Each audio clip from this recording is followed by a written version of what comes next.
in our individual and community. And money stops us caring about the planet, caring about family, caring about what is the best what we can achieve as growing a community, housing a community, feeding a community. These are the things that make us better and survive, and from that we can create science of usefulness and beneficial, like electric cars. But in the desperation and the addicted world, war suddenly becomes the rational conclusion. Hate suddenly becomes the rational conclusion to the problem of our individualized, or the immigrants. Blaming these people is abominable, because again, money is designed to be addiction, not designed to set the human free. And this, I propose, the way we ascend over the addiction of money is through democracy and through nationalising food, nationalising education, not meaning that we dictate what you should be educated. Therefore, what I mean by that is our communities come together and decide what is to be educated, rather than the world that we live in, which is the one addicted to money. And that means people like oil companies and weapon companies are seen as the holy prophets of our civilization. The prophet is the prophet. The prophet is the prophet. And the prophet has decided to make us all addicted to money, where we should be never addicted to the material world that we live in, but in fact add and contribute and respect the world that we live in. Again, nationalisation will give us the freedom to be educated, to understand our world, our processes, our different communities, from the gay community to the Muslim community, the Christian, the Jew. And instead of finding ways of hating each other and indulging in that addiction of war and oil, we can transcend that. In actual fact, talk about our traditions, honour our traditions, but we need a stable, unaddicted society to be able to ascend to that level of consciousness. Consciousness doesn't happen magically. It happens because we have lots of people in our community contributing and creating facets of our civilization, like just simply sewage. It sounds like an unbelievably common thing, and yet without that we would literally be dying of the most primitive diseases. But we don't pay to go to the toilet. But bizarrely, in a capitalist society, you would have to pay to do that. I'm being a bit glib on that, but just to bring it back into reasoned reality, right now our privatised capitalist water companies are literally pouring sewage into our rivers, because that's how to maximise profits. You maximise profits by doing the easiest thing possible, not achieving the hardest thing that's capable, which is, it's hard to create a system that recycles and doesn't pollute. It's hard to understand why we don't pollute. That again needs education. So are we addicted to money? No. But are we forced to be addicted to money? Yes. We are forced to be addicted to money. And the antidote to that horror of oil companies and war is democracy. And with democracy we can use that, I'm wrapping up, with democracy we can use that as a tool to become loving, caring, respectful and educated and watered and sheltered, and never ever again needing to define hatred or desperation as a tool to proceed with the next event or the next logical action in your mind that set you free to develop a world of electric cars, of renewables and other facets that reward humanity, not destroy humanity. We give money to people, I became my own mistake. The rich pay for people to destroy and create hatred. And that addiction, if you don't follow that addiction, you die of hunger and poverty and other horrors that poverty arises, because they have all the money and they are addicted to it all. Any questions? Well, thank you very much for honouring my presence here in your video camera. I appreciate that, and all the great work you do here. So, Dust, let me just switch the camera over, the microphone. Switch it over, can you hear me? So, Dust, thank you very much for starting this live stream today. My honour! And as normal, are you happy for me to go online and ask those people in the chat if they want to ask you some questions? Bring it on! But we've only just started, and it's possible not many might be there yet. Yeah. Or do you want to leave it till later on? Just do what you. But just I know people love you so much. So tell me. Thank you. Let's go in front. I'm surprised by that. So see, I've got a lovely new camera person today who's in training. Don't mention names. That's irrelevant. Yeah. Can I say he's quite tall? Yeah, and he's normally got a GoPro. Say no more. Yeah. And to begin with, yeah, for all of you who are watching, my name is Wendell Daniel and welcome to StreetMic. And today we are coming to you later than normal, but live and direct from the regular Sunday Mayhem down here at Speaker's Corner. And it is going to be a great day today. I apologise for my lateness, but I did say I would be coming on air today around 5 o'clock. I did say that last week. I'm actually earlier. Yeah. So today we actually started live streaming at 3:30, and we will be here until at least 8 o'clock. And Dust has had the opportunity to start this live stream today. And what I would like those on YouTube to do is I'm going to set you a challenge early. Go into the chat and ask Dust a question. Please remember, like I said, I'll try to set standards on StreetMic. You can ask Dust any question you want, but be respectful. If you ask rude questions or stupid questions, I'm not going to put them to Dust. I don't mind that. No, but I set standards, all sir. right. I have my standards. Yeah. Yeah. They can ask whatever they want. But if I find it's too out of order, I'm not asking Fair it enough. because that's not what I do. Fair enough. So, Dust, last week we had a conversation about the forthcoming election within the Conservative Party. And I believe you're very happy of the two contenders who will be fighting for the leadership role. Is that true? No, absolutely not. What we have is the mirage of some sort of democracy happening in front of us. But in actual fact, what we're getting is one rich Oxbridge kid opposed to another rich Oxbridge kid opposed to another rich Oxbridge kid who's part of the Labour Party. All of them are educated to be the same. All of them have the same agenda, and that agenda is repressing the UK's middle and working class for their own political purposes and profit. And they have no interest whatsoever in running a country.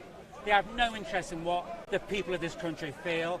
And they have no interest fundamentally in democracy, the pursuit of democracy. What they have an interest in is making sure the only voice that can be heard is a voice from Oxbridge, and only that voice is allowed to have any views upon the reality that we live in. And of course, in Oxbridge, they're trained and educated to understand absolutely nothing of the reality, not only in the UK, but the rest of the world. Let's not forget what Oxbridge is, by the way, built on genocide and slavery. All their heroes, genocide and slavery. And all they're interested in is genocide and slavery. Guess what? Tony Blair went to war. Guess what? Boris Johnson loves the oil companies that are destroying our planet.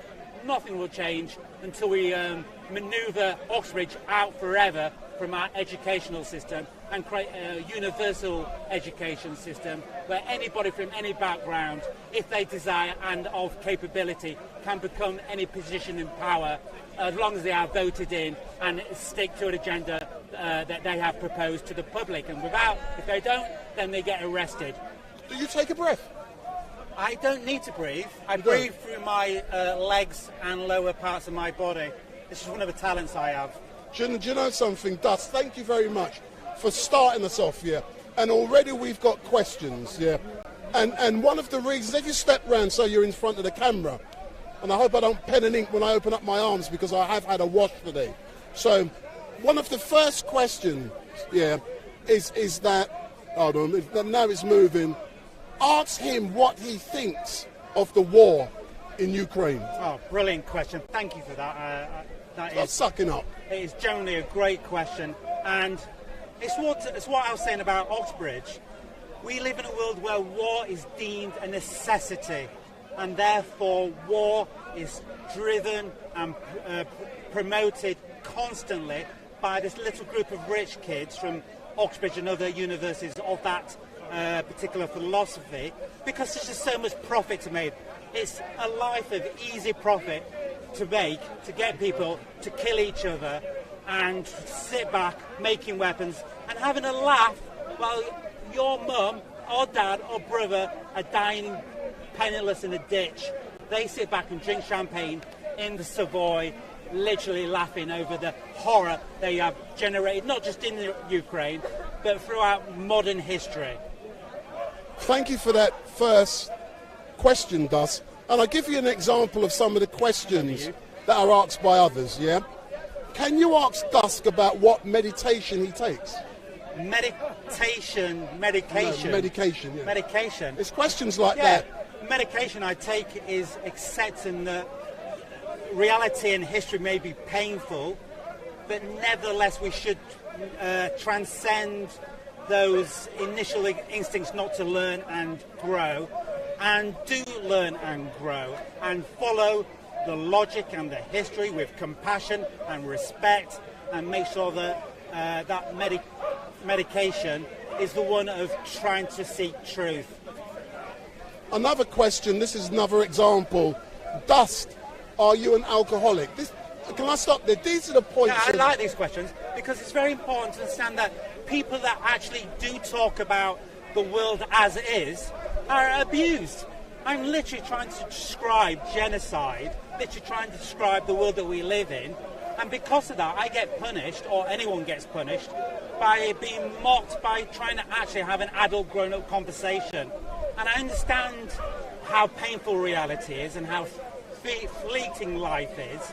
Therefore, always people are addicted to choosing the easy path of abuse and ridicule. But I implore you to ascend and grow and learn, and again, always done with compassion and respect.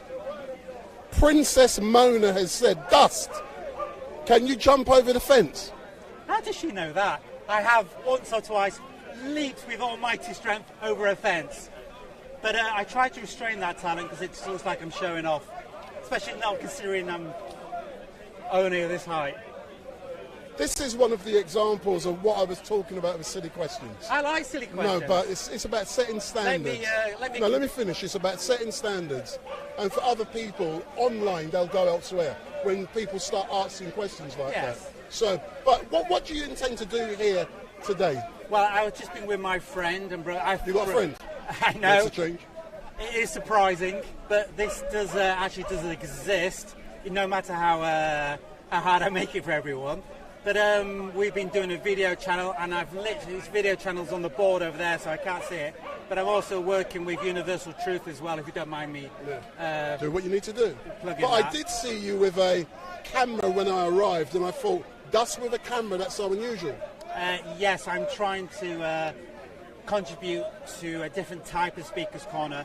So go to our new blog site, which is literally just starting, so there's nothing yet, but it will be posted in the future, which is speakerscorneronline.wordpress.com, and on there we'll be doing snippets of great talks, showing the world what Speaker's Corner is really like, not what some video people do, just focusing on the violence that happens here. So we're going to try and transcend that and set a better example for everyone here, and how to set a better example and how to conduct yourself, etc., so that we get the best from Speaker's Corner, not just the worst. Anyway, Dust, thank you very much. And I'm going to continue in other locations now, but I've no doubt we'll catch up at some time today. But Thanks a lot. Thank you very much. No problem. Thank everyone out there. Cheers. Excellent. The dust is now settled. Thanks a lot. So what I've also got to do is switch that one off. So we're back number 2. Yeah, so put that one up to... That's it.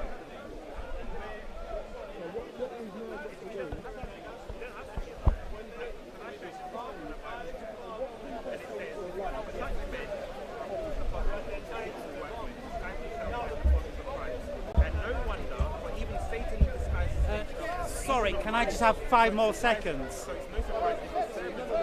It's just literally... I'll come back. All right.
If you are in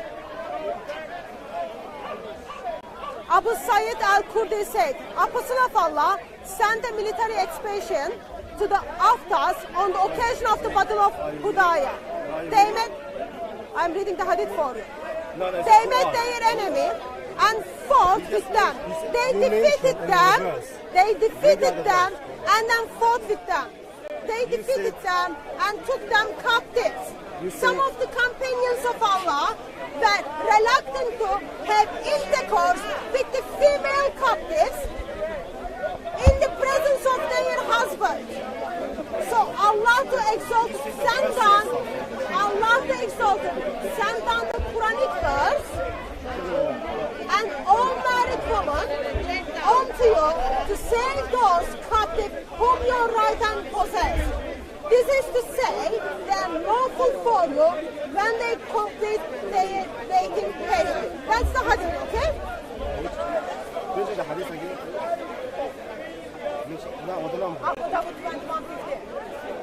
And then the Quranic verse,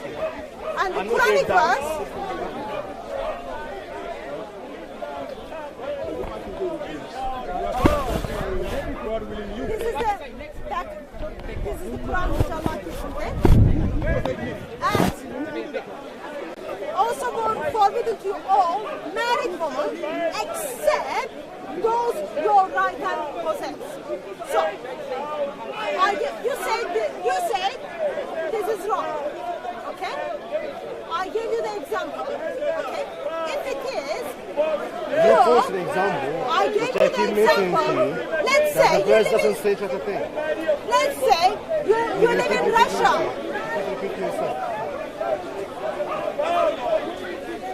If you believe it is wrong, why do you force the verse doesn't say that. The verse doesn't say it is wrong. You say it is wrong. The verse doesn't say so you're not better than Allah. You're not better than Allah. You identify something which is wrong, Allah identifies that as fine. That makes you better than Allah. Yeah. No? It's the time of it. It's killing a bad thing. It is a bad thing. But is it allowed or not?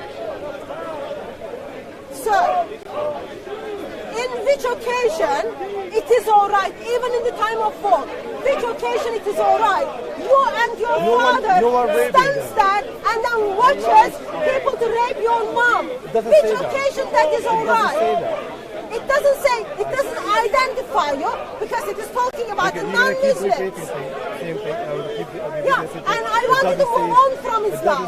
It does say say that. It does say that. And you will be accountable for that. Sake of the argument, if it does say that, and sake of the argument, it doesn't say that. Because you believe it is wrong. But Allah says it is okay. It doesn't say you're allowed to rape them. It doesn't say you are allowed to force them into the I'll ask you a basic question. Can I ask you a basic question?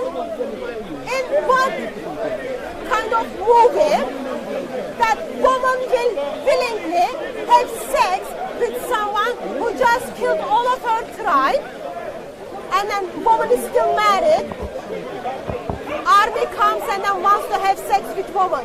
Do you think that will be the love at the first sight? No, definitely not. So none of the women would say, oh yeah, you killed my husband, I am ready and I am willing to you to have sex with me. That's not the case. But Islam makes that all right. Islam makes that all right. It makes it acceptable. It makes beauty acceptable. Which is not acceptable. Shouldn't be acceptable. Today that is identified as war crime. People go to prison for it. And it was acceptable every century. Not just Muhammad's century. Every century it was acceptable in Islam. Every century. Because What made you want to hate Muhammad Islam? was seen as the greatest of prophets. No answer. What made you want to hate Islam? Say it again? What made you want to hate Islam? Question is what made you hate No, Islam? was it like a personal layer? Was it like a personal... Okay, so what made you hate Islam? Yeah. Like, was it like a personal Islam, reason? Islam. No, was it personal I am reason? answering your question. Islam denies identity of No, Lord no, Jesus I'm Christ. asking you personal. Islam, What personal I am reason? answering, sir. What Sir, personal I am reason? answering. Put yourself together. I am answering. Islam says it's alright to child marriage. No. Islam identifies me as a potential someone who's supposed to be abused. Islam says, yeah. Islam says, Because Islam is causing fitna in the whole land. That is what the problem is. It's causing fitna in the whole What world. made you want to hate Islam? Was it I like am a personal answering. reason? You know I am answering. Give me your personal So, reason. question is, what makes me hate Islam? Give me your personal reason. Islam promotes child marriage. I think it is wrong. Islam promotes me your personal FGM. reason. I think it is wrong. no, Islam someone have to identifies Islam non-Muslims do as the something to worst of creatures. That is wrong.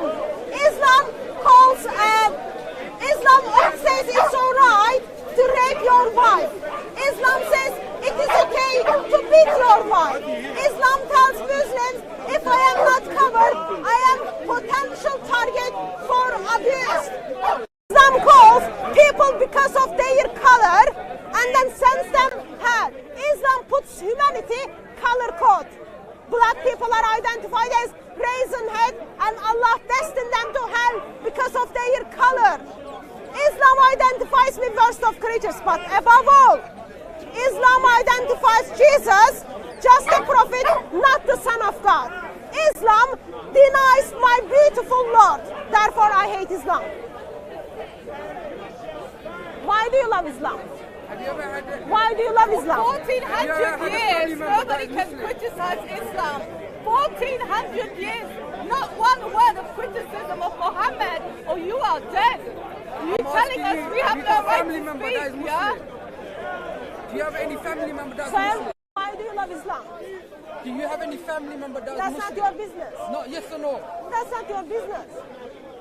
So why are you Muslim? I'm asking you a question. So I answered your question. I'll answer you. I I'll answered. answer my question. I even answered your second question. Do Now you I'm have any asking you the family question. member that is a Muslim? That's Yes not or your no? business. That's not your business. Yes or no? It's not your business. Why are you Muslim? Have you, Why are you Muslim? explains the whole world to why it is in existence. How? It gives rights to every man and woman. No What matter kind the of color. right Islam gives to apostates? What? What kind of right Islam gives to the apostates? Okay, so woman, so you get. Islam What is kind of right does Islam give to apostates? What do you mean? What kind of question is that? What do you mean? What kind of you said Islam gives right to man and woman. I am asking the question. What kind of right Islam gives for those who live the ideology of Islam? For those who decides Allah is not a God, Muhammad is not a prophet. It says use your religion for me my religion. What kind of right does Islam give those apostates? Yes. Islam says for use your religion for me my religion. Does it really say Yes, that? so Turn if you Surah have a 489 belief, for me. you have the right to Surah worship. 489 for me. You have the right to Turn worship. Surah 4 verse 89 for me. Because that's going to make a case for you. Actually, Islam doesn't give right to apostates to live. Surah what? Basic human rights to live, breathe, eat, enjoy life. Islam doesn't give that basic right to apostates. It gives rights to everyone. Show me, prove me your evidence. Islam saved Christianity. Islam saved Judaism. Listen, Islam my question. saved Hinduism. My question was, Islam saved you. my question was, what is the right Islam gives to apostates? I just told you. Answer is, Islam saved Christianity, Islam saved Hinduism, Islam saved this. Question is, what is the right Islam gives to apostates? Answer to that, I just told you. Islam gives right to apostates to not live. Islam says for you Not your religion, live. for me my religion, Muhammad and it gives says, you rights. don't kill those who Okay. live the religion of Islam. Can I go Surah heaven? 4 No. verse If I'm not Christian, can I go 89 heaven? is the proof of apostasy. Can I go heaven if I'm not Christian? Why would you want to go to heaven? If I'm not Christian, can I go heaven? Why would you want to go to heaven if you are not a Christian? Heaven is a place where people of God ask is, will have it's not- fellowship with God. not will you Heaven go is to- a place can you go to where heaven we if you're will not Christian? enjoy our That's what I'm delightful asking. Lord, and delightful Lord will you go enjoy heaven us. if you're not If you don't Christian? want Him, why do you want to go to heaven? But my question No, answer was, the question. what is the right Islam gives to the apostates? Can you go What heaven is the right if you're not Christian? Islam Yes gives or to no? the apostates? I just told so you. you Now don't answer know. me. Can you go You heaven don't if want you're to not say. Christian? Yes or no? Let me bring to your attention. Can you go heaven if you're not Christian? Yes or no? Why would you want to go to heaven? Can you go heaven if you're Jewish? Heaven is a place where the people of the triune God will meet and have fellowship with God. If you don't want God, why do you want to go to His house? If you don't want God, why do you want to go and have fellowship with Him? Bring you my wanna go question hell? again. Let me bring my question again. What? So you want to go hell? What is the right Islam gives to apostates?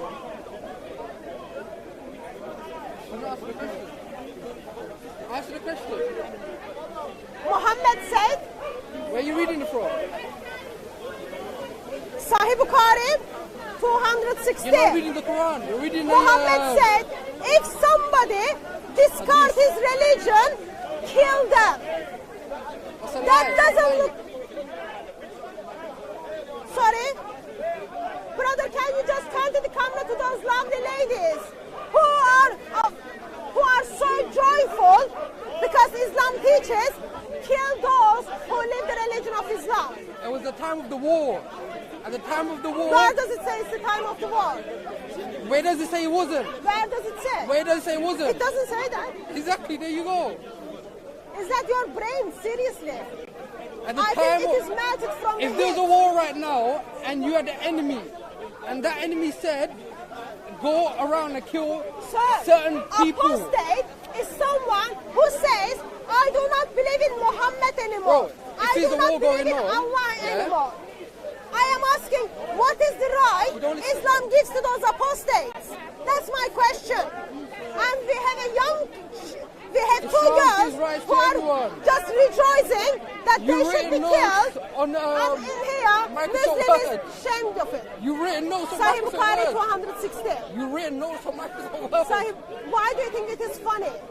You People written are afraid of Microsoft Word. their life, and you think it is funny and you are laughing? I'm laughing because you written words on Microsoft Word. Disgraceful.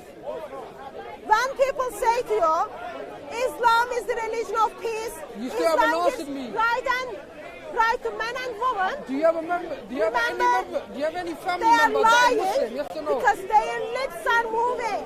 When their lips are moving, that means they are lying. Do you have any family Muhammad members that are says, Muslim? Yes or no? kill those who live the religion of Islam, as well as Surah 4, verse Do you have 98. any personal Kill reasons those who turn to hate away from Islam.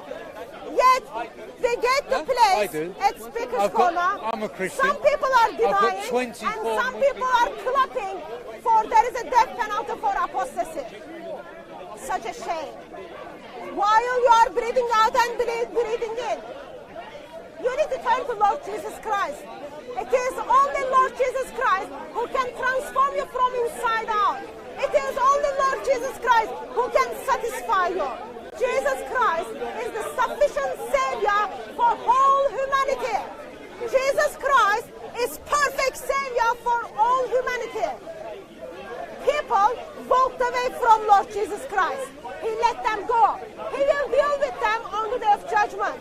It is not up to me to go and kill someone because they left Christianity. But in Islam, Allah gives right to the man for those who live the ideology of Islam. I think that is dangerous. You need to keep away from Islam. Ask her. We have to pray for Muslims. But Muslims don't pray for us. So the Muslims pray for Christians. Are you Muslim, sir? I'm a Christian. I'm from India. I came just here to have a look at you. I've been watching your Don't come to video. Speaker's Corner for me. You need to come to Speaker's Corner because it is Grace Place. I know. To talk about our beautiful Lord, sir. Yes, exactly. So I just wanted, I've been watching your DCCI videos for I don't know how many years. Maximum 5 years. Yeah, I came to visit my brother here, and I said I must go to Speaker's Corner and see Hatun. Thank you. Thank you. We'll be spending eternity together. Yeah, better to get to know us. But on the eternity, our eyes will be focused on the Lamb of God. I am sorry you won't get my attention for the eternity, but my eyes will be focusing on Lord Jesus Christ. My brother and my wife are here, so we came so that we could have a Thank you. chat with you and then go back home. Thank you. Did you have any conversation with Muslims here? I saw Adnan Rashid there. Did you have conversation with him? No. He needs to hear the gospel. Yeah, there are too many people around. Yeah, they come with their gangs. How long are you staying here, sir? I'm here till the 7th. 7th. Okay, 2 more weeks. Okay, good. All the best. God bless Are you you. planning to come back next week or? I don't know because we have too many things to do. Okay. So Hope you can come back to speak. It's only on Sundays. Yeah. And it's a beautiful place where you get to meet with people who are there to criticize your faith, which helps to be more confident about your I faith. have a ministry in India where we go out and meet with people. We have been doing it for 35 years. Praise God. So how is life as a Christian in India? Not very bad. Okay? What's your name, brother? George, George, nice to meet you. nice meeting you. Nice to meet you. You make him run away. Huh? You made him run away. Me? It can't be me.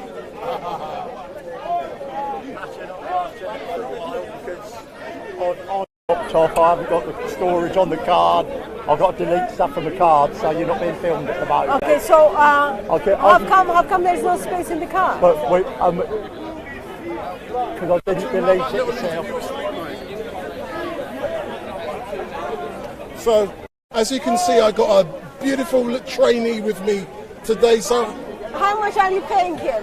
but that's none of your business because what's Are you being important. paid for this? You should have, because cameras are getting broken at Speaker's Corner. But how many times have your camera been broken down here at Speaker's Corner?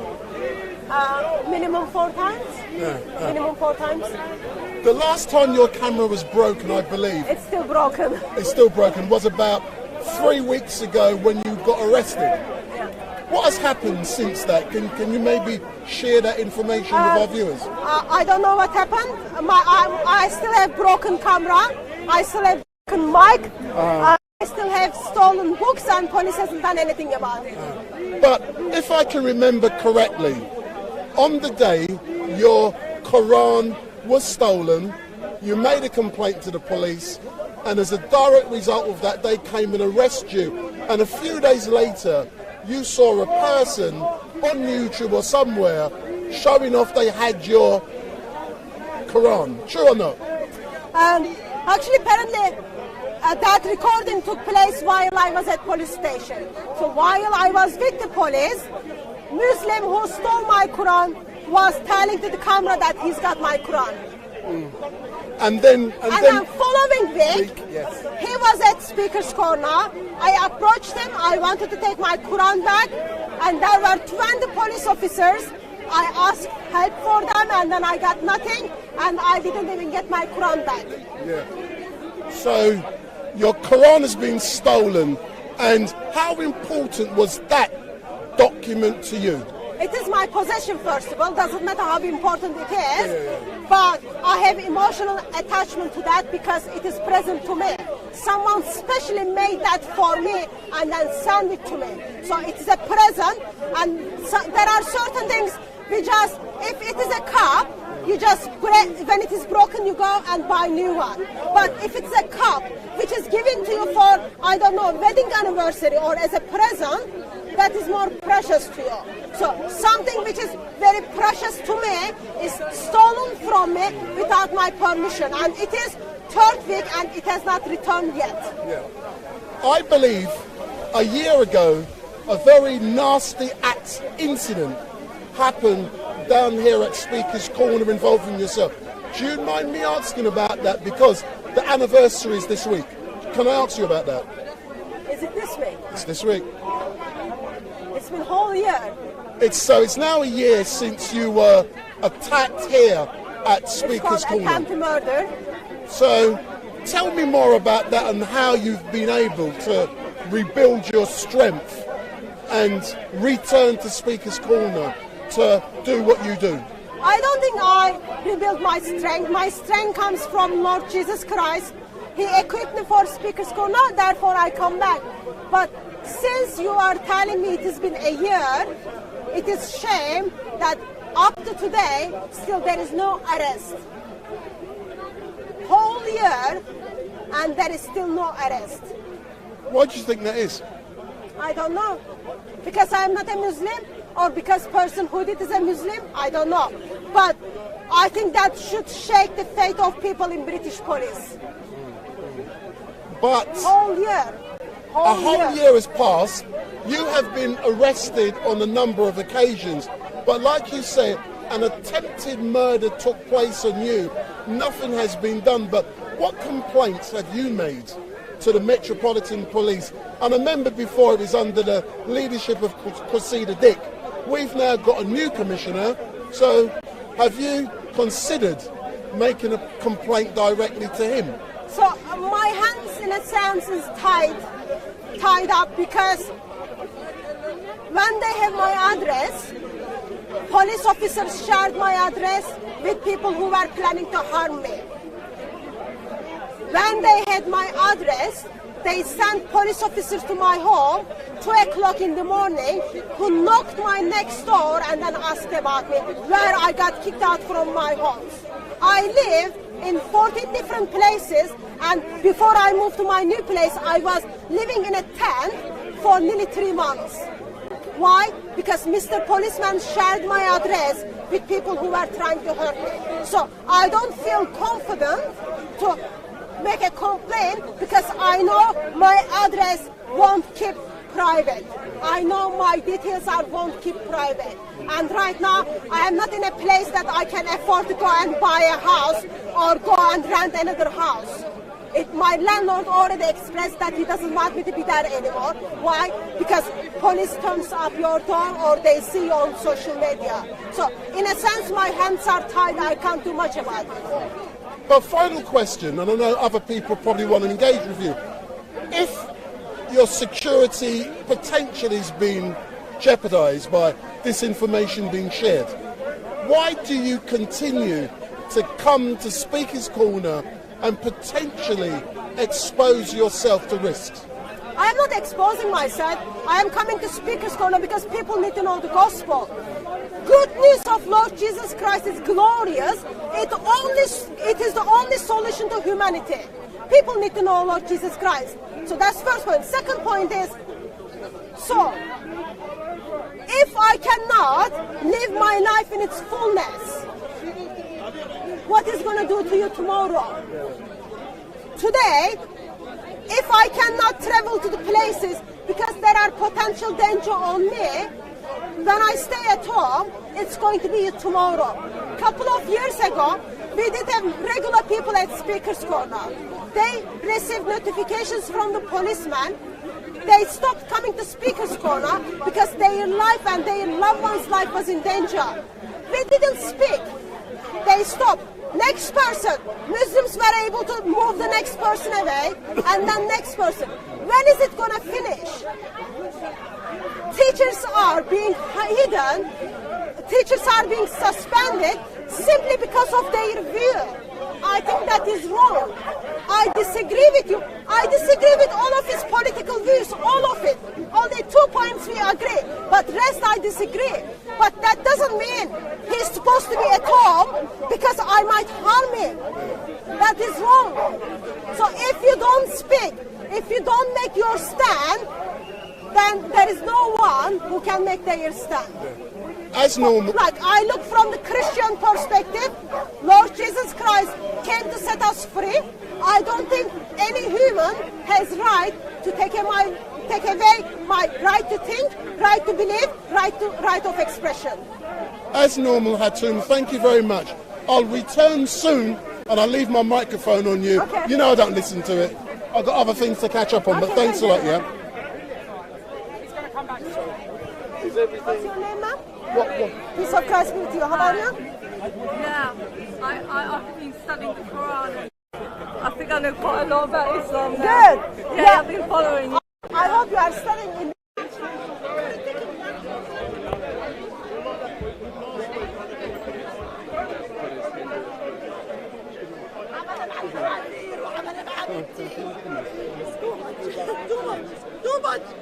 Too much.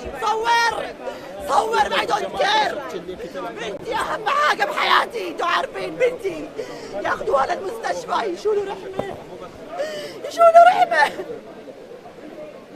الله يخليك. تتكلم. لا شيل. شيء فظيع. If you told me I am mental. Okay, I am mental. ينيمونا زي الحيوانات. اقسم لك بالله العظيم. بالبيت. البناية كلها عبارة عن العائلة أنا وبنتي. وعلى فكرة طبيعي. أني كصفية بيتوتية وأحب بيتي وأحب حياتي وأحب كذا حياتي. خلونا إحنا وحوش بالسيستم. خلوا بنتي وحش، خلوا بنتي ديلر، خلوها مجرمة، خلوها 16 سنة، آخر شيء خلوها منتل عشان تنسي الحاجات اللي يعملوها. الشريحة دي حقنا مصر تعمل لك أشياء بنفس الوقت ديليت تعمل لك. إيش عملت لك أنا أمس مثلا فور إكزامبل؟ اغتصبتك السر دي. Yes, because I want بس only damage your life. ثاني يوم أمسحها ديليت. والله العظيم وحياة القرآن. هاي الدول كلها الأوروبية والغربية قائمة على فلوس العرب. حرام قائمة على فلوس العرب. حرام بس بنتي حرام بنتي حرام. Yes. If you look into the camera, are you okay? You okay? I'm okay. Let me come.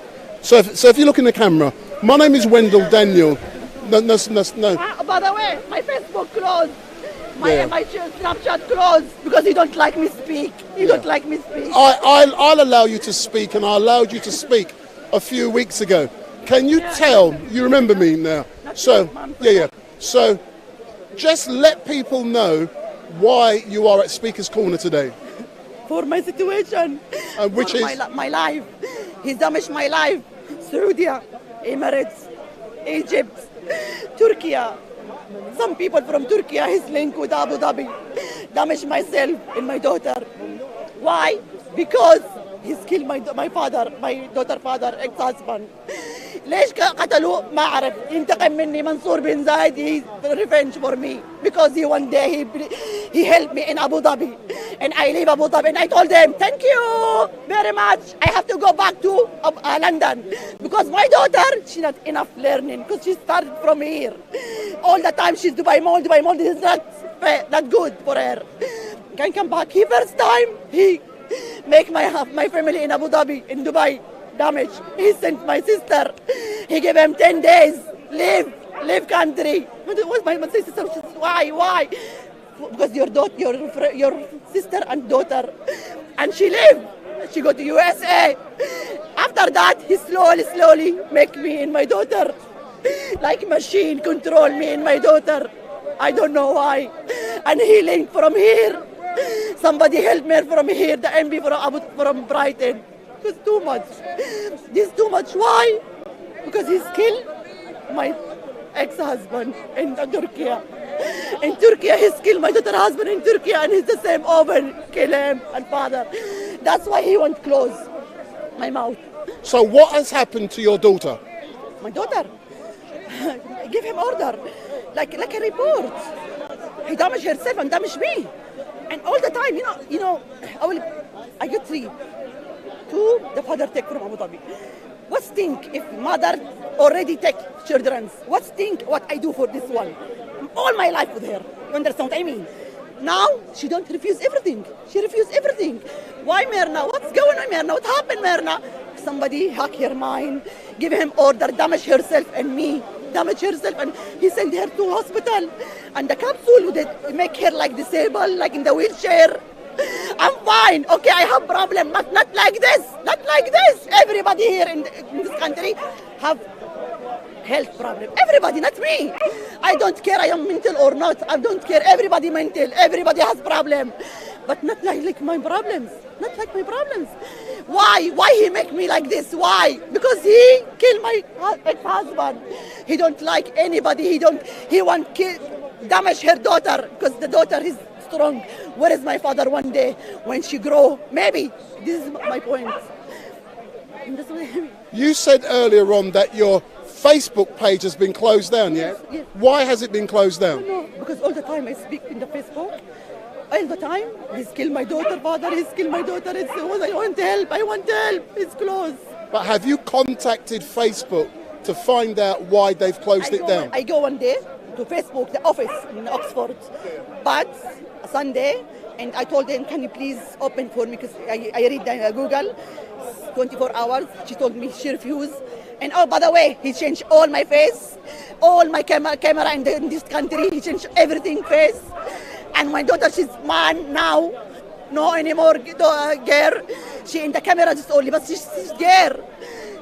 And me, I am in the wheelchair. I don't know what's going on. Why he changed my face? Why? I don't go to hospital now 2 years. I don't see doctor because he's lied to me. He take me to mental hospital because I told him see the message. Police station come. I told him please text. He's told me if you don't stop your mouth, I will make your daughter criminal. And I called the police. Police come take me, and he told me you are mental. I said no. I called police for help me, and he closed 1 floor in Chelsea Hospital. Closed 1 floor for me. What I did? Now I'm nervous. You see, I damage you or something. Just only I'm nervous because very bad situation. I don't know what I can do. Tell me. As I said, thank you very much for sharing your story with me. You shared it last time, and I gave you my card. I don't share it. Only I speak. No, you spoke with me before, and I gave you my card, and you said you would contact me, and you didn't come. That's okay. But if there's anything I can do in the future, give me a call, and I'll see what I can do to help and assist you. Channel this StreetMic LiveStream. in YouTube. Yes. Can you write? Yeah. So I'll give what I'll do. I'll give you a card. Here's my card. Here's my card, and I'll give you a card as well, sir. And so just give me a call, and I'll see what I can do. But thanks a lot for sharing that very difficult story about what's happened to yourself and your daughter. This coming in the YouTube? It's on there now. It's live streamed. It's there now. Really? Yes, really. What's in UK بس تقولي. It's live streaming now on YouTube now. Oh my God. And Facebook. Oh my God. Yeah. So let me take a. Can I take a photograph of you? Oh my God, she see, yeah? Let me take a photograph as well. No. Can I take a photograph? Oh, no. Thanks a lot, yeah. But you think my boy is going? Say that again? My boy is going? I don't know. But have a look here, it's there. Thanks a lot for your Okay, help. where I can go? Tell me. Okay, thank you. Thanks, sir. What?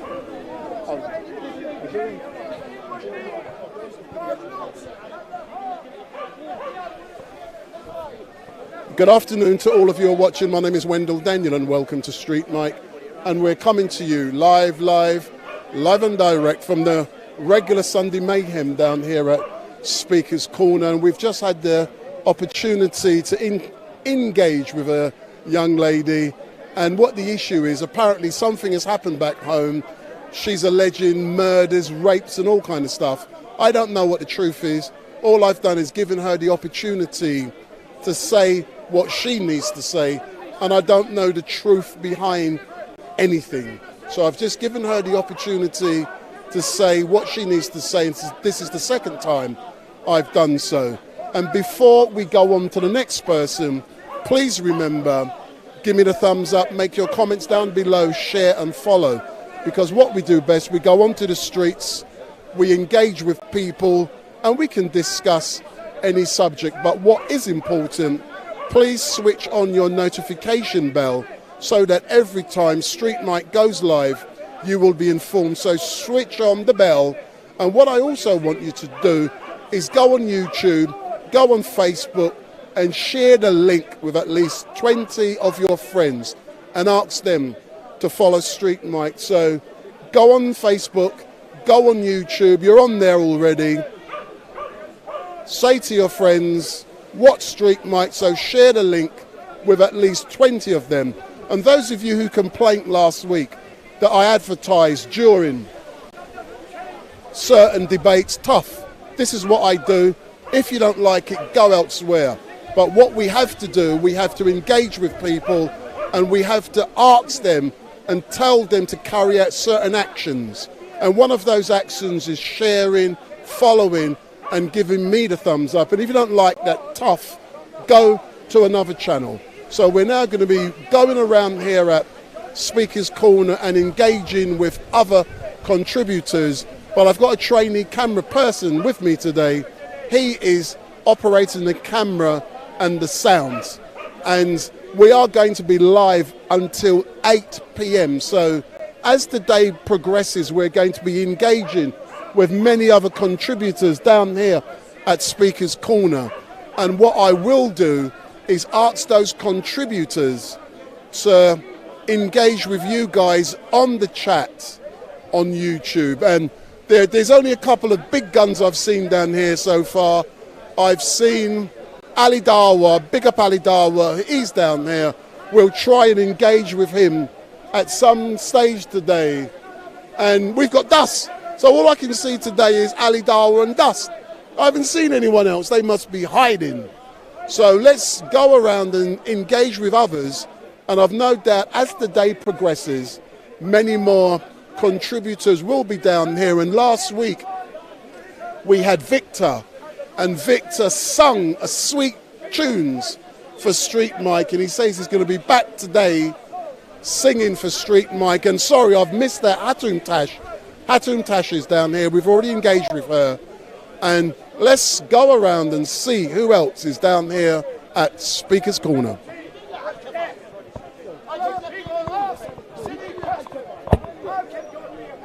How can God go to the lamb?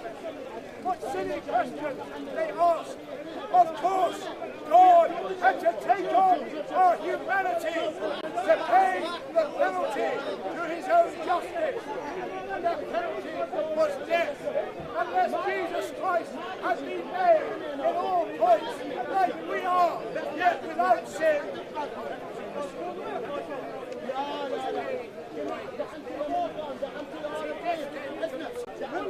When man did not believe God,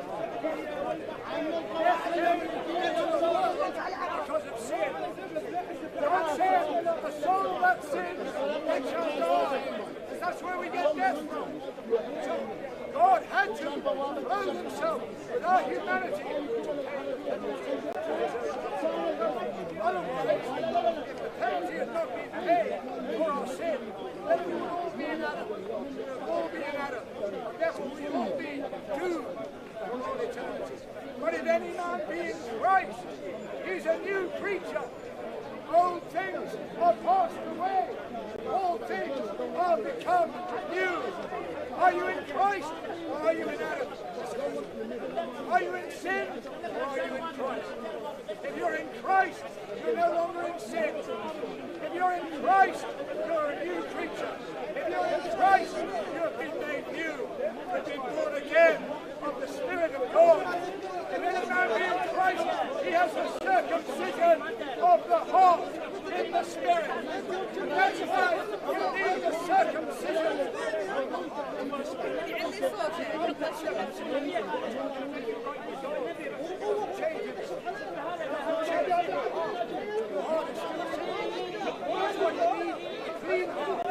David in the Psalm said, my mother conceived me in sin, in iniquity. In sin did my mother conceive me. And he said, create in me a clean heart, O God, and renew a right spirit within me. That's the circumcision. And you need the circumcision of the heart in the Spirit. Praise God. You need to be circumcised in your heart. You need the circumcision of the heart in the Spirit. You need to be born again of the Holy Spirit in order to be saved. Otherwise, you're going to hell. You'll go to hell. Unless you are circumcised in the heart, in the Spirit. I ain't the judgment. You're the judgment of God, the condemnation of God. Because you have not believed in the only begotten Son of God. God so loved the world that he gave his only begotten Son. Monogenes, monogenes, monogenes, monogenes, the only begotten Word of God, Son of God, the Word that came forth.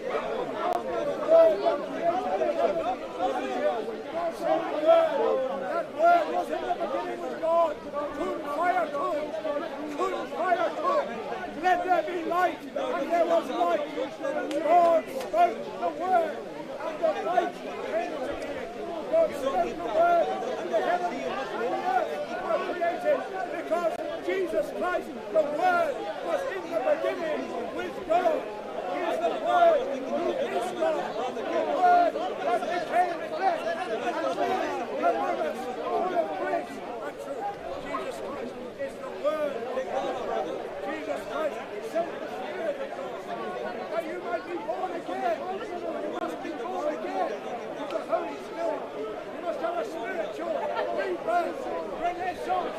You need a rebirth. You need to be born again of the Holy Spirit.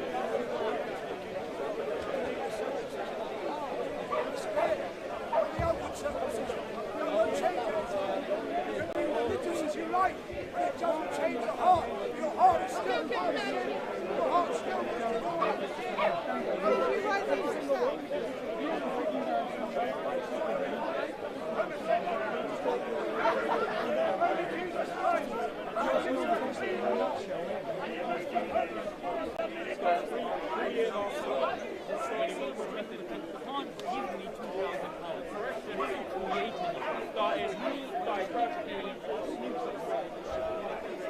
We've got Shamsi in the house.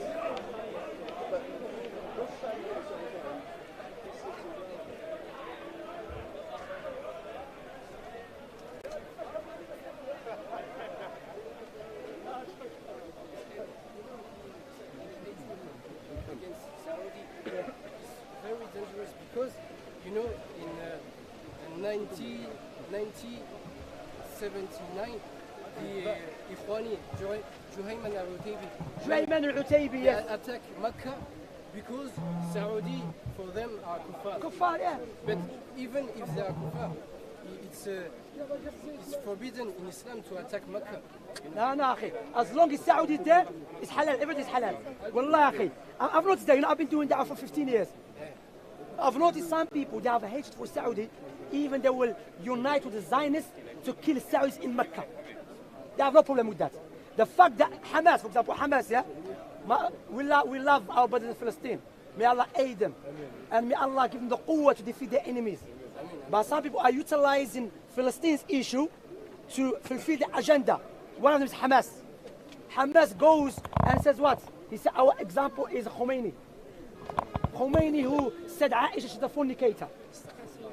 You know, but no one speaks about it. Ikhwan, they never speak about it. That's why Ikhwan is a kafir billah, no doubt. In Surah An-Nur, Allah claimed that Aisha was innocent. Allah mentioned that, no doubt about that. He's a big taghut. Sorry, to finish the point. He's a big taghut. However, as I said, Ikhwan, they have a stronger presence on social media. For example, they come and they say to you about the house of the Abrahamic faith house, in Dubai. That's not true. There's nothing like that. They limit it up to make Dubai look bad. You know, Dubai, they have mistakes. But the point here, Ikhwan, very dangerous. Ikhwan, they're not happy until they see Muslim countries unstable. They want to destroy Muslim countries. That's their mission.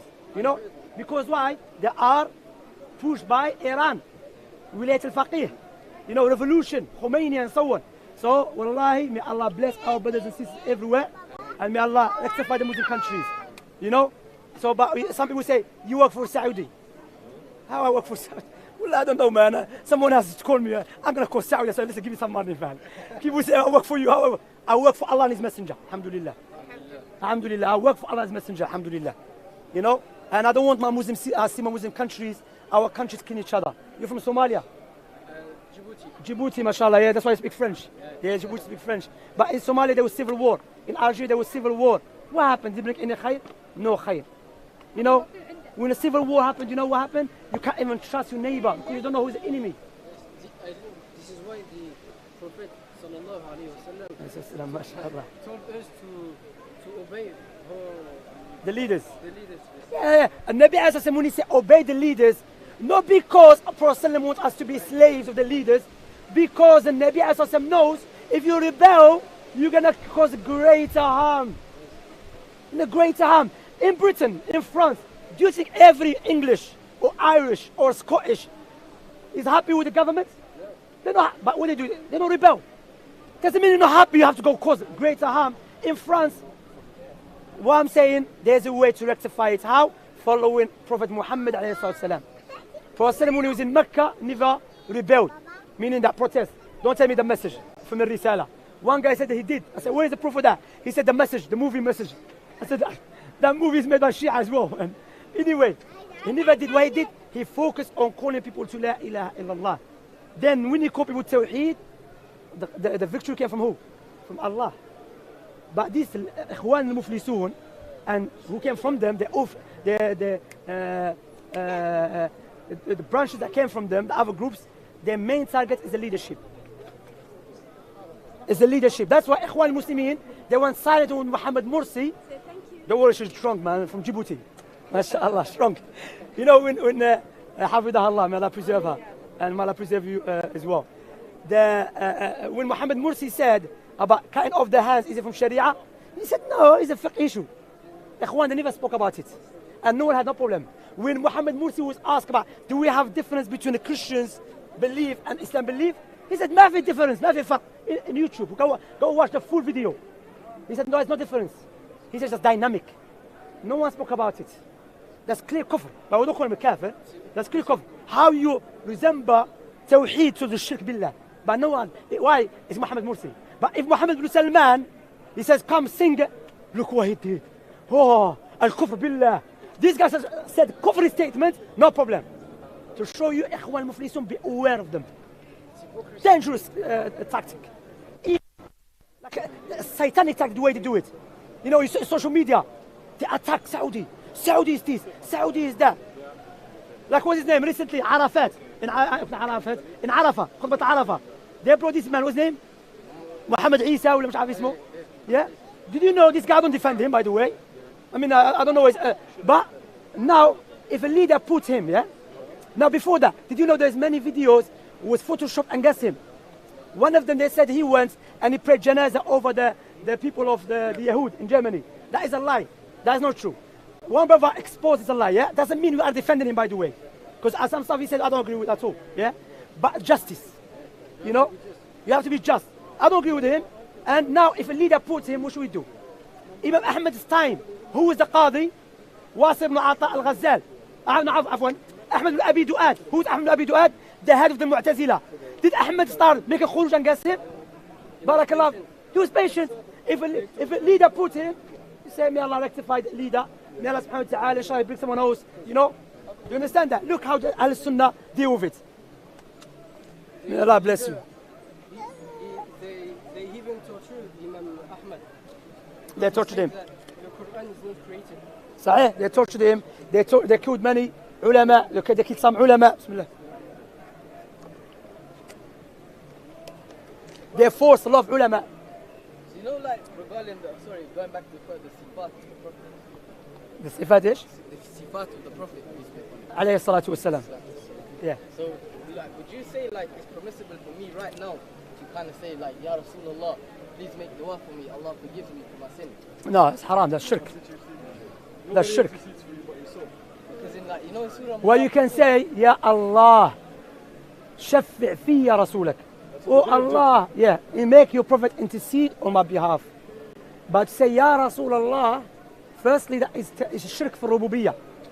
Because you believe Prophet has the power to hear you, you're from London, and is buried in Medina.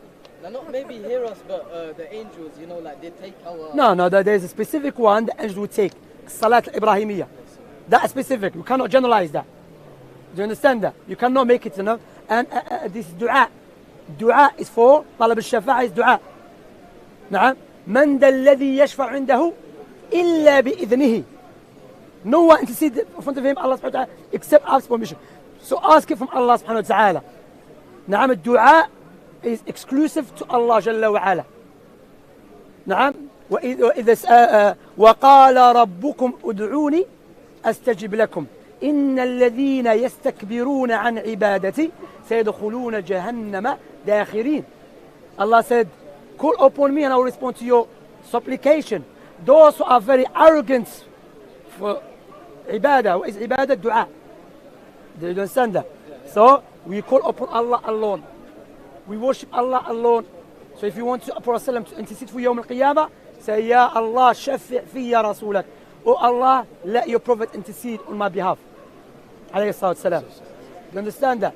So that's why it's very important to learn Tawheed. Allah's right over us. To fulfill Allah's right over us. To understand our purpose. Because sometimes we're talking about some things is beyond us. So let us focus what we're here for. What is our purpose? Why we have to die? What will happen to us? Well, as a Muslim, we know the answer, alhamdulillah, is in the Quran. That we are here for a purpose. What would you say about, you know, the surah like Munafiqun, when they come to you seeking your forgiveness? Yeah. And the hypocrites, they turn away, like they don't basically want to go to the... Yeah. Like, is it from that, like, we say, Ya Rasulullah, please make dua for me? No, first the Prophet is alive, and they're coming to him, and they ask Prophet, and that's for the Munafiqun. It's not from Umar. Allah never said to Umar or Abu Bakr to go. It's the Munafiqun. The Shaykh Fawzan mentioned. Alhamdulillah, we are no more Munafiqun. Inshallah ta'ala. Because Umar ibn Khattab himself is faith in Nifaq. To show you the great of Umar ibn Khattab. So let us focus and let us know there's a trick that is happening to deceive the Muslims. And that has been pushed by Iran. Iran, you know, every time I'm giving da'wah, if someone comes to interrupt my da'wah, he's Iranian. Even though I have my best friend's Iranian. I mean, I tell you, sorry. My best friend's Iranian, you know, Salah, this is my friend. When I gave him da'wah first, he was Shi'i. I gave him da'wah, but I was jahil as well. He just told me, why not scared? I said, because I pray, I'm not scared of no one. You know, he told me some crazy guy, jahiliyyah time. Anyway, so he started praying, then I went to prison, I came out, he gave me da'wah by Salafiyah. Yeah, subhanallah. He gave me da'wah by Salafiyah. You understand? Look, subhanallah. You know, may Allah reward him. He became Salafi Al-Sunnah Jama'ah. His brother is here, Ali. You know, he's open. Alhamdulillah. His brother Ali. Alhamdulillah. So, alhamdulillah. So, not every Iranian, but what I'm saying, the government, they're against Tawheed. You know? They against, there's a lot of Al-Sunnah. How come, sorry, how come this Khawarij, sorry, How come these Khawarij don't speak about our Muslim brothers and sisters that have been oppressed by the Iranian regime? How come? Do you know there's Muslim Sunnis in Iran? You don't know, innit? Yes, you see? Because why? Khawarij, they are the best friends of Rafida. When they fight against each other because of territory, not because of Aqeedah and Deen. The Khawarij. But you don't know about that. Because what Ikhwan Muslimin, who have very power and control in media, they don't teach you about that. But they teach about Saudi. That's what you hear. You see? The Iranian government claim that they fight against Daesh. A lot of the head, like that guy Sulaiman, Qasim Sulaiman, was killing the Sunnis in Iraq. But no one speaks about it. No one says, okay, Sunnis let them be killed, let them be raped. Khalijis let them be killed, let them be raped. But if they defend themselves, oh, look what's happening. You see?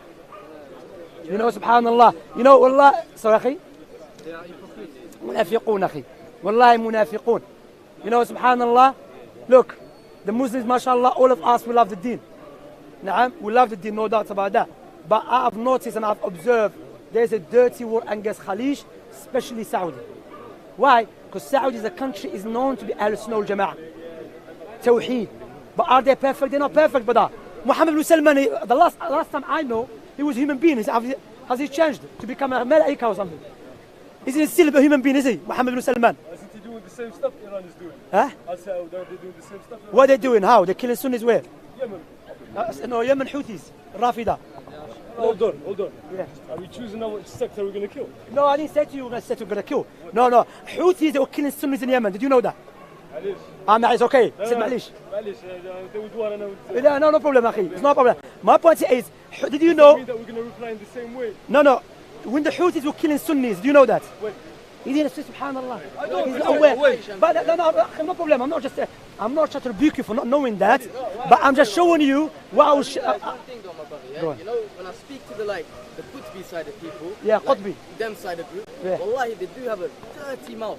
Yeah. Like they curse a lot. People's mothers, fathers, sisters, daughters, dogs, fish tank, anything. They're just cursing. Wallahi, I've seen that from them. Yeah. But alhamdulillah, you Salafi brothers, I never heard you even swear. Like even any someone. You know, I'm Algerian. Don't get twisted. I get angry sometimes. No, but I never heard you swear. You know, I'm not African journalist. Even call someone a dirty dog. You know, Moroccans, Algerians, we have some. I'll make you angry. This guy. Barakallah fik, you know. Wallahi, I have my shortcomings as well. You know, may Allah forgive us all. So in 2009, there's a place called Saada in Yemen. Saada was known to be Ahl Sunnah wal Jama'ah. There was a man called Imam Muqbil bin Hadi al-Wadi'i. You know, a man, Imam, big scholar. He was Shi'i, Zaydi. He went to study in Saudi. He came back, he started teaching Tawheed and Sunnah. A lot was coming to him. So there was a guy called Abdul Malik al-Houthi. Zaydiyya, they're not like Rafida. You know, so they start going to Iran. Iran start weaponizing them, giving them weapons. They start killing the Sunnis in Saada. طيب, when the people rebelled against Saleh, the Houthis were weaponized by Iran to take over the country. When they start killing the Muslims there, the Sunnis, now Iran is on a mission to take over many countries. Saudi, even, I forgot about United Nations, but even United Nations accepted that Saudi should get involved to help Yemenis. You know why? Because Yemenis asked for the help. So Yemen and Saudi now have a right to help someone that's been oppressed. Is that true or not? If someone's been oppressed. I must say, because a brother came to me 2 weeks ago, said, he's allowed to kill Houthis. I said, you're not allowed to go kill anyone. Except if someone's going to come to kill you. Houthi, the Yahudi, not allowed to kill people. Except if someone comes to attack you, defend yourself. Even if you're a Muslim brother, try to kill you, fight back. You understand? So we're not talking. But Saudi are not doing the same Iran. Iran is helping to destroy Muslim countries. Saudi are not doing that, alhamdulillah. Do you understand? That's what my point. My point, you didn't know the history behind why Saudi got involved. Because Saudi is going to push a lot of Shia. Bahrain. Saudi got involved in Bahrain. Alhamdulillah, Allah saved Bahrain. Because there's a lot of Shia and who's behind it is Iran. That's why Iran hates Saudi. Because the only country that is exposing the plan of Iran and Ikhwan Muslimin is Saudi. And a lot of people don't know it. How do you collect this information? Huh? How do you collect all this information? I'll tell you how. The Shia, whose name, Al-Qurani, he was praising. I used to be a Shia. He's going to have heart attack, brother. No, it's all right. I'm a Sunni. No, let me speak. I'm a Sunni. There is no such a Muslim on the earth has no Sunnah. Listen, you have to correct yourself. You are a Sunni. I spoke to him many times. Quran or Sunnah. Why did you call yourself Sunni? And when he asked he's تضييع الوقت والله waste of time. تضييع الوقت. والله waste of Why time. you are scared? Why you are scared from me? I'm answering you. Where did you collect? I said. I just told you. He cut me off. Okay, listen. I know he's a Sunni. Listen to me. By the way. كل دعاء المحجوب you forget to tell the people كل دعاء المحجوب إلا بالصلاة على محمد وآل محمد. A lot of family members in Hizb Yeah. They all get orders from Iran. Yes. And you know what? There is Khomeini himself. He said Iran is Listen, everybody believes in Imam Mahdi. All Sunnah and Shia believe in Imam Mahdi.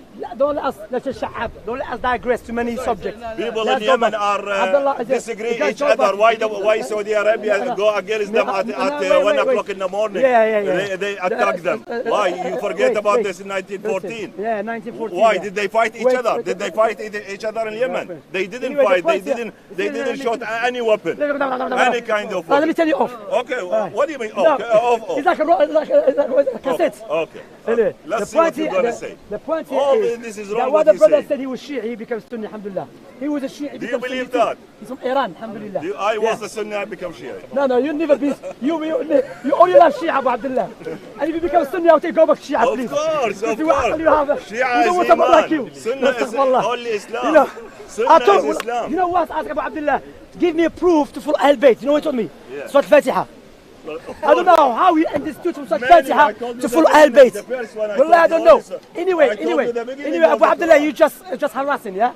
Well, listen, the point here is that the Qurani, and before that Khomeini, he mentioned that we work with Ikhwan al-Muslimin, and we work with Hizbullah, as brother Hizb al-Shaytan, and we work with Ansar al-Quds. Look at the name, Ansar al-Quds, but the Ansar al-Shaytan, Ansar al-Quds. You know, because they want to deceive the Muslims.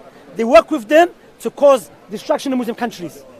Khomeini mentioned that. It's live, you get it, go watch it. It's ma'roof. However, the Ikhwan who are controlling the media, they don't let you to hear that. You know, wallahi, they don't want to hear you that. Shall I go? He wants to stop between me and you. He moving himself, he wants me to go away. Shall I go if you want yeah, you go, yes. Yeah, thank you very much. هداك الله الإسلام. Okay, you're welcome. آمين. والذين يدعون من دون الله. من دون الله. من دون الله. Yeah, Allah. Because الكسر في اسم الجلالة. Yeah, من دون الله. No, we don't laugh at him because I make mistakes as well. To be honest, even me, I will make mistakes. من هم؟ And it's correct. من دون الله. من دون الله. من دون الله. Yeah. What do you mean by من دون الله? What means من دون الله? إنما وليكم الله والذين آمنوا من دون الله. Anyway, take cover. My point here is, look, he didn't know that. He didn't know about the Houthis, how we started, and so on. In Syria, what happened? The Muslims, they were fighting. Who got involved? Iran. Yeah. Sada. Yeah, if you explain to the brother as well. They were killed by the Houthis. They've been asked to leave Sada, sir. They've been asked to leave Sada and go out to Sada. They had to leave Sada. And you know who? Some of them, yes, they're from other countries come to study, but some of them from Sada. And they had to leave, akhi. They were killed, akhi. I mentioned about the hadith في دماش, نعم. ده الحديث إذا إمام مقبل بن هادي الوادعي. You know, subhanallah. Iran, they said they have, what they call it, they have a nuclear weapon. Why don't you free Palestine? Why? Because Iran. Simple question. Simple question. Yeah. Why? They're the borders. What are you doing? You go kill the Muslims, Sunnis in Iran, in Syria. Why don't you free Palestine? To show they're liars. You know what? As a Saudi, they're scared. No problem. For the sake of argument, you are the brave. You have a nuclear weapon. Why don't you free Palestine? It's just a lie. You know, they just talk. Because why? You know, people. You have the way. Go. How come you went to Syria? Against Iran, you stand. Who are you, Saudi Arabia? You are doing. Do you think you are doing the right? You are Alhamdulillah, Saudi defending Israel. Look at defending Israel. Look at Jordan. Nobody hit her. No, look at Egypt. Israel. Saudi التوحيد السنة. Iran الشرك والكفر. How do I get to Israel and you are in the middle? How do you get to Syria then? I was in Syria and you No, how come Iran? Abu Abdullah, Iran is in Syria. It's in Syria, is it? Syria is a So you used to go to Israel. Yeah. So why did you go? Who hit They them? don't want to go. They were in Syria. Yeah, what about Lebanon? Lebanon, the Hezbollah, they're killing the Sunnis in Hezbollah. Hezbollah. Hezbollah, wallahi, Hezbollah. والله You don't like them. الشيعة no, by the way when I say الشيعة أن الذين آمنوا وعملوا الصالحات أولئك خير البرية. سئل الرسول من هم خير البرية؟ قال علي وشيعته. Who are you, Sunni? Where you get هذا نتحافظ دراجي for this. You need حافظ دراجي. You know that there's Algerian commentator. You need that one for that, yeah. What was that in English? That's Algerian commentator for football. Can you? Never. Yeah. Oh, Sunni scholar. Watch. Abu Abdullah, you become like an Indian Christian guy. You keep harassing us. Take care of yourself, man, like I do. Allah guide you. Okay. Not run away. Okay, watch this. Give me one verse for Ahl Bayt. Ahl Bayt. One verse. One verse, so many. But I'm going to give you one verse. Don't Clear. tell me this is half ayah. No, one clear verse. Everyone can understand this. Read it to us. بسم الله أعوذ بالله من شر الشيطان الرجيم. بسم الله الرحمن الرحيم. Take care. Bye bye. إنما يريد الله ليذهب عنكم الرجس أهل البيت ويطهركم تطهيرا. ويطهركم. Same what you say. It's not verse. Not verse. Have a verse, huh? That's it. Have a verse. Have a verse. وقرن في بيوتكن ولا تبرجن تبرج الأولى. Let me finish. قرن. Who's قرن? وقرن في بيوتكن. Allah said. Where did this goes down? Where? Listen. No, not like this. Is Allah give it to you like this or you ask it Allah for it? You run away. Look, he run away. Look. Did Allah give it without He's gonna defeat me. Answer my question. Did Muhammad ask it Allah first or Allah give it first? Let me translate for you what he said, yeah? I told him, can you give me a clear verse where Allah stated in the Quran to follow Ahl Bayt?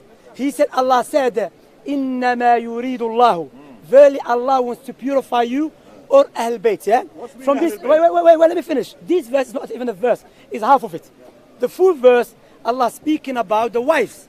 وَقَرْنَ فِي بُيُوتِكُنَّ. Stay at your homes.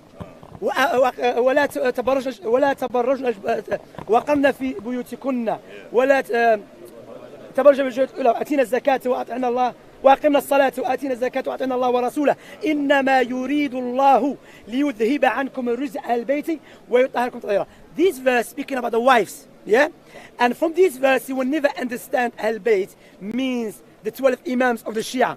Rather from this verse, as Allah mentioned in Surah Ibrahim, the verse number 73, when the Malaika approached the wife of Ibrahim, they said to أَتَعْجَبِينَ مِنْ أَمْرِ اللَّهِ رَحْمَةُ اللَّهِ وَبَرَكَاتُهُ عَلَيْكُمْ. They addressed Ahl Bayt, this Ahl Bayt.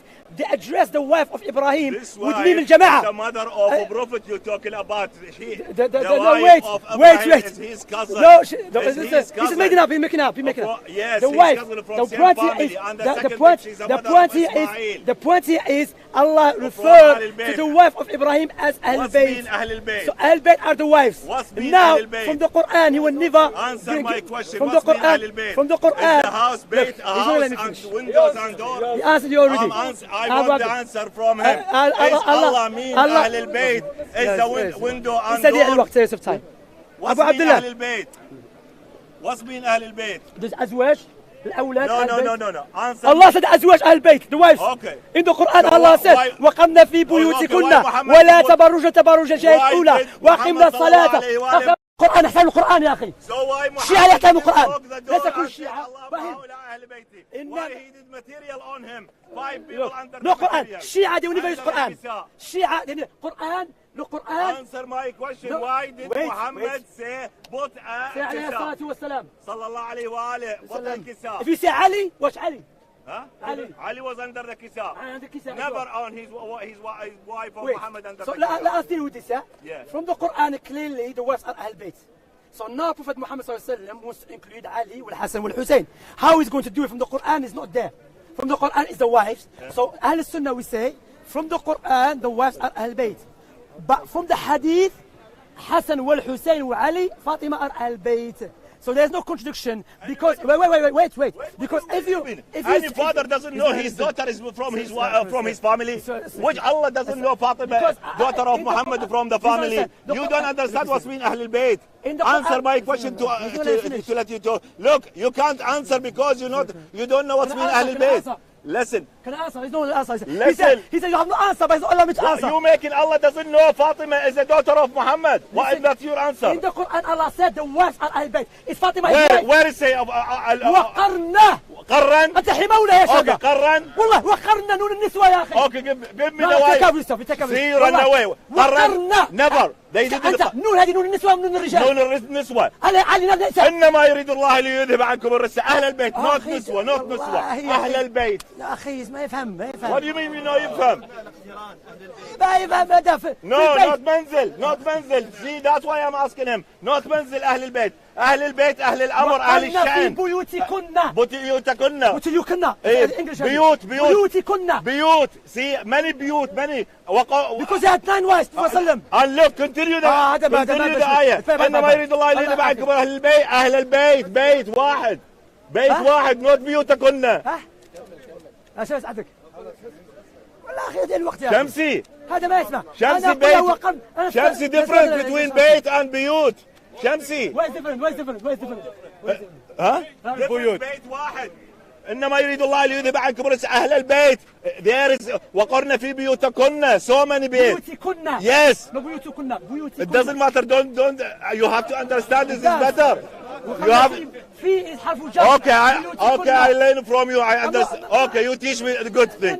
بيوتكن or بيوتكن. How can you speak out the Quran? Okay, whatever you say. بيوتكن. Okay. بيوتكن many بيوت. So many houses. But here is talk about one house. إنما يريد الله ليذهب. اللهم هؤلاء أهل بيتي فاذهب عنهم الرجس. Before the ayah. Allah gave them. إنما يريد الله ليذهب عنكم الرجس أهل البيت ويطهركم تطهيرا. لكن روح قل للنسوانك أن يقرن في بيوتهن ولا يتبرجن. بيوتنهن. إيه. وعربي لا فرنسي لا قبل ما أعطيك إنما أذهب عنكم الرجس. Wait, you finish. Now to show you that these people don't know read Arabic, Quran. That's the mushkil. It's Arabic, but doesn't understand Quran. And now in the Quran, Quran, if you go to the verse, firstly, remember he go to Hadith to show you Shia Quran is not with them. But we say Quran Hadith to us. According to Shia, if the Hadith go and guess the Quran, what should you do? Wallahi, in the Sunnah you have better than I'm Shia asking you. explanation. Abu Abdullah. I'm giving you the explanation from Sunnah, another Shia. When the Hadith go and guess the Quran, what should you do? According to Shia's belief. If the Hadith goes against, أضرب بعرض الحائط. يضرب على الحائط, okay. From the Quran, show me one verse in the Quran says cousins are Ahl Bayt. One verse from the Quran. Cousins Ahl Bayt? Yeah, from the Quran, show me. Never. In the Quran, does it say the wives are Ahl Bayt? In the Quran what? Does it say the wives are Ahl Bayt from the Quran? Never. Okay. Only Ibrahim. Who does his wife? His wife and his cousin and the mother. No. She had no. لا I give you example. أبو عبد الله, وإذا listen. دخلتم البيوت فادخلوا من أبوابها. What's mean bait is a house? It doesn't matter. Look, they corrected me accent. No, firstly, what's he talking about? I'm giving you understandable of Ahl Bayt. Step by step. Oh, brother, step by step. The verse in the Quran in Surah Al-Hud, let me finish. You change your understanding if you understand what's mean bait. Then they say, why you walk away? Bait is not a house. Then they say, why you walk away? Habibi, no, Habibi, please. Akhi, stop it, don't digress. Okay, the point here is, the verse is clear. In Surah Hud, Allah يقول لي الملائكة تقول لي زوج إبراهيم. Who is زوج إبراهيم? Sarah. Who is Sarah? زوج إبراهيم. زوج إبراهيم. That's no more. The relation. Well, leave him. Anyway, take care of yourself. The relation. He's the wife of Muhammad. Okay. Watch. The wives of Ibrahim. Okay. Allah in the Quran clearly addressing the wife as Ahl Bayt.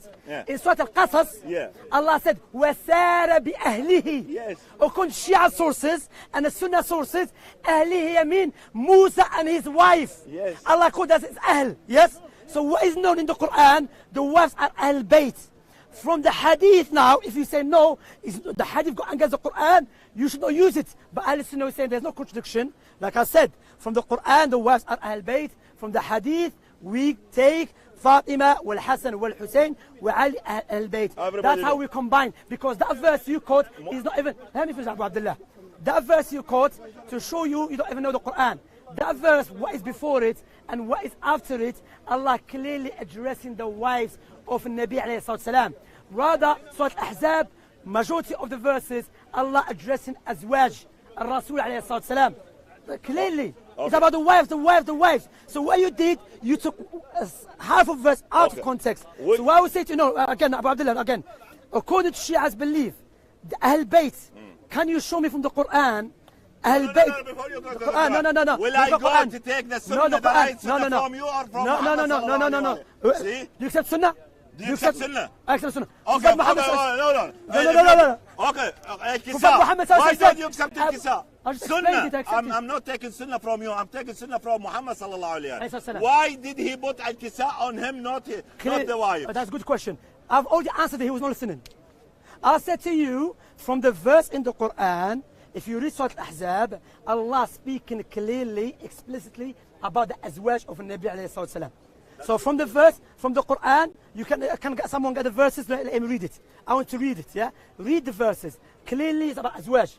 Yeah, even that verse, Nabi qul azwajika. So when you read, it's azwaj, the wives. So from the Quran, Ahl Sunnah, we take the wives of Ahl Bayt.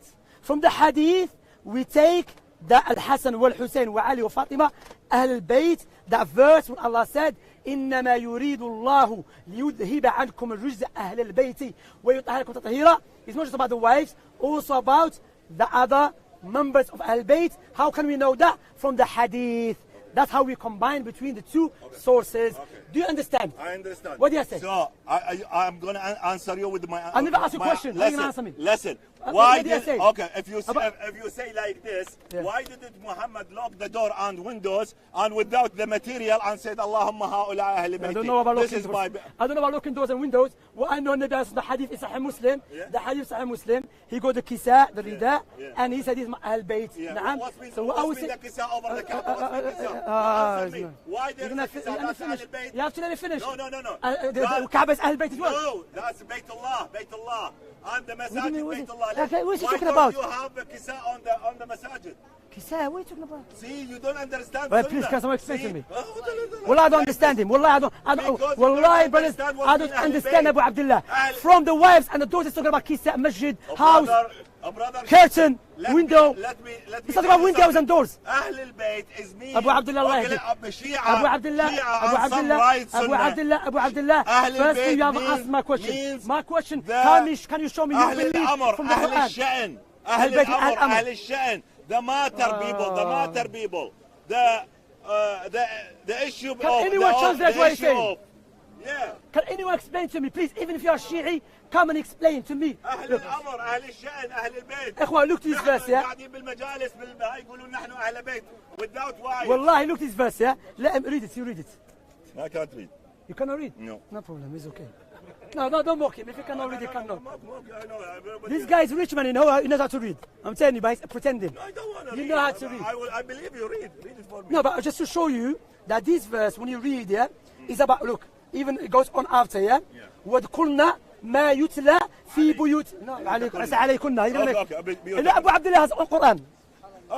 في بيوتكن من آيات الله والحكمة إن الله كان لطيفا خبيرا إن المسلمين والمسلمات والمؤمنين والمؤمنات والقانتين والقانتات والصادقين والصادقات والصابرين والصابرات والخاشعين والخاشعات والمتصدقين والمتصدقات والصائمين والصائمات والحافظين فروجهم والحافظات والذاكرين الله كثيرا والذاكرات أعد الله لهم مغفرة وأجرا عظيما. So when you read the Quran, where is the Ritz? No, read the whole Quran here. Where is Tathir? Where is the Ritz? He doesn't know we already passed it. I'm talking it's a calamity. This is out of the. هداك الله أبو عبد الله. أبو عبد الله الله يهديك. الله يهديك والله يا. I know, I like you والله. والله أبو عبد الله. You know Abu Abdullah, even had to agree with him, but inshallah I think he's coming to Ahl Sunnah soon. You know Abu Abdullah, I think he's مرفوع القلم. Maybe the pens be lifted for him. Like literally, We were speaking about the wives. Let's speak about the Kaaba, houses, windows.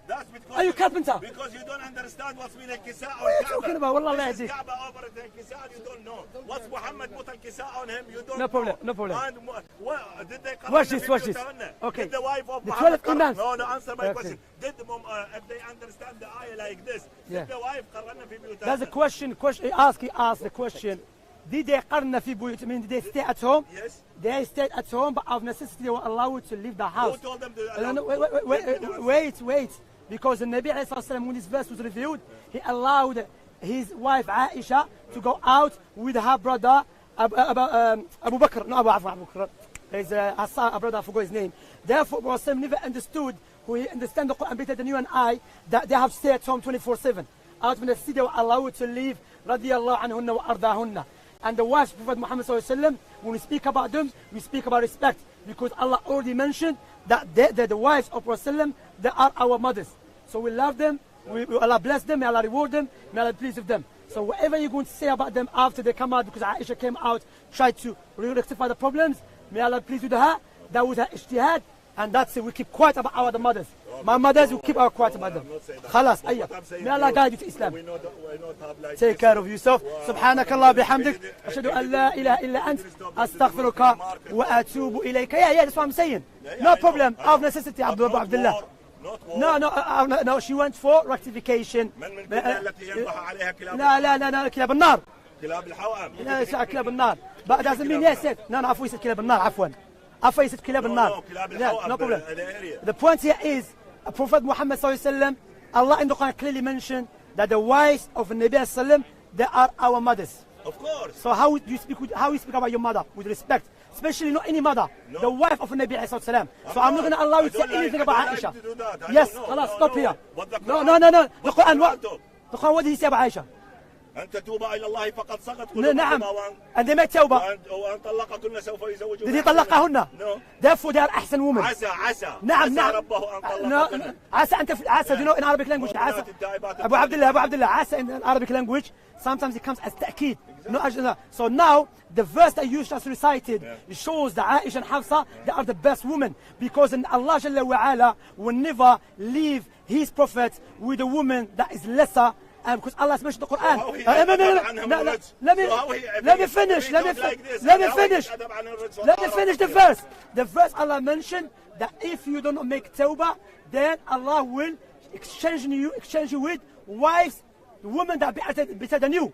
And we know historically from the Shia sources and the Sunnah sources that Prophet Muhammad never exchanged his wives. So therefore they are the best women. May Allah please with them. The case is closed. That's it. السلام عليكم ورحمة الله وبركاته. بارك الله فيكم. حياكم الله. أبو عبد الله الله يهديكم. بارك الله فيكم. حياك الله حبيبي كيفك؟ عفوا المايك أحسن. بتكلم على أشياء. آمين وإياكم.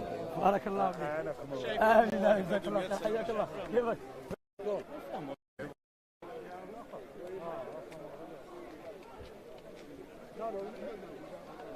Like on Friday, we go after from 6 o'clock all the way to 8 p.m.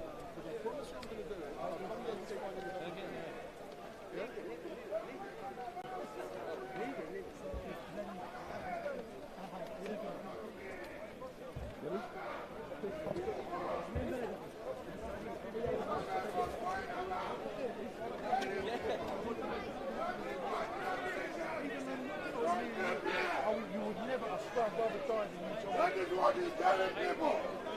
And there is one instance, just one instance in the whole Jewish history and scripture where Gabriel is mentioned.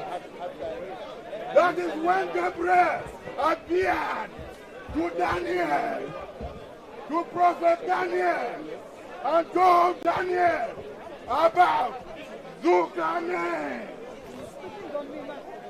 Can you? Zuccaneer. What does Zuccaneer mean? The angel Gabriel told Daniel who or what Zuccaneer means. What does 2 horns mean? It refers to a ram with 2 horns. That is the meaning. And Gabriel interpreted the meaning of Zulkarnain to Prophet Daniel. In history, Zulkarnain in history is not the one we have in the Quran. What does Zulkarnain mean in the Quran? Nothing. It has nothing to do with the angel Gabriel, because Muhammad never knew Gabriel. Never knew Gabriel.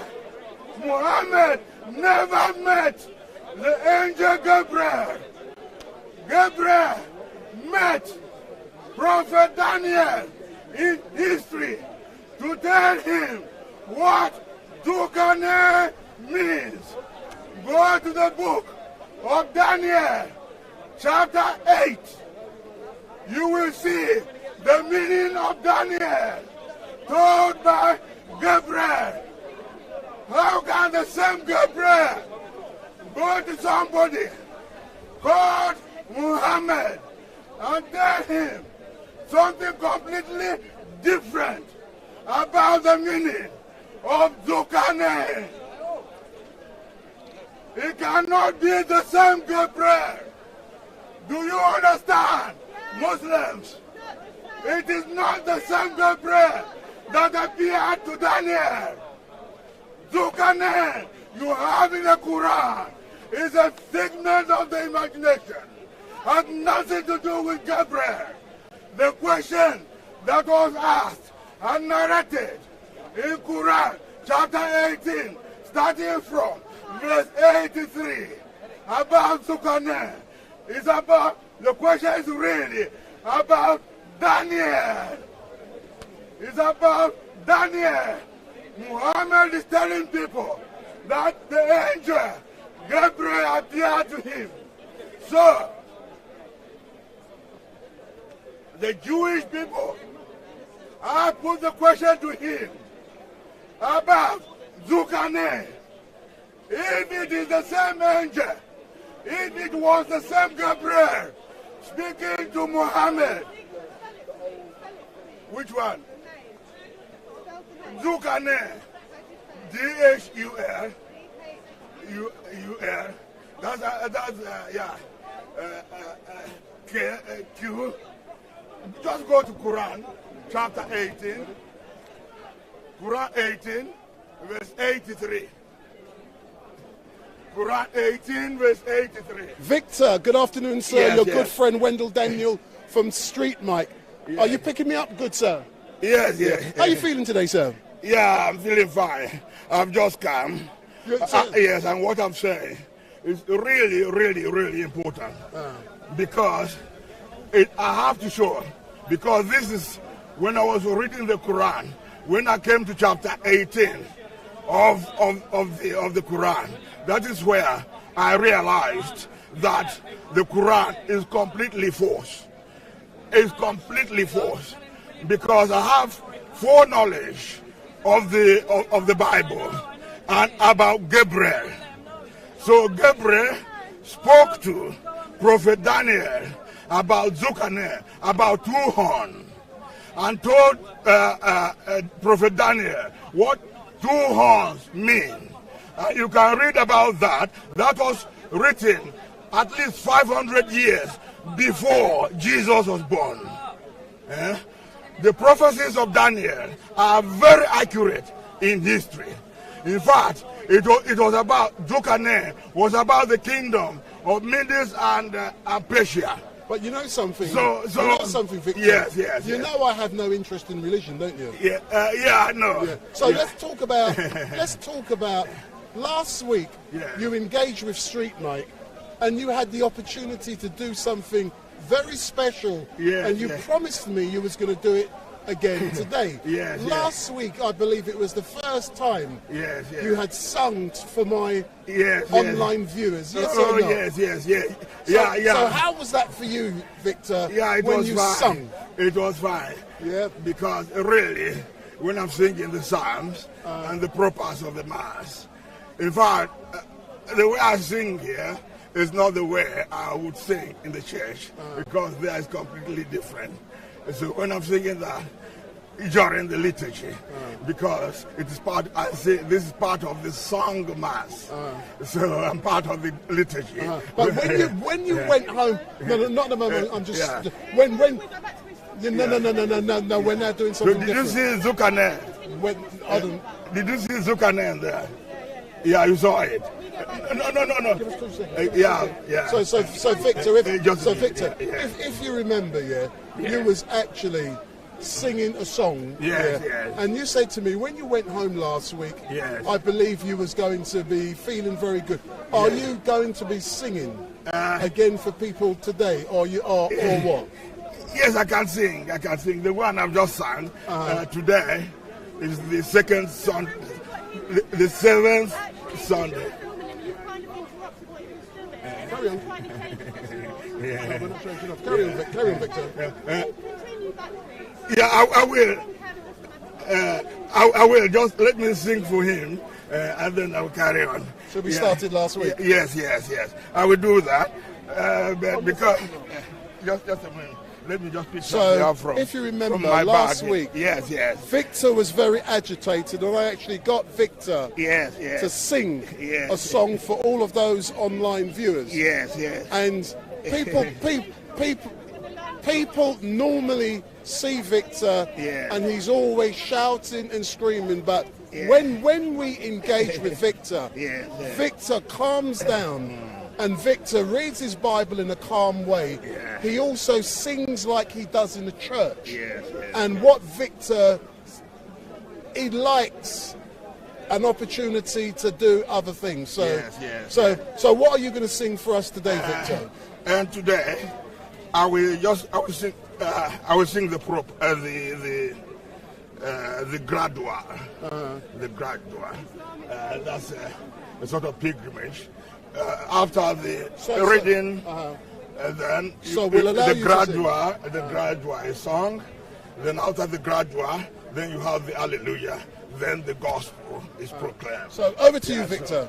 So I'm going to sing the gradual because I'm not. I was doing something when you came, so I may not be concentrated. I know it, but I'll just be glancing at it for the moment. So do it from memory. I will do it more or less from memory, but because my mind was not, and I can't make a mistake when I'm doing this. So this is the gradual for the seventh Sunday after Pentecost. Today is the seventh Sunday after Pentecost. Venite fili audite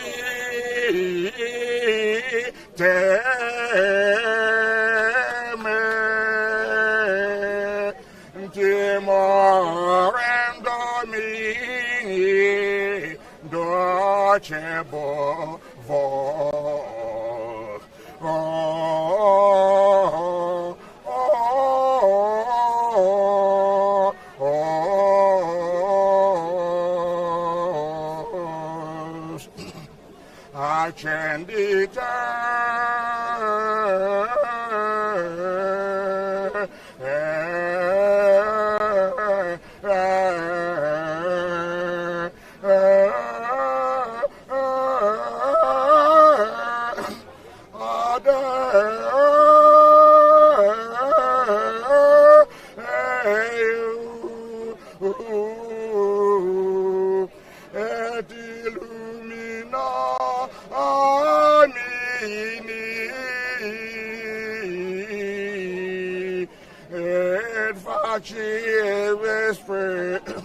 non confundentu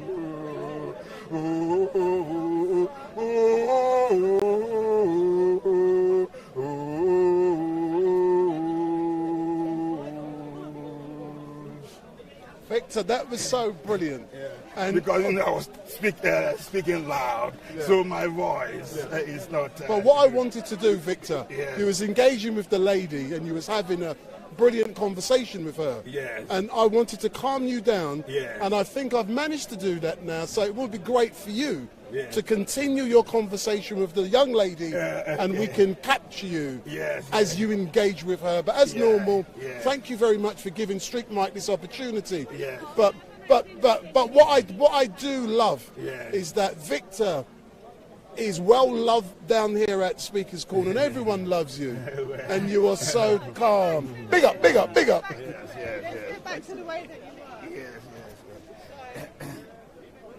that's Zukane. Yeah, it means two horn. Yeah, two horn. And if you read the story there, as written in the Quran, it's bizarre. It's a bizarre story. It says that it talks about Zukane and doesn't know what Zukane means. And Zukane, according to Allah, as stated in the Quran, is the greatest king of Allah. The greatest king Allah made, a leader Allah ever made. Allah gave Zukane of the Quran the whole world to rule. And Zukane traveled east. And when he came to the place where the sun sets, Zukane traveled. He went on a journey commissioned by Allah, and he went all the way in one direction to the east until he reached the place. When he got to this place, in this place, that is where the sun sets, he found, this Zukane found the place where the sun sets. The sun, that sun, according to Allah, sets in a spring of milky water on earth. That is the wisdom of Allah, who created the whole universe. Tells you that is great leader that Allah created. Good afternoon, all. To go on a journey. Wendell Daniel from StreetMic coming to you live and direct from Speaker's Corner. And in front of us, we've got Victor. Victor just sung a song for StreetMic, and what we're going to be doing in a moment is going around and engaging with a few more contributors down here. But don't forget, if you like StreetMic, give me the thumbs up, make your comments down below, share and follow. And what you also need to do, for those of you just joining, is switch on the notification bell. And every time we go live, you will be informed. So switch on the bell, and every time we go live, you will be informed. And what you also need to do is ask your family and friends to follow StreetMic.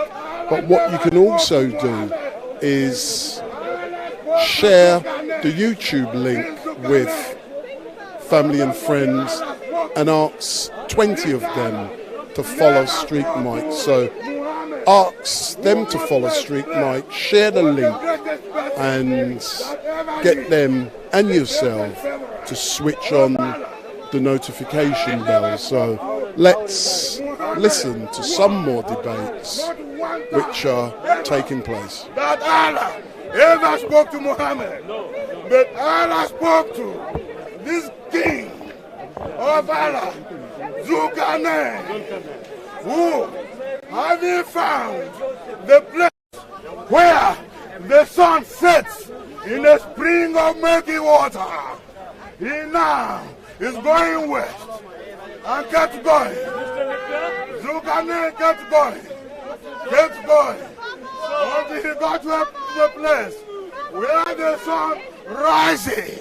Brother Victor? Yes. Brother Victor? Yes. So Zulkarnain yes. far better than Muhammad. Yes, yes, yes. Because Allah is speaking to Zulkarnain rather than Muhammad. Yeah, I never spoke to Muhammad. Basically, Go to Quran chapter 18. Zulkarnain is from 83. The prophet of Islam. Allah speaks to Zulkarnain. Yeah. Zulkarnain speaks to Allah. They have a conversation. Allah speaks. Was in good conversation. Yes. With Zulkarnain. Allah not afford. Opportunity Brother Victor, to talk to Muhammad. Brother Victor, ever the best man. Whoever is Brother Victor, the last of the prophet. Allah can never speak to Muhammad. Allah is giving a wrong information through the Quran to Muslims and to all the world that this sun is setting in a milky water. Yes, that is Allah's commission. Yes, this is the greatest king. Zulkarnain was given the reign over the whole universe. That's right. He can go anywhere. So he went east and found the place where the sun sets. And then he turned around and went west until he found the place where the sun rises. And at the place where the sun rises, he found people there. Gog and Magog.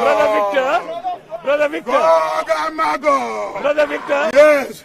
Brother Victor. Yes, yes. So what is the solution for Muslim to understand that Zulkarnain is far better than Muhammad because Allah is speaking to Zulkarnain, not Muhammad. That is the point. That's the point. Clear. So basically, Allah spoke to Zulkarnain. Allah spoke to Moses. Allah spoke to all other people in the Quran. But can never speak to Muhammad. No. Allah spoke to many people. So Brother Victor, you see the speeches of Brother Victor. Ants are speaking in the Quran. Brother Victor. Ants, my brothers and sisters, are speaking Arabic in the Quran. So Brother Victor. And Allah has got the speech of ants. So speaking in the Quran. So Brother Victor. Allah is communicating with ants. But Allah cannot afford 1 minute to speak to Muhammad. No. Question again. Okay. Question again.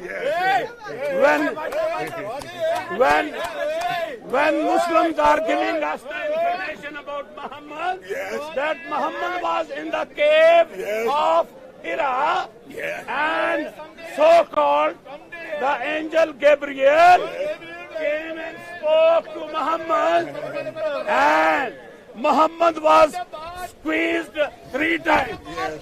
He was squeezed 3 times, and angel Gabriel was telling Muhammad to read. And what did Muhammad said? You can be sure that Muhammad never met. So Quran says from history. So Brother we Victor, know who Gabriel is. Brother Victor.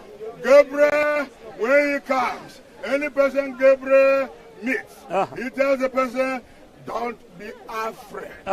Calm down. Don't be afraid. Yes. Don't be afraid. So you are saying the previously when Gabriel came to Mary and to Zachariah, he greeted them and he introduced them. Introduced himself. So Gabriel introduced himself to Zachariah. Starting from Daniel. Starting with Daniel. 500 years before Jesus was born. Before Zachariah was born. So Gabriel did not greet Muhammad. Never greet Muhammad. No, Gabriel in the Quran turned Muhammad into mayonnaise. He squeeze Muhammad. 3 times. Squeezing Muhammad. How many? To get something out of it. How many? 3 times. Anyway, all this. are just stories, fanciful stories. Yes. Is there any person in history who ever saw that? Yeah. Is there any person in history ever who has ever testified in history that there is somebody called Jibril that spoke to Muhammad? No. Is there one person in history it looks like who ever saw or heard Muhammad or Jibril speak to someone called Muhammad in history? Brother Victor, it looks like yes. It looks like that Gabriel was a false angel. Completely false. False angel? Yeah, because in the Gare Hira. Yeah, that is what I was saying. Because if it would be a true angel Gabriel, then he would have introduced himself. Yeah, but not just that. He would have taught Muhammad how to read. Yes. Yeah, because it makes no sense. Look at it this way. Because when Jesus, look at this, when Jesus, if there is a blind man, Jesus says, he has a person. Open your eyes. The man comes to Jesus. What do you want? I want to see a blind man. Jesus said, your eyes are open. See. When Jesus said, see, you will see. When Jesus said, hear, you will hear. But when Allah comes, send Jibril to Muhammad to say, read. Muhammad cannot read. He told Muhammad again, read. Muhammad can't read. Another time, Muhammad, read. Muhammad can't read. Allah has no power. Allah has no power. He cannot make Muhammad to read. If Jesus tells a blind man, open your eyes and see, the man would open his eyes and see. 3 times. Ladies and gentlemen, Allah ordered Muhammad, who does not understand even his own religion. Don't touch me. Don't touch me. The word Iqra in Arabic doesn't. Whether you say recitation, whether you say recite, Muhammad, Muslim cannot agree on anything. Any word in Islam has been Asif. Every word in Islam.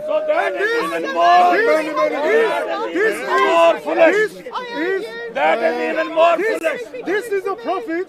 That is even more foolish. Why can't Muhammad who cannot do anything? I asked her to change this to ginger beer. She cannot do it. When angel is saying she cannot do it. Why Muhammad cannot say it? Why he can't read? Even though that's why Allah ordered him. It was an order. It was an order. Tell him. Allah ordered Muhammad. Read. Allah ordered Muhammad. Read. Read. This is an order from Allah. Read. Muhammad could not read. Because Allah has no power. If anybody had any doubt that the jinn can possess human beings, cannot here is your example. Cannot people of Jesus. All commands of Allah are useless. Not with the love. Is it useless? No. Allah doesn't know anything. No, nothing. Allah said, the sun, there, you see there, sets on a spring, on a pond, on earth. And the sun. And the sun is bigger than earth. Is more than 1,000,000 times bigger than the earth. And you have a pond on earth. And the wisdom of Allah, who created the universe, according to Muslims and the Quran, that sun sets in a pool of milky water.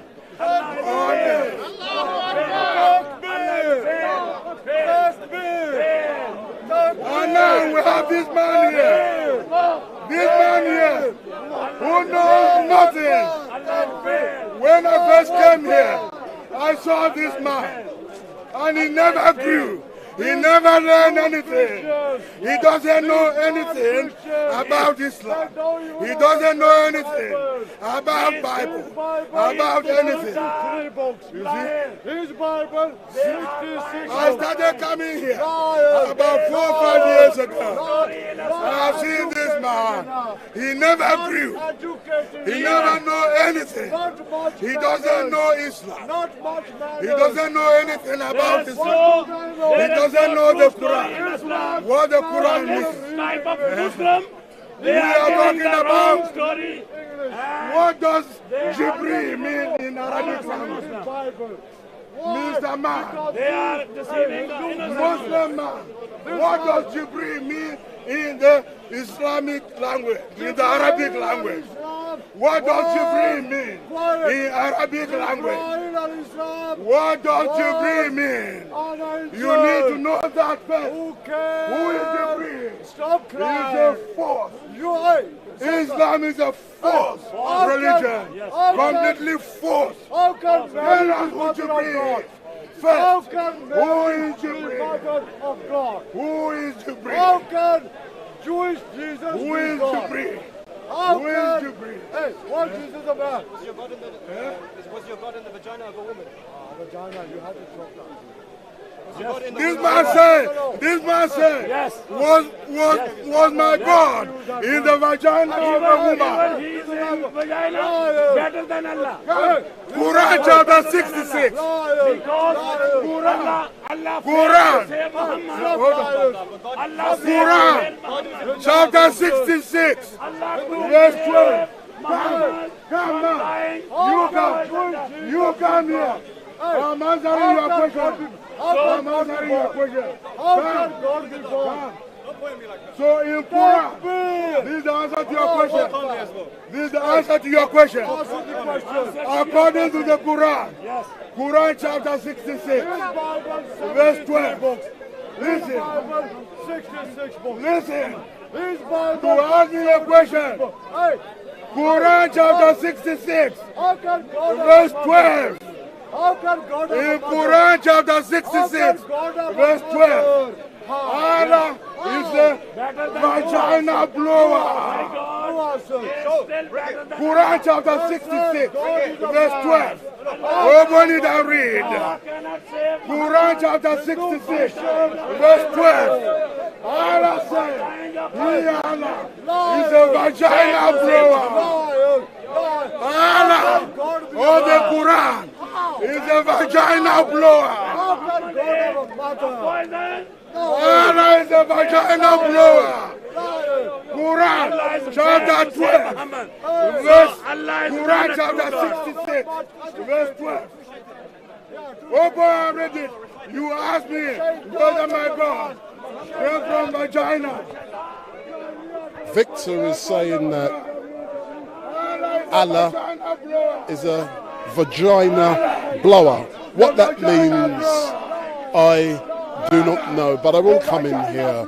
I'm going to be moving over in a minute, but I'm checking the numbers. Don't forget, give me the thumbs up, make your comments down below, share and follow. And what you must also do, switch on your notification bell, and every time we go live, you will be informed. So switch on your notification bell, and every time StreetMic goes live, you will be informed. The next week, I tell you now, we should be live and direct from Speaker's Corner at 3 p.m. So we're going to be late again next week, but it will be 3 to 8 p.m.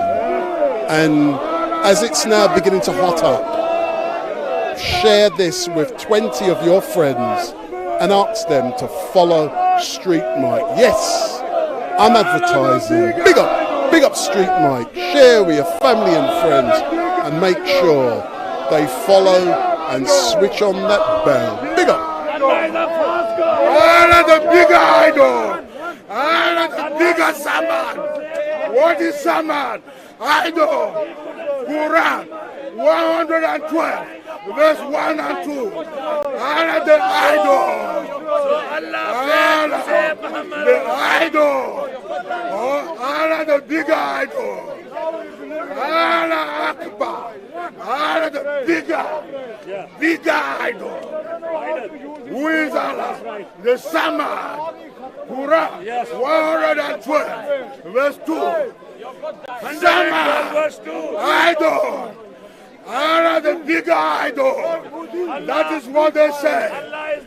When the Arabs say Allah Akbar, Allah is bigger, what does it mean? It's the bigger of the idol. Bigger statue. Bigger statue. Bigger statue. Allah. Bigger statue. You see statues all over this park. Allah the big statue. Allah the big Samad. Samad. Samad. Quran 112 verse 2. Allah the idol. Allah the idol. Allah Akbar. Allah the big idol of the Quran. Allah the idol worshipped by Arabs before Muhammad was born. The big idol in the Kaaba worshipped by the Arabs. That's right. Excellent. So this Quran is eaten by God. One version only. No. Half of the Quran is here. One version only. Half of Quran is here. You killed your God. And half is eaten by God. You killed your God. How can God die? You killed your God. How can God die? You killed him. You crucified him. Do you have a God? Why are you? Do you have a God? I do have a God. Where? That's Allah. He's up there. He's up there. The statue. My God is up there. Allah the image. The idol. Samad. Yes. Allah Samad, idol. Allah the Samad, the idol. Open your Quran, chapter 112, verse 2. Allah the Samad, the idol. You worship idol.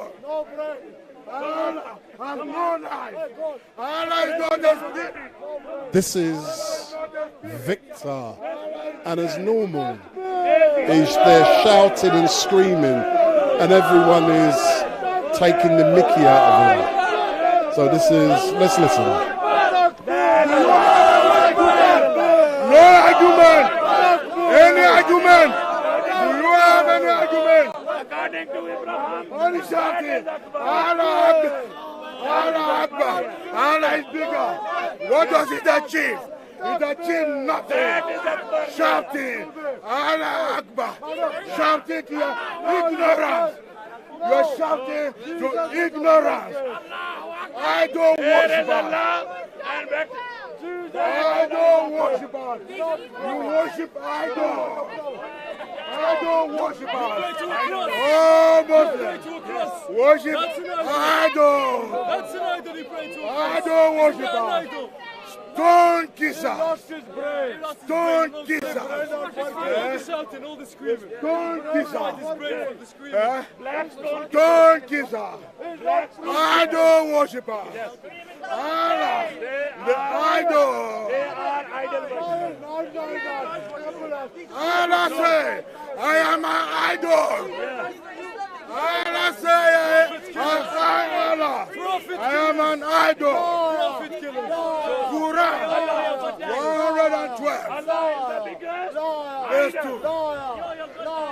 that is Allah. That is Allah. Who is Jesus? Who is Jesus? I can't see Jesus.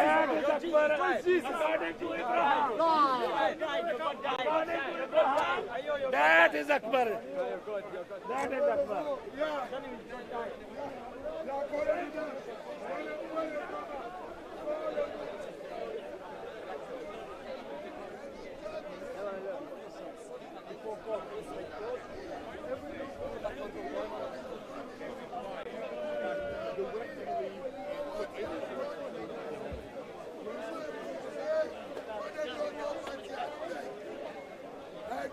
bless him for what he has done.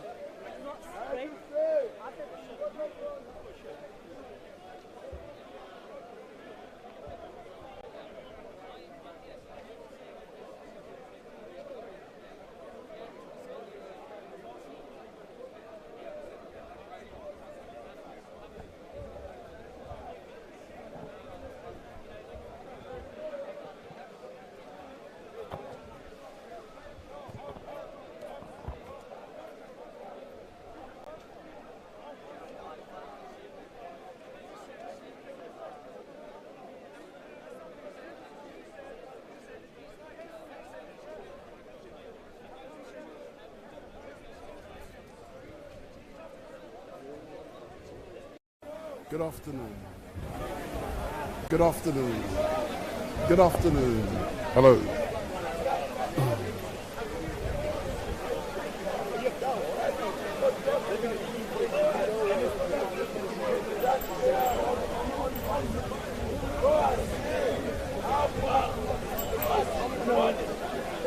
So good evening to all of you who are watching. You're now seeing me again. My name is Wendell Daniel and I'm advertising. And welcome to StreetMic.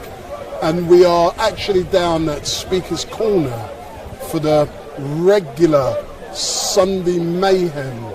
And today it's actually not that busy down here. We've got Shamsi, we've got Victor, we've got Hatun. Unusually, I don't know why, let me move around a bit. There is no Bob the Builder, so I haven't seen Bob the Builder down here today. Where's Bob the Builder? So yeah, Bob the Builder's not here. And earlier on we had Dust, and we had the opportunity to engage with Dust. Just in the background, we've got Piers Corbyn. He's down there. I don't know what he's talking about today, but I'll take a little walk over in a few moments and I'll engage with Piers if he's not talking about COVID. But if it's about COVID, I'm gone, because on YouTube we'll get a strike and you'll be off air if Piers Corbyn is talking about COVID. And a couple of people I want to give shout outs to. So Paul Jilks, good afternoon. This is a shout out to you. And also Tyrone Jilks. They're not the same family, they've got the same name, but they're different. So Tyrone Jilks, big up. I also want to say good afternoon to the doctor. And, you know, that is great that you guys are engaging each and every week. And it was due to the doctor last week that I decided to introduce the issue that relates to the temperatures and the weather. I'm now going onto the chat and I'm going to say hello to a number of you that I can see on the chat. So, Fat Lover, Islamic Realist, Ben Dover, Paul Essex, Bisson Brick, Free Sharon, Shivites, Jagnar, Johnny Big Spud, Frankie Lowe, Umar Faraku, Saad Ahmed, Rafid 1313, First Visual, Peter Yam Yam, Ali A. Gunman, all of you guys who are watching on the, sorry, not watching or engaging on the chat, thank you very much. And I'm Wendell Daniel from StreetMic, and it really is a pleasure to come down here every week and do all of this stuff for you guys. And I must admit, this has now become part of my regular Sunday repertoire in regards to all of the other things I do during the week. But I cannot come down here at the same time every single week because I do professional things that people pay me to do, and they take priority over this because I do this for fun. But next week I should be here from 3 p.m. to 8 p.m. So put it in your diary, 3 p.m. to 8 p.m. And last week, I'm just going to let you guys know, I can tell you, the reason I say you must follow StreetMic give me a thumbs up, make your comments down below, share and follow. I also say switch on the notification bell. You must do that. I also say to share with family and friends. The reason I do that is specific. It's called call to action. When I call to action, quite often people carry out those actions. And it's important, and that's how you help to grow, because sometimes people can watch and they don't act. And it is important. Sir, come over here. So I want to say about the engagement last week. It was great. See this man here, hello. He's from Soca Films. Hello, family. And last week we did a great engagement with Bob the Builder, and you uploaded it, and I was pleased, and I look forward to more engagement. But where's Bob today? Everyone's missing him. Yeah, I think Bob is now on the beach having a couple of cocktails. Hold on, you're telling me Bob is not down there, Speaker's Corner, he's on the beach somewhere, spending his YouTube money. Yeah, I think so, yeah. Yeah, so, you jealous? I am very jealous. Yeah, so when you're going to be following suit yourself? I hope soon. Yeah, so, but tell me something, yeah. You know, I like to engage with people, yeah, and give them something different. You're the man who films Bob the Builder. I run Soca Films, Yeah, you run, he's the boss of Soca Films, yeah. He's the third best filmmaker down here at Speaker's Corner. But what is it like for you to run a well-known channel that's been established for many years, and you've got controversial figures that you film weekly, like Bob the Builder? It takes a lot of hard work, it takes a lot of time, it takes a lot of patience, it takes a lot of sacrifice. I spend many hours editing videos, looking back at videos. So the reason I do it is because I love Jesus. I think he's a man that deserves my sacrifice and my time and my efforts, and that's why I do it. I do it for him. Otherwise, I'll be spending time with my family, instead of coming to Speaker's Corner. But that's the reason why I do it for Jesus, and secondly because I love filmmaking as well. So I concur with you, but some people have this false belief that people like you and me make money from doing this. Can you just elaborate on what you make, or the opposite, what you lose? Yes. Well, the money is not that great. I mean, the channel survives based on donations, which we're obviously very grateful. Also membership as well. But I mean, so far it's going well. It's going well. I'm able to support my family and at the same time be able to come here and film the Christians.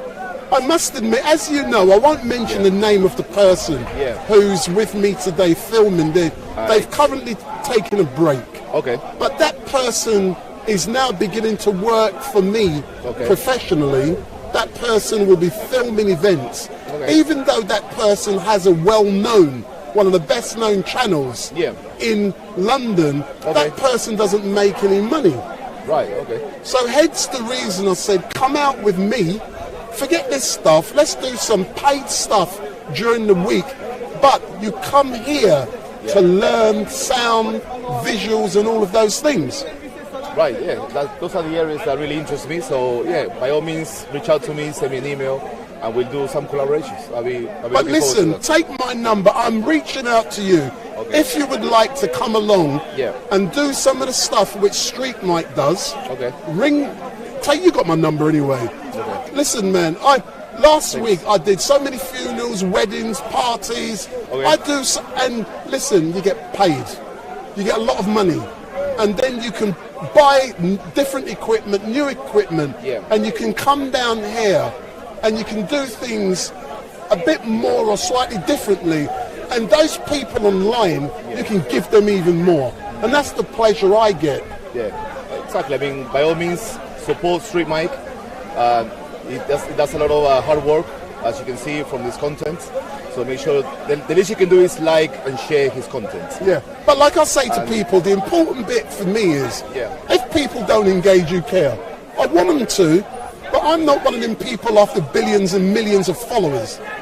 I like long, detailed content, not clips. And I differentiate myself with others by doing just long live streams. So by all means carry on doing what you're doing. and I'm sure you'll get the rewards in the future. In terms of, I don't know what you want to achieve with your channel, but I'm sure if you put your mind to it and keep working hard, it will grow into something that you are. Yeah, and it takes time. It takes years. It takes time. It takes years. It takes effort. It takes money.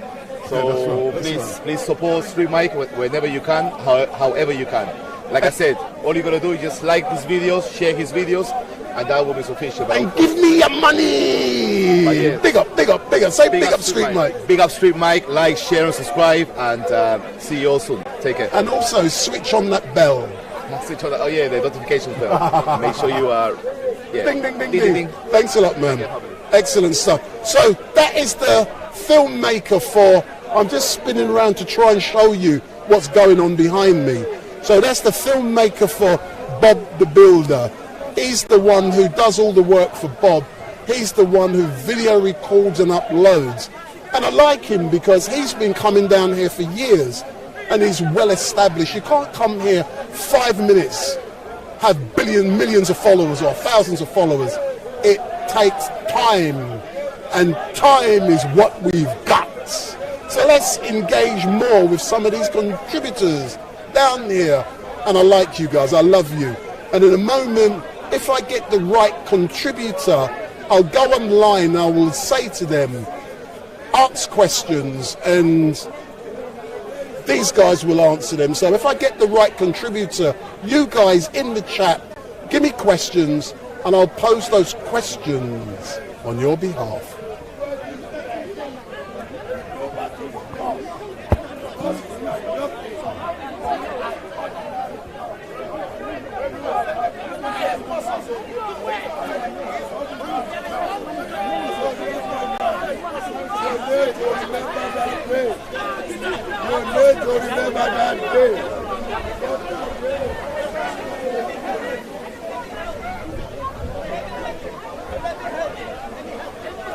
If I ask a question as to why you believe that Muhammad marrying more than one woman, what is your argument against that?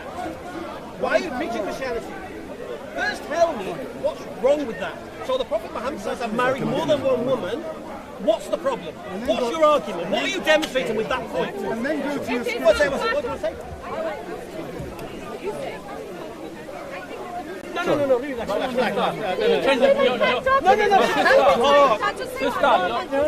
Sister, you're changing the topic, sister.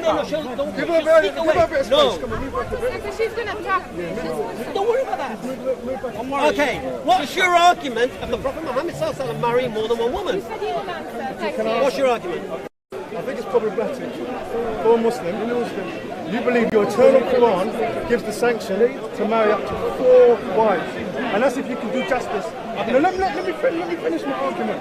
You want one-word answers or something? No. I don't want one-word answers. I'll explain it to you. Because what you're doing, you're saying Muhammad went against the Quran. That's what you're going to try to do. We know that. Even if I'm going to say that, let me. Well, we know you're going to say that, but that doesn't answer the question. But I'm not going to. But that doesn't answer the question. Okay, one second. So let me just understand something. Okay, one second.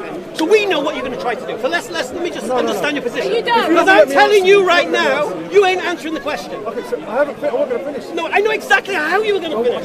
You were going to say, your holy eternal Quran said, yes, that's how you started me. Yeah, but that's not. All right, so let's continue. All right, I'll tell you what, I'm going to say what you're going to say, then let you say it, all right?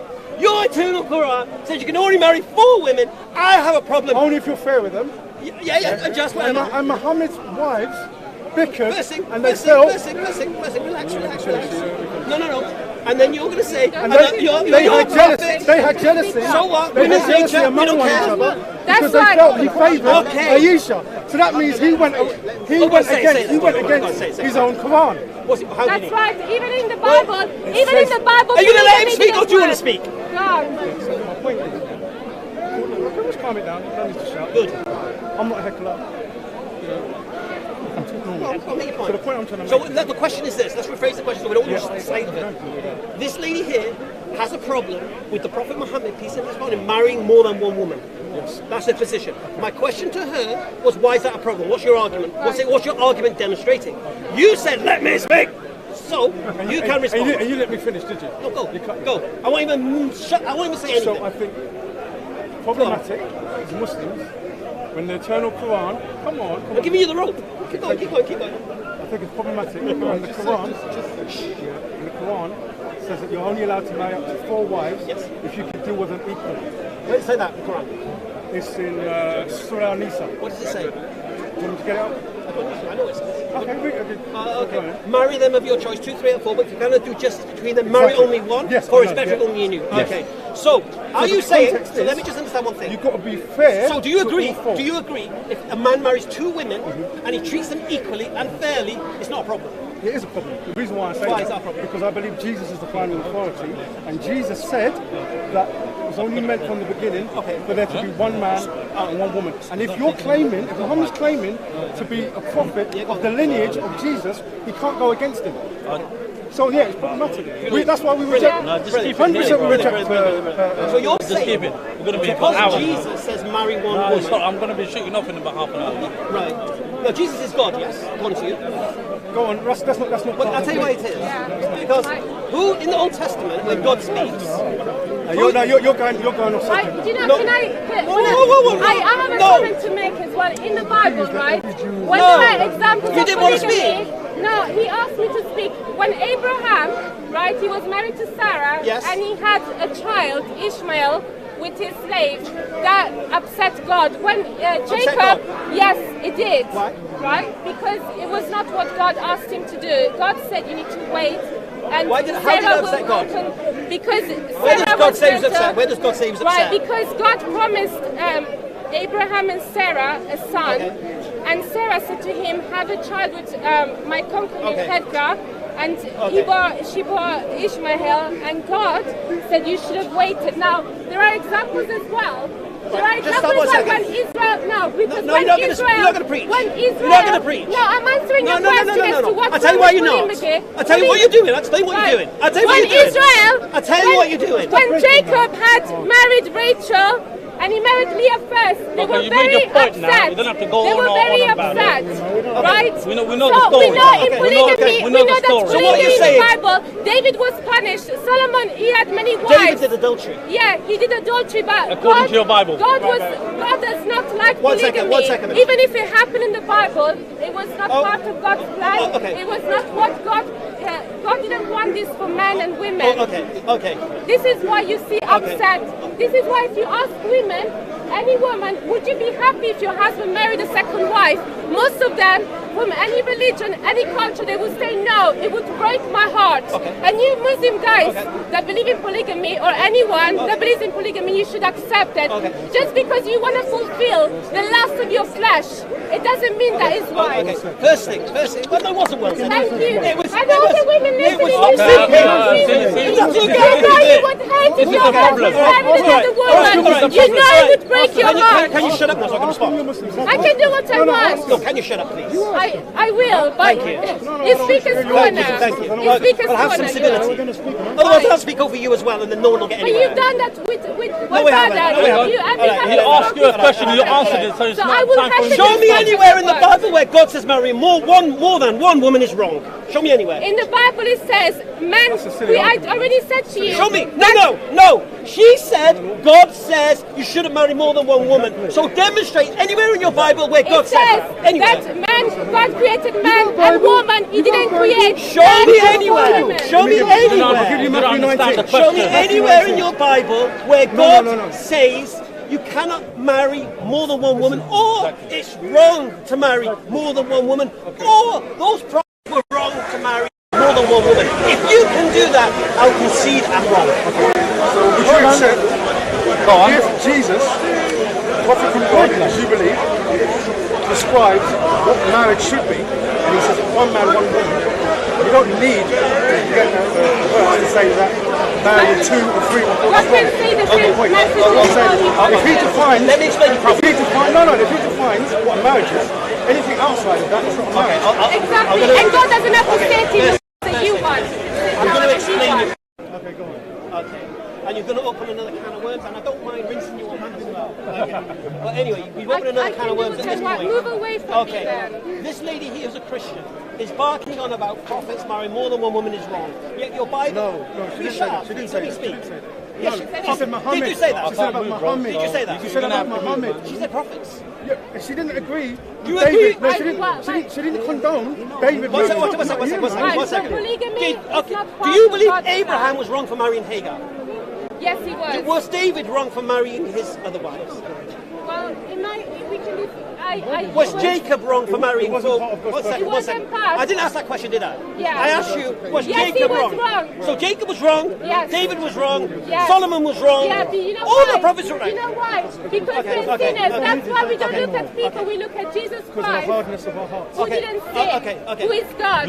Everybody else in the Bible, even prophets, yes, they fall short of the glory of God. Can God use them? No. Even if they're sinners, yes, he can. Right, here's the thing. Yes, he can. Nowhere in the Bible does God say any of those prophets are sinners for marrying more than one woman. You're just making it up. No, what the Bible says, that the plan is for a man and a woman. That's the first point. That's the first point. Listen, ventriloquist, stop me, shut up a second. Okay.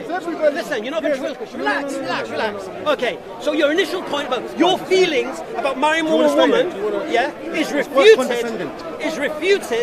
is refuted by God in the Bible. Because his prophets do this thing. And the 12 tribes of Israel come out of the 4 wives of Jacob.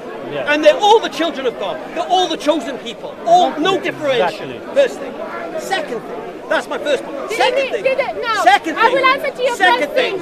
Rachel and Leah, they were very upset with one another. That's the point. You don't care. You women are always upset about something. You don't care. You don't care about women's feelings. This is the problem. God didn't care. God didn't care. He did care. Where did God admonish you? Don't say you're speaking for God. You are. I never. You said God didn't care. Show me that from the Bible. Okay, show me where God... No, you're speaking on behalf of God. Let's understand. I didn't speak on behalf of God. Yes, you did. No, I said Jesus. All you've done is speak on behalf of God. I said Jesus, who spoke on behalf of God, defined what marriage is. Okay. So and that's your second kind of words I'm going to rinse you on in a minute. Just relax. She said... Well, what have I got? She doesn't have to accept. Where does it say? No, where does it say that? It doesn't say that. She doesn't have to accept. She doesn't have to accept. She doesn't. You don't have to. Show me that. Show me that. You don't have to. She doesn't have to. Oh, you don't have to. It's a different thing. No, you don't. No, you don't have to. We should leave them to argue. All right, that's the first thing. No, we don't leave it to argue. I know you want to run away from the conversation. You know what? I have to get someone in martial arts. Can I pray for your audience? No. Don't pray. No one cares. Thank you, Father. No. I pray in the name of Jesus. No, we don't need your prayer. Jesus, because you know what? Nobody cares. We don't want you to marry. Nobody cares. All right. Can they let your brother do the talking, please? قل يا أيها الكافرون لا أعبد ما تعبدون.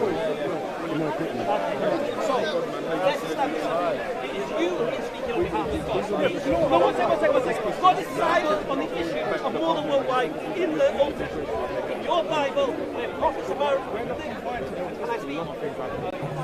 in your Bible, any prophet who marries more than one wife is never condemned by God. Never. And you're saying it's wrong when God never condemned it. Now, surely, if it was wrong, God would have said it. Secondly, you're now trying to crawl in the New Testament as if you're bringing up reliable information. So I'm going to ask you now, why do you believe the New Testament's a reliable source of information? Why do I believe it? Well, you know you get because of the advent of Islam. That's why. So you believe the New Testament perfectly prophesies Muhammad as the Antichrist, and that every country that comes against the people of Israel will be followed by the Antichrist, and they're all Muslim nations. And that's great evidence from the Bible that Islam proves that the Bible is true. You're saying your belief that the New Testament is true. One example. Show me the Gospel of Matthew where the event of Islam.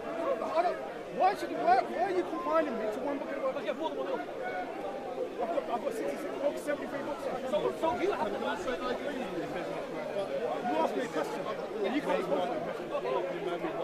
So I'm telling you, right, listen to my point. Okay, so listen to it carefully. Show me Islam. Show me Islam. Show me where. In the Bible. Show me the New Testament.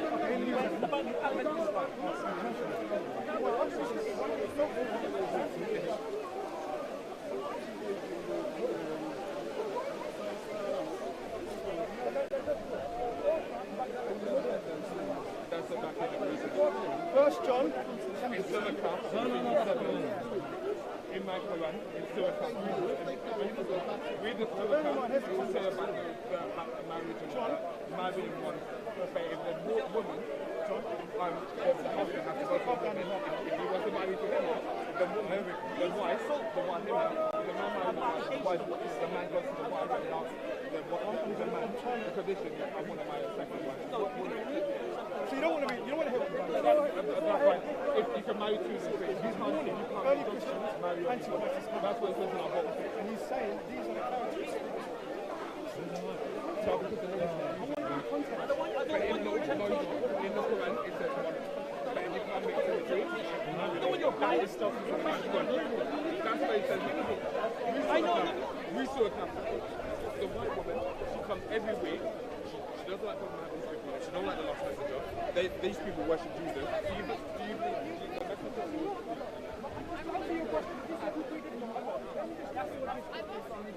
But there's multiple other religions. Why don't you analyze them? No, quite often it seems to say they don't want any because no one's showing it.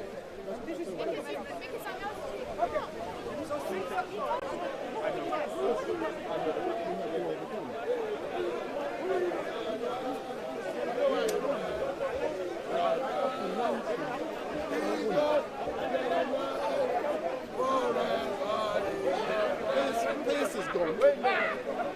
He was he moving?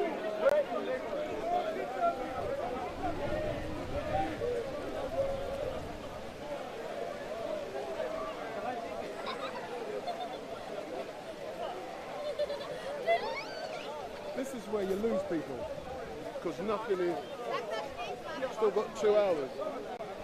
There's nothing now.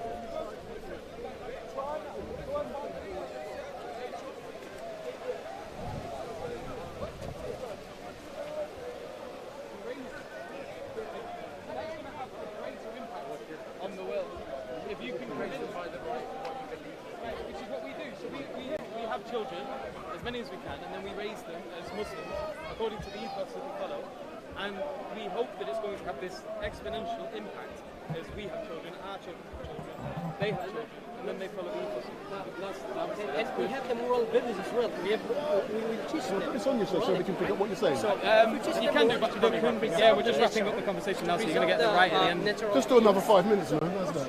How about another 5 minutes of StreetMic? I don't know, I feel more frightening. Look at the little like the micro scooter that little boy's riding around on. Look at the shirt on his back. Look at every single thing that goes into raising a person, especially by the standards that we've come accustomed to in society. So we know that just by existing, there a new human is placing a great strain on the natural world we're talking about. Yeah, but any life. So this is the thing. Like I get it, and I'll even concede to that as a proposition. Yes, like any living thing is going to put a strain upon its environment. But that's just the definition of life in general. And if you have a problem with that, you have a problem with life. Of course, but it just comes back to whether or not you prioritise and you care for a future where our species is living in a balance with future of the planet. If I follow you, then I will not get the next generation. So future of what?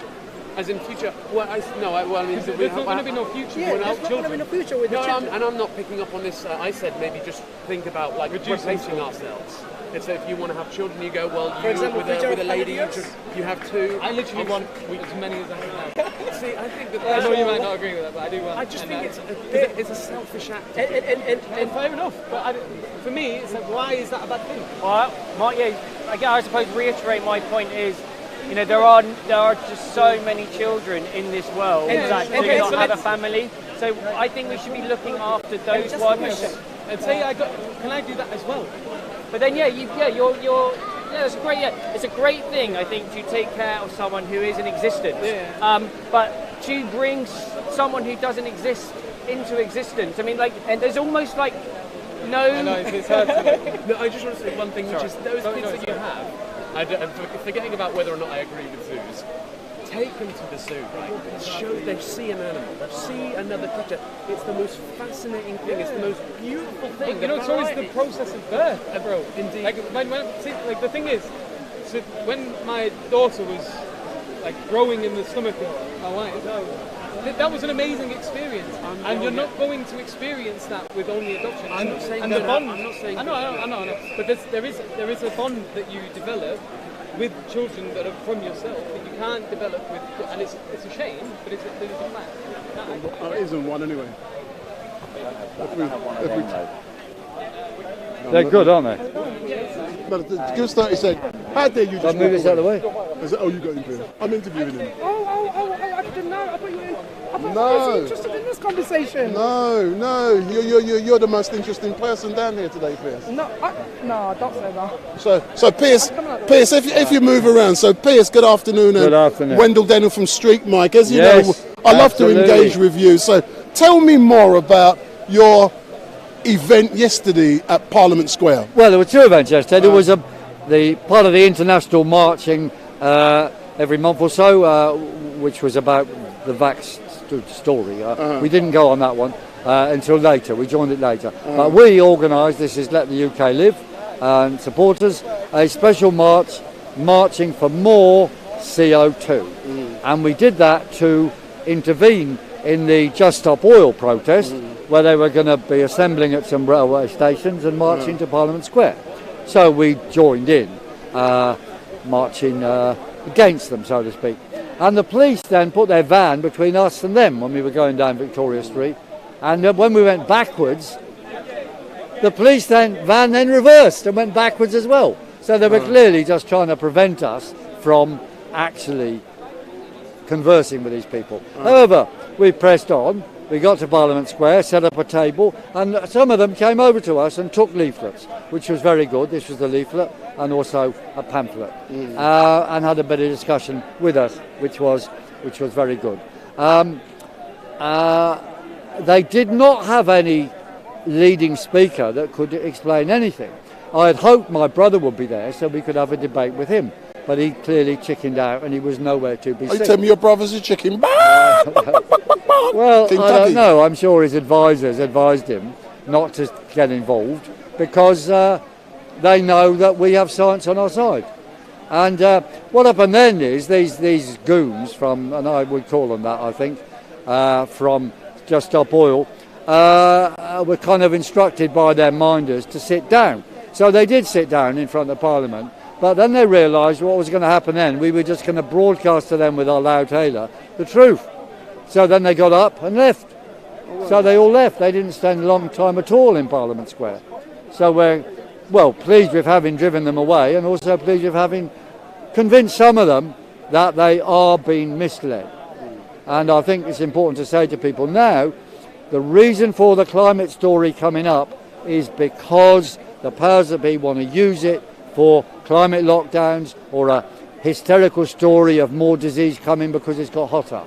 And therefore a monkeypox lockdown. It is all evil. You believe that? Nonsense. There's going to be a lockdown for monkeypox? Yes, something like that. More control, more lockdowns. On the climate story, they're going to say, well, you've got to have an app in order to measure your climate footprint, your carbon footprint. And that app will then be used to control everything else you do. They want to have an app to control everybody. So they switch off your bank account when they don't like you.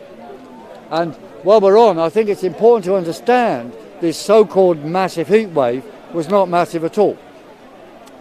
Firstly, we know there's a 19-year cycle of these summers with hot spells. Before this one was, we're 2022 now, so we had 1984, 2003 and 2022, 19-year separation with short, very hot spells in them. But, you see, the data is actually faked now, so it wasn't really any hotter than the other ones. Probably no hotter than 2003 this time. The reason how they trick you is they choose weather stations next to airports, or actually in airports, That's what we said last week, where there's massive heating due to, well, aeroplanes. And the black tar. And no long data sets anywhere in the UK showed any record in that period. So the real data shows nothing. They are just tricking you. Do not believe them. They're choosing stations with short data sets in order to lie. I mean, no, specifically the so-called record on 2019 was a lie, because it was chosen to be just to the northwest under a southeast wind of an area near Cambridge, which is very hot, but because of new build and tarmac. And it was a very short data set. They said record, but 2 miles away, a longer data set station in fields in the normal way, no record, nothing specific. So the 1919 record was fake. The current so-called records are fake. So, Piers, I know you want to go, but what will you be doing during the summer? Are you going to be like a lot of those people, going to France, going to the West Indies, going to chill out, going to relax and recharge, and then come back as that warrior? Well, I get charged up talking to you here. So. No, but I thought you wanted to go and charge up, ready for a new Prime Minister. Yeah, well, I'm ready to get rid of any new Prime Minister that turns up. I mean, you know, they're going to choose some... Well, interesting. You see, if they get Sunak, who's just an agent of the World Economic Forum, it'll effectively be the end of the Tory party, because he's not the person they want, really. You know, a lot of them want Boris back anyway. Do you believe that? Well, do I believe it? I don't know. I think a lot of the Tory members do like Boris, yeah, just because he's such an idiot. They enjoy that stuff, yeah, you know. I mean, I don't know, but Sunak is going to be a servile agent of the World Economic Forum. And the other one who's stupid, she would be equally a servile, but maybe not as effective in serving them as he will be. But I still ask this dodgy question.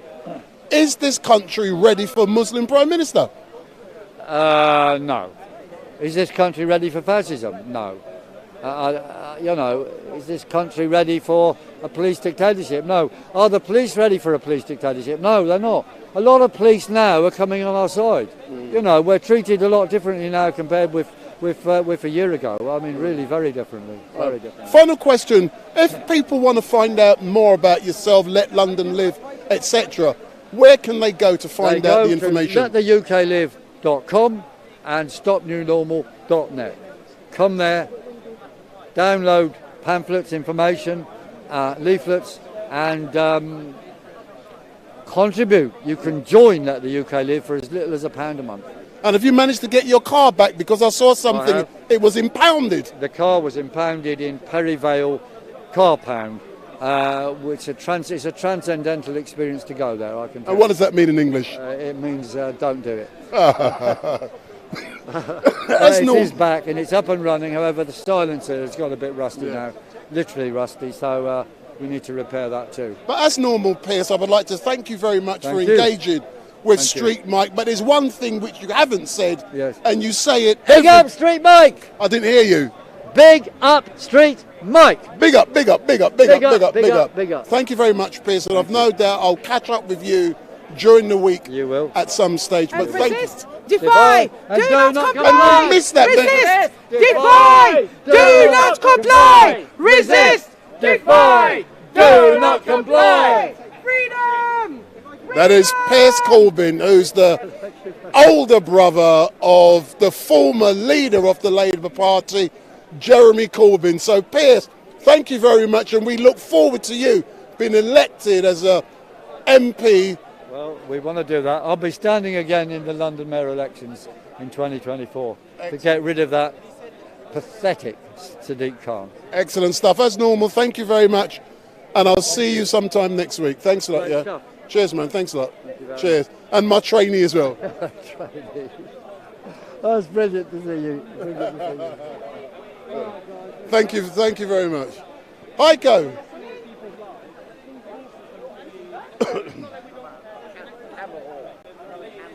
I don't. Since when have you been scared of getting in front of a camera for Street Mic? So what's this I see? You've got a nice, lovely tan. Look, you're nearly my colour, mate. What's going on? Well, I'm half Chinese, so I have like a problem with drinking, and it makes me go red. So tell me, what have you been up to during the week, especially knowing that Boris is on his way out, and we may have a new Prime Minister in a few weeks' time. So what have you been doing? I know it's politics, and I know I was supposed to be interested in that, but I don't really care who gets elected out of them two. Doesn't interest me whatsoever. So tell me the world's been turned so upside down that I'm not really that bothered about, the ins and outs. I probably should be a little bit, but I haven't followed any of it. It just probably make me feel a bit sick if I watched it. So tell me about something you're really interested in, and not COVID. Well, that Extinction Rebellion protest, I went down there yesterday. I had quite a good discussion with them. The main issue I tried to raise with them is, this language has been going around about COVID denialism. And that's the thing that makes me feel a bit sick. Not COVID, climate denialism. They call it literally that, climate denial. What the hell is climate denial? And then I said to them, well, what does it mean? How far would you go? Do you think that anyone who disagrees with or is a climate denier should be banned? And that's what I'm trying to get to. Like, is that where we're going? Because it feels like it. The atmosphere. One of them turned around and said, yes, and others were turning around and, you're paid by, big oil, and all this. It's just such a. So does that mean you won't be watching the film that I believe it's been released over the next couple of days in regards to the same organisation? You won't be watching that? What, XR you mean? Yeah, they're releasing a film, it's in the cinema.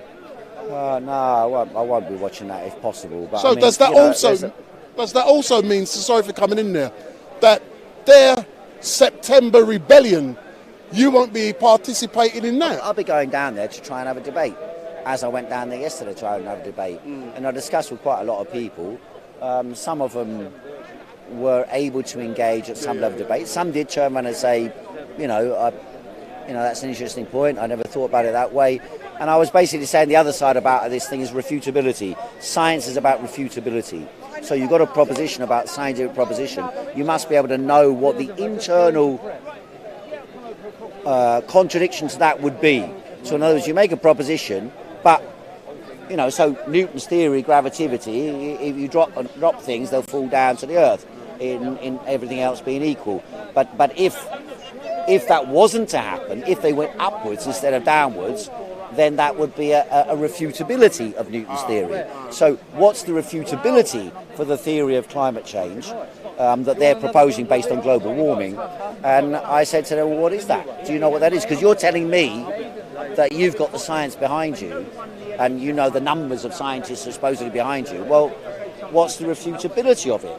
What would refute it? Would 10 years or 15 years of colder weather refute your proposition? Would a reduction in CO2 and a rise in temperature corresponding with that refute it? And they were very reluctant to engage in that. So I don't think most of these people do not really understand the most simple concepts about the language they're using. So if you say science, you'd think you might at least make the effort to find out what you mean. So I always thought those from ER were intellectuals and of higher intelligence. So that's not true, what you're saying? I tend to think that they're very weak intellectuals if they're intellectuals. In other words, they have a little bit of knowledge, they might have a degree.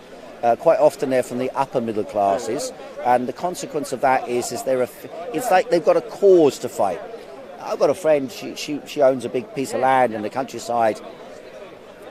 She took all this up, she went on one of these retreats and then decided that, that they have like discovery things, and they discover a mission, and then that mission becomes fight, environmental pollution. It's an easy one, and the science is behind you, and all it needs is me to stand up and I can play a role, I can be somebody.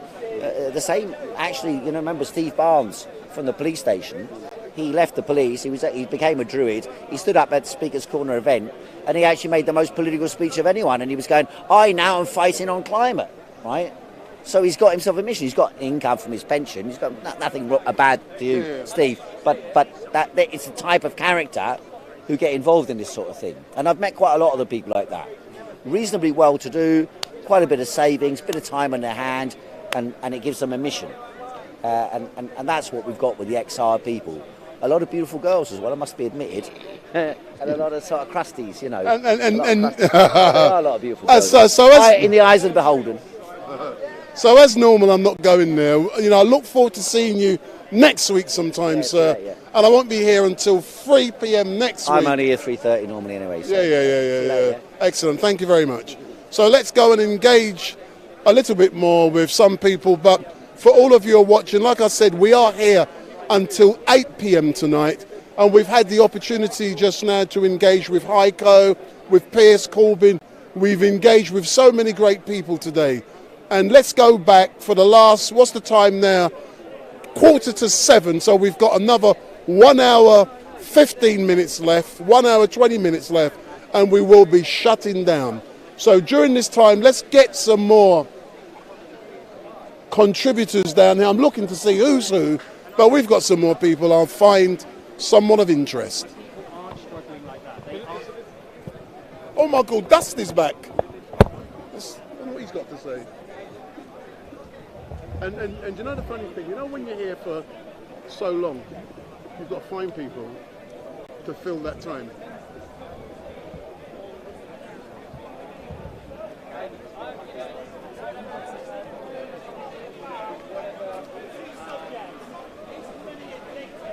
And are we destroying the planet? You are not. Hi there. Yeah, my name is Tarek and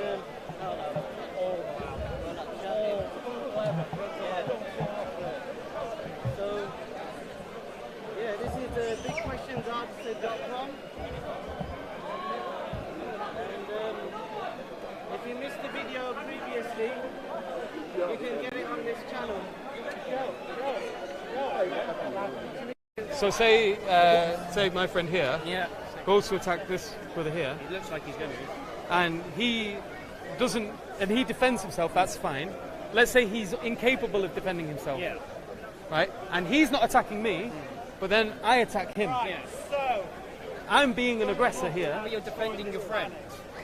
Well, I'm aggressively, he's not attacking me, I'm not defending myself. Destroying this planet. Do you think we are destroying this planet, or do you think they are destroying this planet? So if you had power and influence, would you make the world better, or would you continue destroying this planet? Pardon? Come close, don't be frightened about very masculine presence. So this gentleman would like to make the world better. Yeah, brilliant.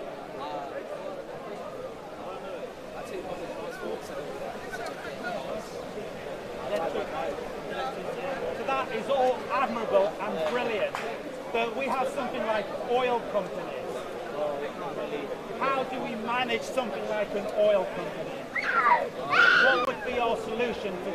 I think, would you agree firstly that, do you agree that oil companies are destroying the planet?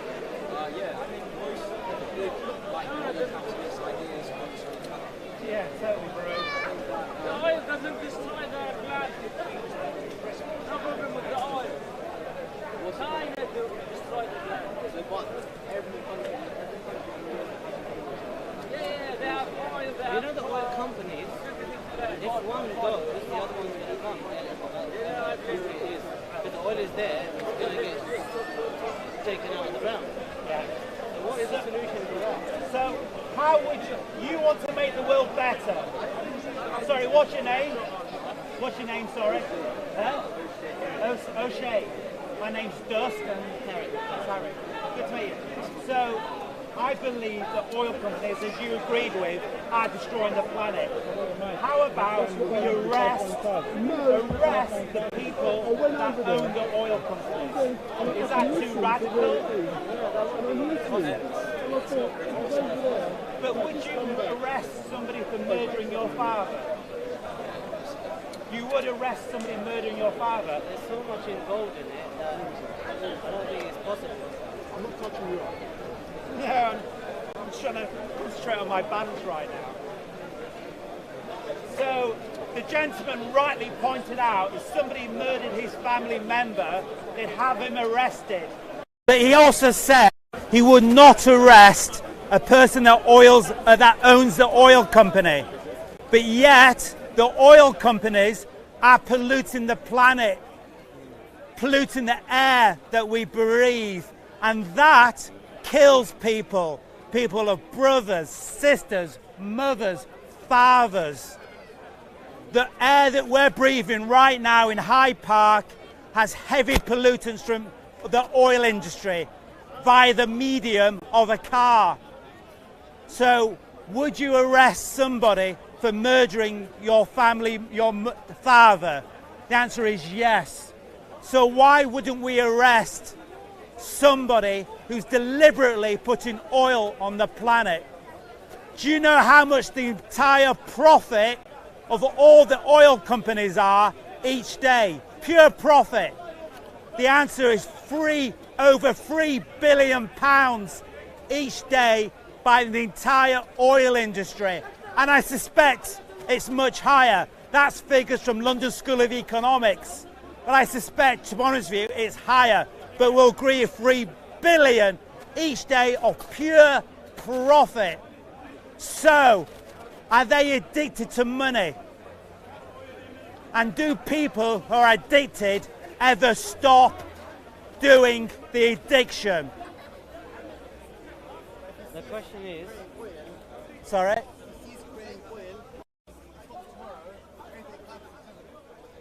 That's a very good observation. The gentleman just said if we stop producing oil, therefore the world stops tomorrow. Absolutely 100%, and nobody on this planet would disagree with that. But do you think we're taking necessary measures to stop global warming and pollution that these oil companies are doing? Do you think they're taking the necessary measures? They're trying their best. Do you think that people making £3 billion a day are going to do anything to stop producing oil and pollution? Do you think they'd do that? There's a lot of pressure on them from the media and everyone, so they are trying their best, right? I disagree with that fundamentally. The media are owned by the oil companies. When you're earning free... Pardon? So Rupert Murdoch has heavy shares in oil companies and gets sponsorship and lobbying. Not only the media, but our governments are lobbied by these oil industries to make sure that we are addicted to oil. Especially America, but any capitalist anywhere on the planet, because Russia and Ukraine also are addicted to selling oil and making money off that, where I fundamentally believe that these individuals should go to prison tomorrow because they are murdering not only the planet, but our relatives, our family, our communities, and others that we don't even know across the planet. Okay, say tomorrow, oil executives are in prison, yeah? Yeah. In prison. What do you do? How do you now move forward? Brilliant question, another great contribution. They don't actually talk about what they want to do. The man just said, what do we do once we arrest the executives and major shareholders? The solution's very simple. We nationalise the oil industry. Nationalise it. Therefore, the first understanding is we're not profitising destroying the planet. We're taking away profits from destroying this planet straight away. And that money, instead of going to shareholders and other rich kids, will now be therefore in that exact moment invested in renewables and other technologies which cause no harm here today or tomorrow. That therefore excludes nuclear power industry. Hydrogen excluded. What's included is wave, wind, solar, and everything that contributes to a neutral requirement for our energy needs. Also, we reduce our net energy needs. But nuclear power is not net neutral, firstly. Secondly, it's heavily subsidized by the taxpayer because it's totally unfeasible as a concept to produce energy that the amount we pay for it, each individual, doesn't cover the actual how much it costs to produce nuclear, because they never include on their balance books what to do with nuclear power, nuclear waste 500 years today, let alone 10,000 years today. And I guarantee you this, 10,000 years today, the nuclear waste is still as dangerous, as lethal as it was, almost half-life and all that, I know, but still it's almost as dangerous as it is the day some nutter decided to produce it. And do you want to hear about this? Do you know how America have dealt with their nuclear waste since they're the... Pardon? Almost. Yes, there probably are incidents of that, but the majority of nuclear waste has never been dealt with in America. It literally sits on the site that it was produced. Literally.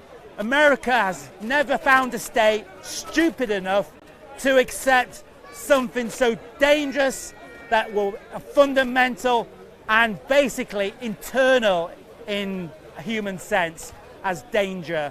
So it now sits growing more dangerous because of the amounts, because I don't know if you know, but nuclear waste can turn nuclear, and if it's not looked after constantly, these never get included in the budgets when nuclear power stations are proposed.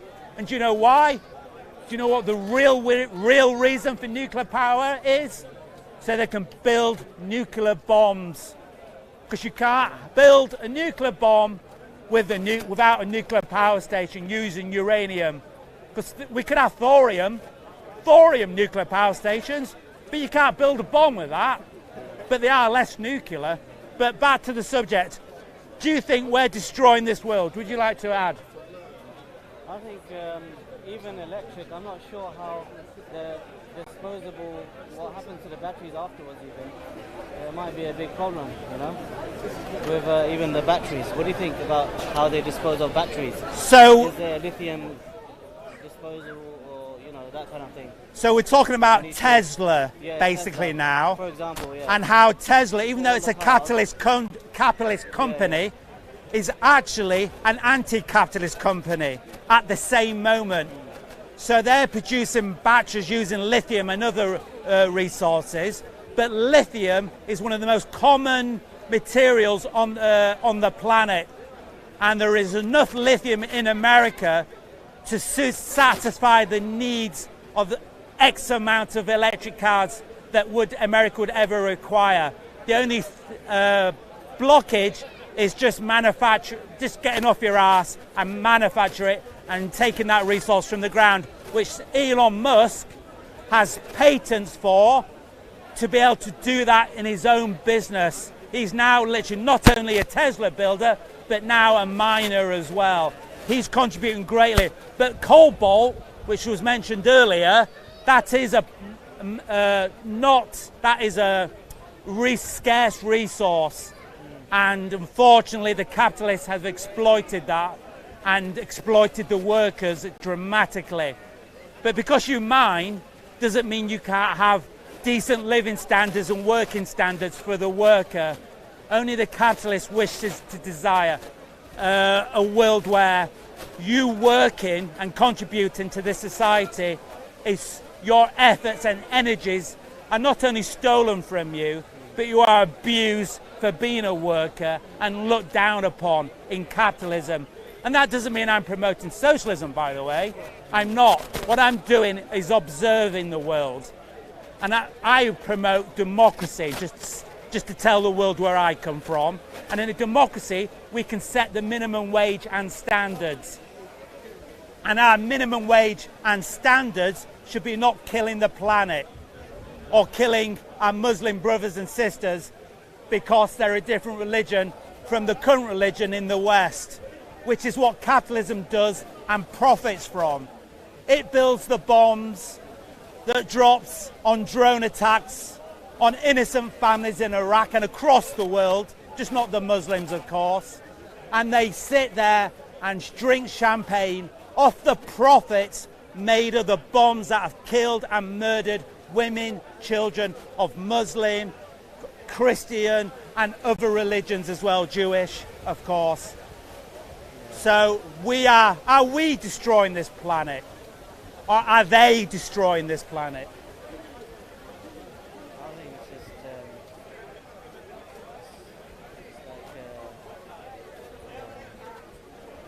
they are definitely just destroying it, and I don't know if there's a way for everyone to unite and be on the same page. Nice. You know, if everyone's on the same page, hopefully there can be some steps that everyone can make. But I don't know if we can do it as an individual or we need to do it as a group, you know.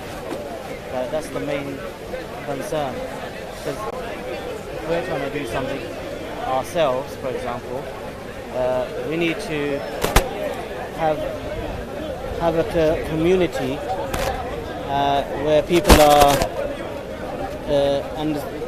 hearing the same message and then trying to do it themselves, you know, like I think we need it's a bigger picture. You can't, the individual effort is not, you know. Yeah, that's the biggest question, you know, how to. You've got trapped in the system. Yeah. We have to have individual awareness, but collective action. That's a start. Yeah, the awareness is a start, and then yeah. So individual awareness, but being conscious and having action or capable of change from the individual will never happen. The reality, therefore, is we collectively work together, not as a revenge or jealousy or some base emotion, but to acknowledge compassionately with understanding that this is one planet that we're on, and this one planet should be our highest achievement, to respect, love, understand, and share, fundamentally share. What do you think? Very correct. I believe. Would you like to add something to that debate? I think we need to get our fucking asses and do something about it. Bingo. Education, organisation, studying, everything as a collective. Do you see religious organisations as helping towards this? No. Why not? Why do you think that's the case? They've got a different agenda, whereas socialists have got a different agenda, and eco-warriors have got a different agenda. So I don't know if religion plays a part in helping sort that out. But I mean, they can do. I'm not saying that they don't, but they can do that. But they're not playing no part in it, which they need to do, really. If you could envision a world where religious leaders were environmentalists and preaching the need to love the planet as our family, yeah. Would you believe in that world, the world would change? Of course, yeah. Wow. There you go. I believe that would be... I believe that's possible. Do you believe that? I believe that's possible. Sending the same message, then it is possible. So, to the world, I declare this. Please interact with your religious leaders and encourage them on every single level to show their love for this planet, respect for this planet, and how that love and respect can translate not only in a healthy environment to grow in, as all your different faiths do and must, but also show the human beings a life worth living for and worth striving for and developing and growing and uniting. Religions can unite over this, unite to change and transform a world that's clearly been destroyed by oil companies and a few rich kids, and unite in a collective religious experience together, shared, and show your commonality with each other. In actual fact, the religious groups are not so different after all, and caring not only for your own community but your fellow communities is something that's paramount and viable reality that we can embrace and share upon. Anyone disagree with that as a proposal? I completely agree. Agree? Yes. Oh, thank you very much. So therefore, if you agree, you are now obliged. Dyslexia. Obliged now, therefore, to talk to your religious leaders and communicate compassionately, therefore, and come back to me and discuss more on this subject and how that conversation went. Thank you very much, brother. Thank you very much. Anybody who'd like to add anything else? You have a thought. Go on, be brave. Let this man get the microphone to you. It's been okay. I don't know, I mean, what do you think the kind of... I mean, if people embrace renewables, do you think there'd be more I'm very like sort sorry, of... sir, but I cannot hear you at all. Okay, I mean, okay. You're going to have to come closer. Okay. Stay there. No, just like, okay, when the government talks about like more green jobs, I mean, do you know what they're referring to, like green jobs? Yeah. We can just talk a little bit about that. I mean, this gentleman's just declared the government talks about green jobs, green policies. I think they're lying, but... And he's also declared that he thinks they're lying. Yes, they're absolutely lying. When our government declares, oh yeah, we're going to make the world greener. Oh yeah, we're going to be more responsible as a nation. That's clearly a lie, because the very moment they're saying that, they're given hundreds of millions of pounds from oil industries, weapon industries, and other facets of horror that exist in our reality. But what they won't do is listen to your voice, because your voice doesn't come in a suitcase full of money. That's why your voice is never listened to, because you forgot to put £1 million into a suitcase and handed it to your politician. And do you know what that is? That is not democracy. At that moment, what you live in is a dictatorship where money dictates truth and action. We don't live in nobody lives in a democracy when suitcases full of money are being handed from one person to another person in government, and therefore action is based on the amount of money in that suitcase, not the amount of votes that politician got or the manifesto that he got into power upon. So we need to transform democracy, therefore, and turn it... No, not transform it, sorry. We literally need a democracy. One where money is excluded from every single facet of a democracy structure, and the only thing that's relevant and counts is the vote being made in the ballot box. Oh no, I think you hit the nail on the head. Yeah. Thank you. Thank you very much. So democracy, democracy, democracy. And that might include far-right groups, and it might include socialism and other parts of our society.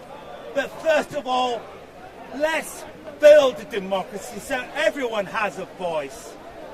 And upon that, I believe even in far-right groups that they do care for human life, I believe, but it's very localised. Very localised, but still that emotion exists, and we can work with that. If you think your mother should exist, I'm pretty sure we can work with the idea that other mothers should exist. And we can work and take baby steps together towards a world where we don't exclude traditions or religions or anything like that, but we create a world where they can live, function, grow, flourish, without fear or high bars or security cameras around your mosque, synagogue or church.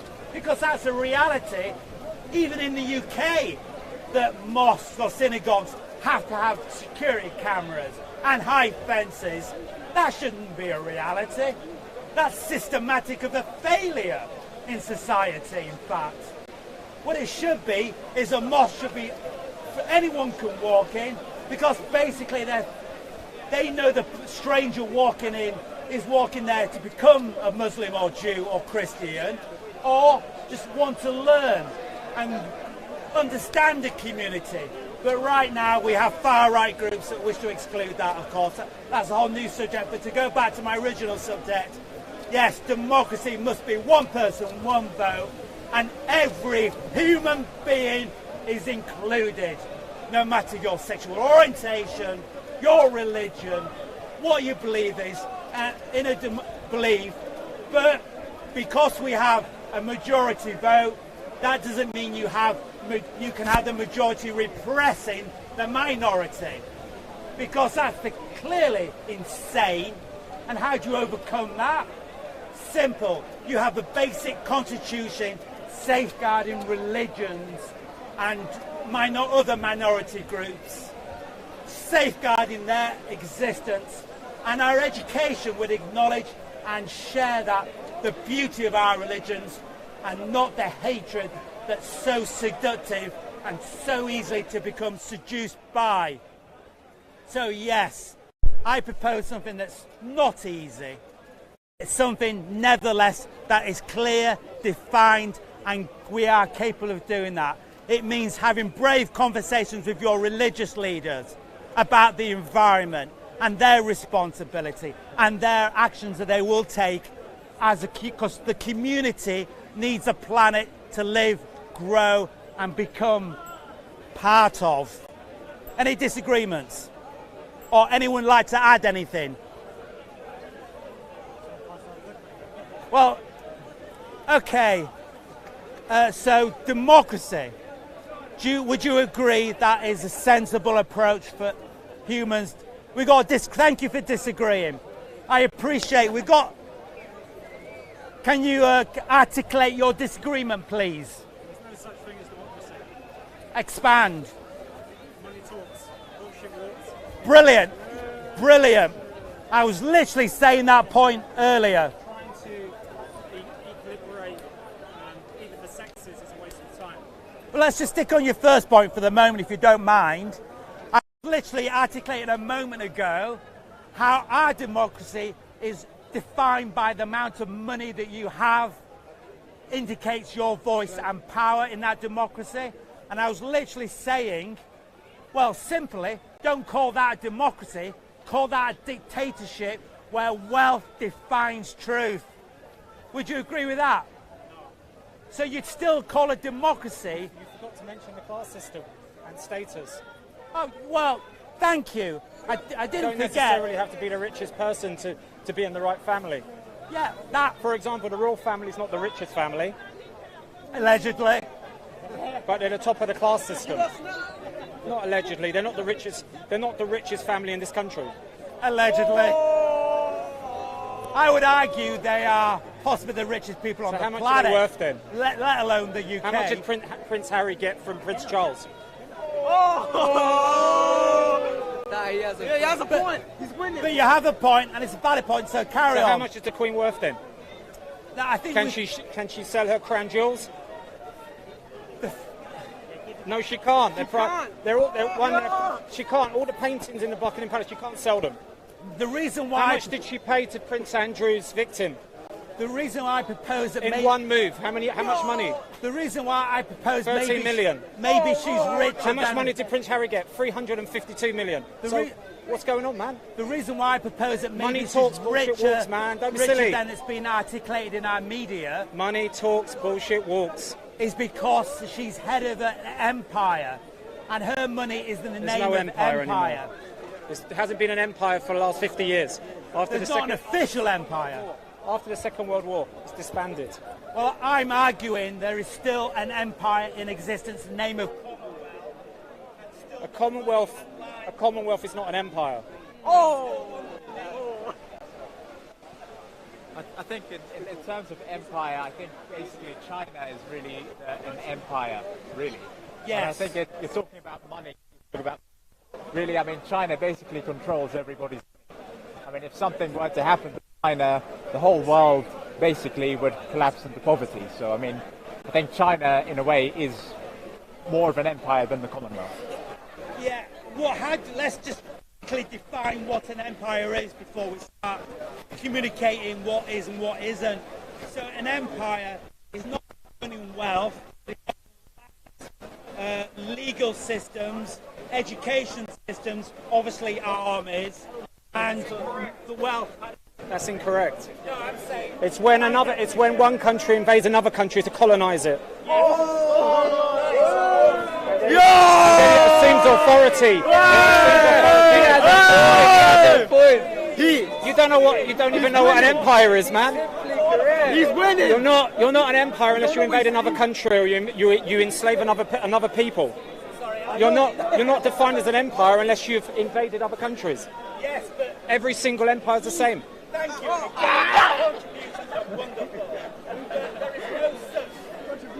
I'm not contributing shit, man. But countries are only in the mind of the individual. Countries do not exist. But what does exist? Are you denying nationalism? Nationalism! Nationalism! Nationalism! No! Shush! Josh!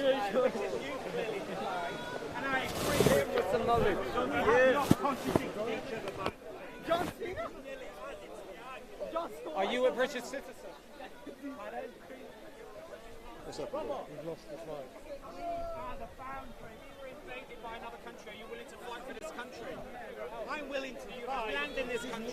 Thank you very much. Are you willing to fight for your land? Are you willing to fight for your land? No, brother, I have a question. I have a... Oh, he has. There is no such thing as a country. There are concepts which build and change their borders all the time. What there is are human beings. You don't invade countries, you invade other human beings. Idea and concept. Brother, I have a question. Brother, don't end me. I have a question. Yeah. Talk your shit. 8 countries, you invade a human being's mind with concepts which imprison a person to a way of belief. Part of that is also true, yeah, but you condition a society. So I'm also talking about how World War II happened. Once upon a time, there was no Nazis, allegedly. And then suddenly, a load of people declared themselves Nazis. But their minds were invaded. And their minds were said that you must be now a Nazi, and this is a list of what a Nazi is and what a Nazi does. It was as simple as that, actually. Explain why it's more complicated.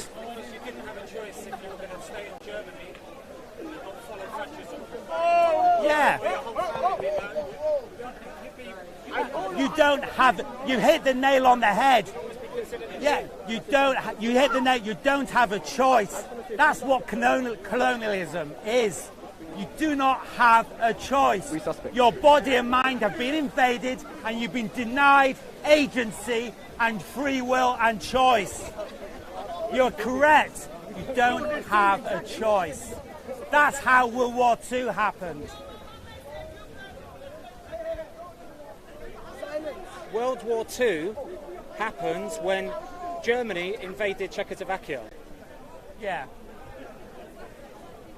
That's how it started, yeah? But you do know that you had to explain to somebody why you need to go invade somebody. It wasn't just some couple of rich kids in a tank. It was literally a mass army of people. And that mass had to be convinced this is now only the sane, reasonable, logical thing to do.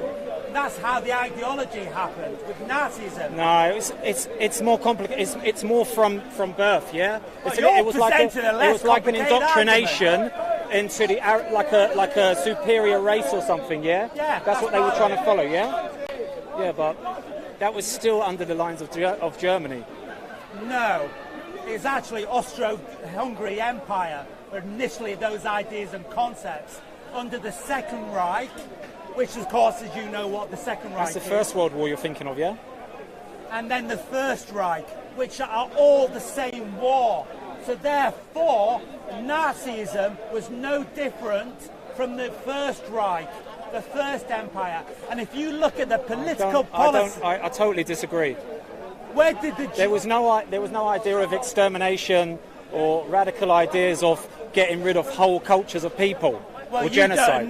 Do you know what the word pogrom means? These were all new issues, and also Your sense of history betrays your mind. Because in the First Empire, the Catholic Church put stars onto Jewish people to show that they were different. In the First Empire.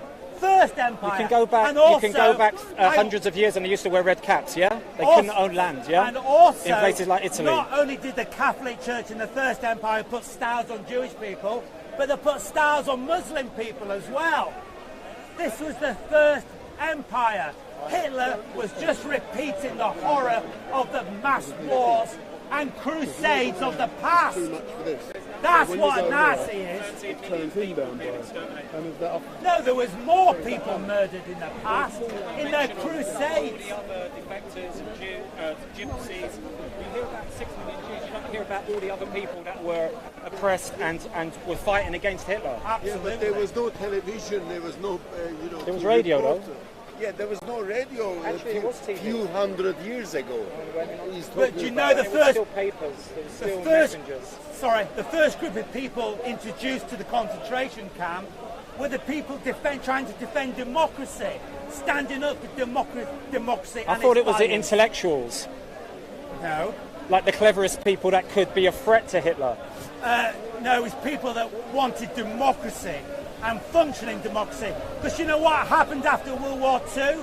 That means the Jewish people were given equal rights in the heart of Europe. Let's not call it Germany, because that confuses the situation. Let's call it the heart of Europe. Hitler got voted in, No, he didn't. You don't know your history, mate. You don't know your history, mate. He didn't get voted in. He changed the rules, didn't he? So you couldn't vote. No. No, he didn't get enough votes. Look up how Hitler got into power. And guess who helped into power? Because he didn't have enough SS? votes. No, the Catholic Church. There was a Catholic political party that sided with Adolf Hitler. Wall Street bankers and the Swiss Octagon. Yeah, the banks and oil companies also helped fund and create what the Nazi Party is. The capitalists. I think you'll find that he was voted in because they were going through a crisis with their economy, yeah? Well, in about 1929, and then he got into power as a chancellor. Just look That's how a fact. Hitler got into power. And then he changed the rules. And Hitler did not have enough votes. There was a democracy in Germany, of course. But he didn't. But it didn't last. So he didn't have enough votes. So the Christians gave him enough votes to get into power because they knew what Hitler was going to do, which was start a war and end democracy. Because the Catholics are the Catholic leadership, not the people. The Catholic leadership. Is a monarchy a democracy? Obviously not. So Wilhelm I was the king of Germany, yeah, up to the First World War.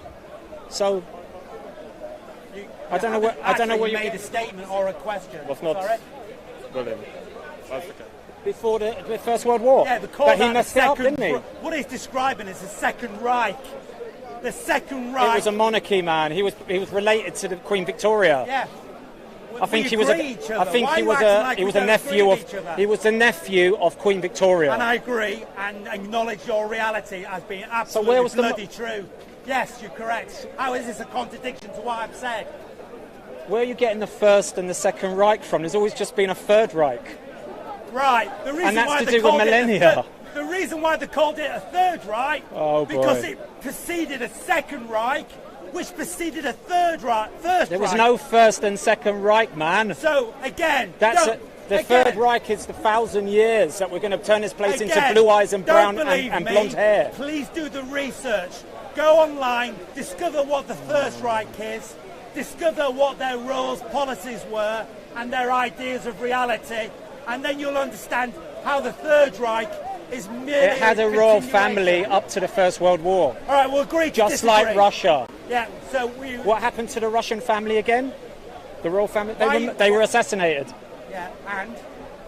So you're talking about Third Reich, Second Reich, Third Reich. There was no second and there was no First and Second Reich. Right. And you're absolutely confirmed in that reality, yes? Oh no. What's this, the Matrix now? Are you confirmed in that reality, yes? Or no? Okay, is there a democracy then? Today. Who are you going to vote for in the next election? Ah, brilliant question. Now, who are you going to vote for? Rishi. Who are you going to vote for in a dictatorship? That's what this gentleman's just asked. He's just asked me, in this dictatorship in the UK, who are you going to vote for? One rich Oxbridge kid or another rich Oxbridge You know that 90% of people don't vote, and young people here are always moaning about what they get out of it. Maybe they should learn to vote. No, don't vote in a dictatorship. Only vote in a democracy. No. Yeah, you wouldn't be able to vote for who you wanted. I'm taking over, so if you want to... Did you not remember Jeremy Corbyn? Does anybody here remember Jeremy Corbyn? Because this man has forgotten about Jeremy Corbyn. What you have in China is a dictatorship. And what happened to Jeremy Corbyn? What happened to Jeremy Corbyn? He was never allowed in our media or press to exist as a political entity. So there you go. So why was Jeremy Corbyn ousted by Keir Starmer then? So he was attacked by everybody from Oxbridge and the rich kids because he was a threat he was a threat to their power base in Oxbridge. That's what New Labour is. New Labour. So you think he might have given power back to the people, is what you're saying, yeah? That's what Jeremy Corbyn stood on the manifesto on and has always said in his political utterances since the first day he stepped into Parliament. Are you voting Labour? Which he would vote and create, which he would create a functioning democracy where grassroots movements, not bags of money, have real power and influence. That's what Jeremy Corbyn promised. Jeremy Corbyn didn't make it because he sided against the wealth of the country. The wealth of the country wanted Brexit. They wanted Brexit, yeah? I literally just said that sentence. Yeah, but he could come back if you lot started voting. No. When's the last time you voted, man? No, he can't come back. Did you vote in the last election? You are not allowed political representation in this country unless you agree with the rich kids. The Oxbridge, when I say rich kids, I mean Oxbridge. No, you're not allowed to exist. Well, we'll obviously disagree on that point. Because it's money. He doesn't believe that money owns democracy. He doesn't believe in lobbying. He doesn't believe in brown suitcase stuffed of money. That is a betrayal to democracy. Only your vote should influence your political leadership. He's now forgotten that it's in actual fact lobbying that defines political action. Do not vote in a dictatorship. You didn't vote. No, don't vote in a dictatorship. You know how many millions of people don't vote? And then they start complaining about people like Boris Johnson. Yeah. It's your fault. No. So why don't you vote then? Because even if it was the Monster Raven Looney Party, it would have been a vote. Yeah, a vote wasted. Not necessarily. What's the point of having You're a not vote taking your when your part in vote democracy. is You don't know wasted? about democracy. That's literally the democracy he believes in. That if you are wrong, then you do not exist as a political entity. That's what you just declared. You're the one who don't vote. And what has voting done? You don't vote. What has voting done? You vote. What has it done? Do you vote? What has voting done? We still have war, pollution, poverty, paedophiles, all sorts of horror in Parliament. That's because we don't live in a democracy. If we did live in a democracy, then all that would be washed away overnight.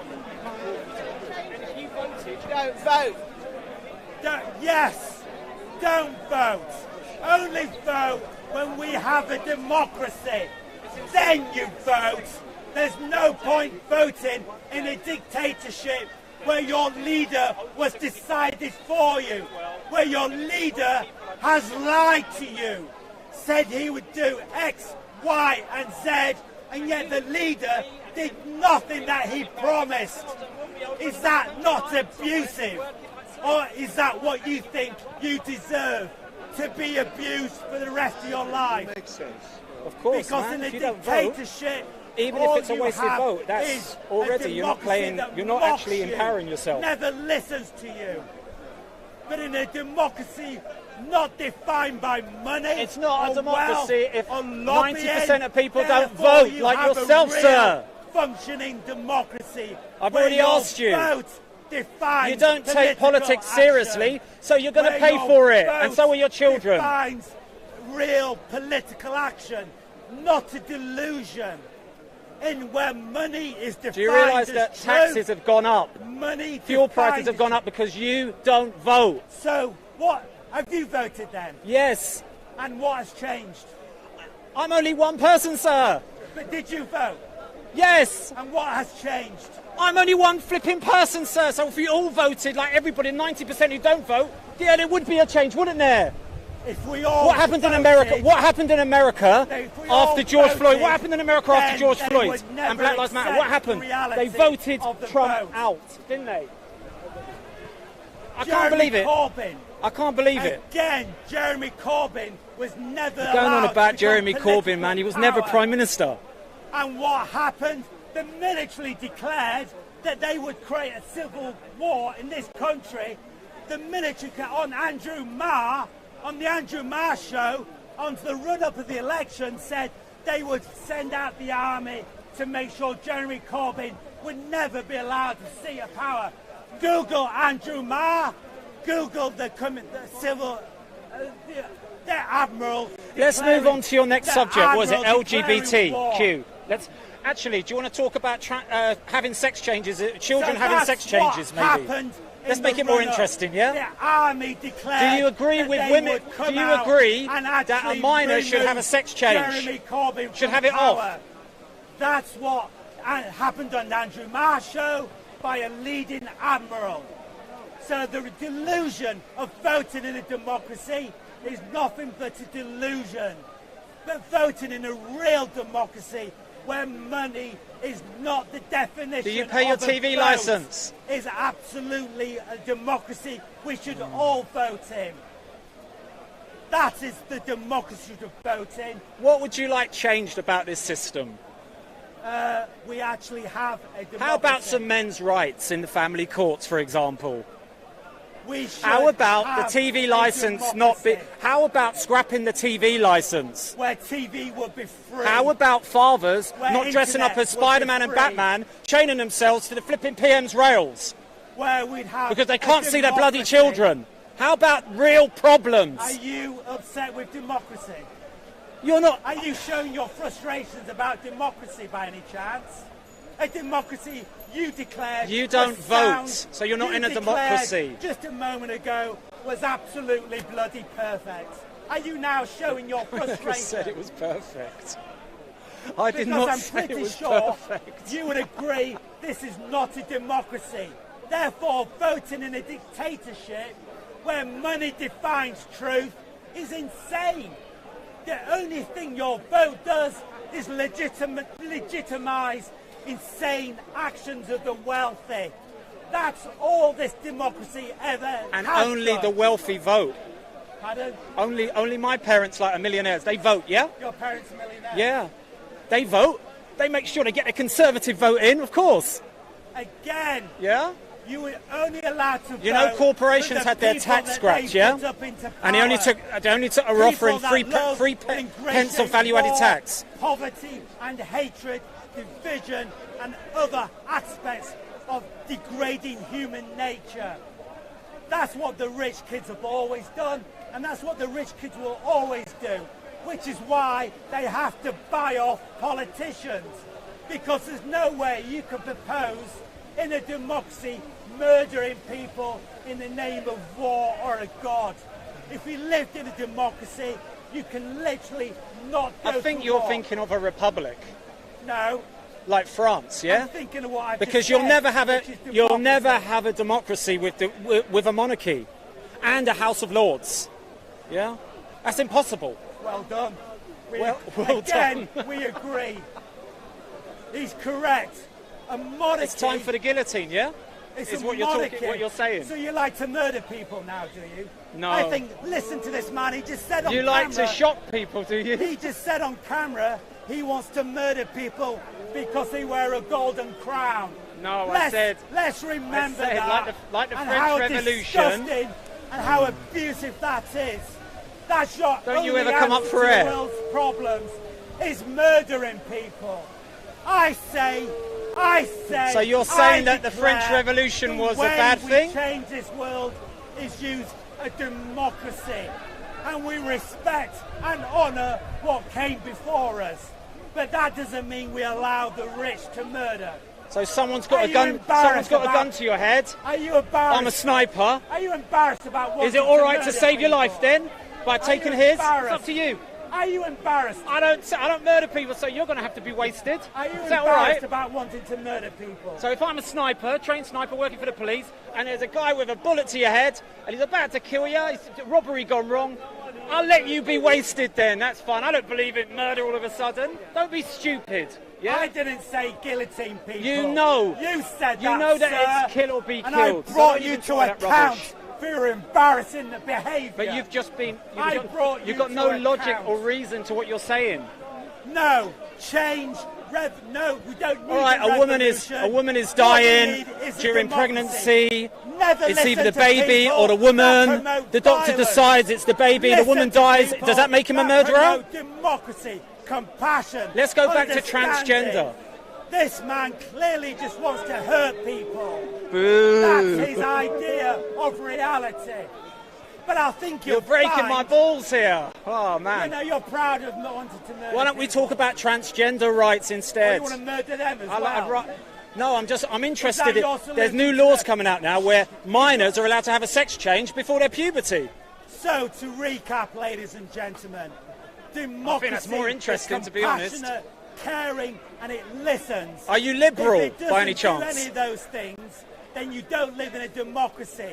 You live in a dictatorship. If it's not compassion, dictate to me. listening and hearing. So that's what a democracy Hitler. looks like. This man is wanting violence. Hi, Hitler. And that's what he'll always want. I've read my literature on it. Can we put the microphone on him?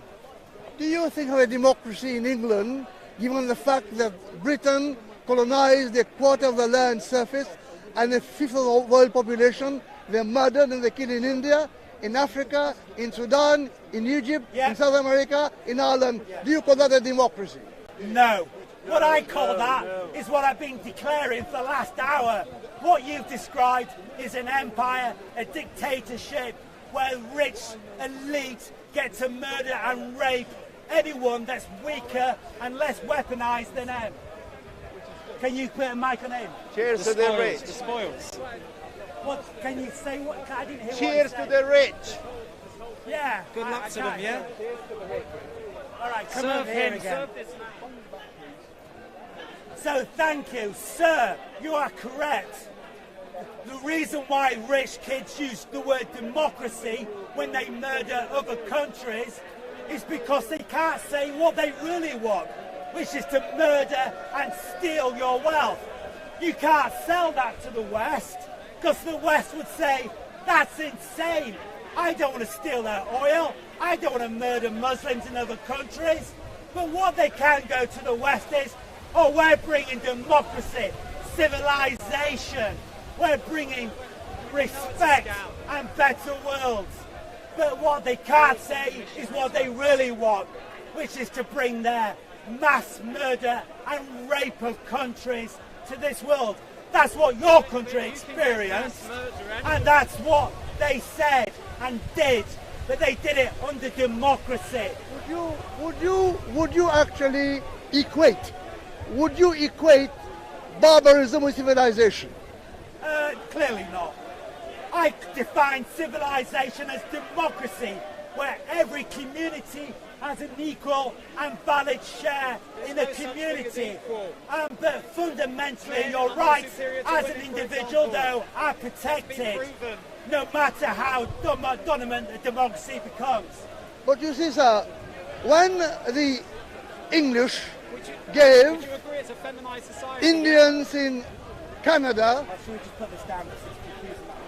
when the UK gave Red Indians in Canada blankets contaminated with smallpox and killed many Red Indians, they call it civilization. Yes. They're unwanted people. They don't belong to civilization, therefore they have to be killed. What do you think about that? So what you're describing again is the lack of humanity that our world, the world leaders, that we have never been able to vote upon or interact with on any level, and they have decided that they're free rein to commit any horror, theft or rape of this planet, which is literally what they're doing right now. And they do that under disguise of democracy. Because democracy, they know that they can sell to the West. Because democracy to the West sounds like a noble pursuit. But the West has been lied to. We don't live in a democracy. We live in a dictatorship where the rich have always dictated how low a human is, and therefore they're allowed to do any action upon that human being. They do that in the name of the empire, a Christian empire. Well, it looks to me as if in Britain, also in France, there is a tiny minority of people who have monopolized prestige and wealth. Yes. And therefore, they call that democracy. Yes, of course they do. What they won't call it is what it actually is, which is a dictatorship where wealth is only owned by the few, while your neighbour dies of hunger next door. While your neighbour dies of hunger next door, they get richer off the horror that they've caused, the starvation. Not only maybe in the UK, but across the world. People live in dire poverty, while the rich get richer. The oil companies, they literally make £3 billion a day of pure profit, ladies and gentlemen. Pure profit. And what do they do with that wealth? Do they feed the poor? Do they provide education? No. What they do with that money is own your democracy. And with that democracy, they then therefore dictate horror, pollution, war, poverty, and education to be denied, not a gift to be received. And health services. Who would you prefer? Sunak, or would you prefer Liz Truss, who wants to actually decrease taxation in order to boost the economy? Or would you prefer Sunak, who would rather postpone it and rather not cut inflation, not cut taxes? Yeah. Who would you prefer? That answer, right. We need to deal with the root cause of an end product. I don't deal with end products. I deal with the root cause. What's the root cause? Root cause of my assessment is that there's no such thing as poverty. There's no such thing as recessions. The only reason why these exist is because they have been designed into our reality.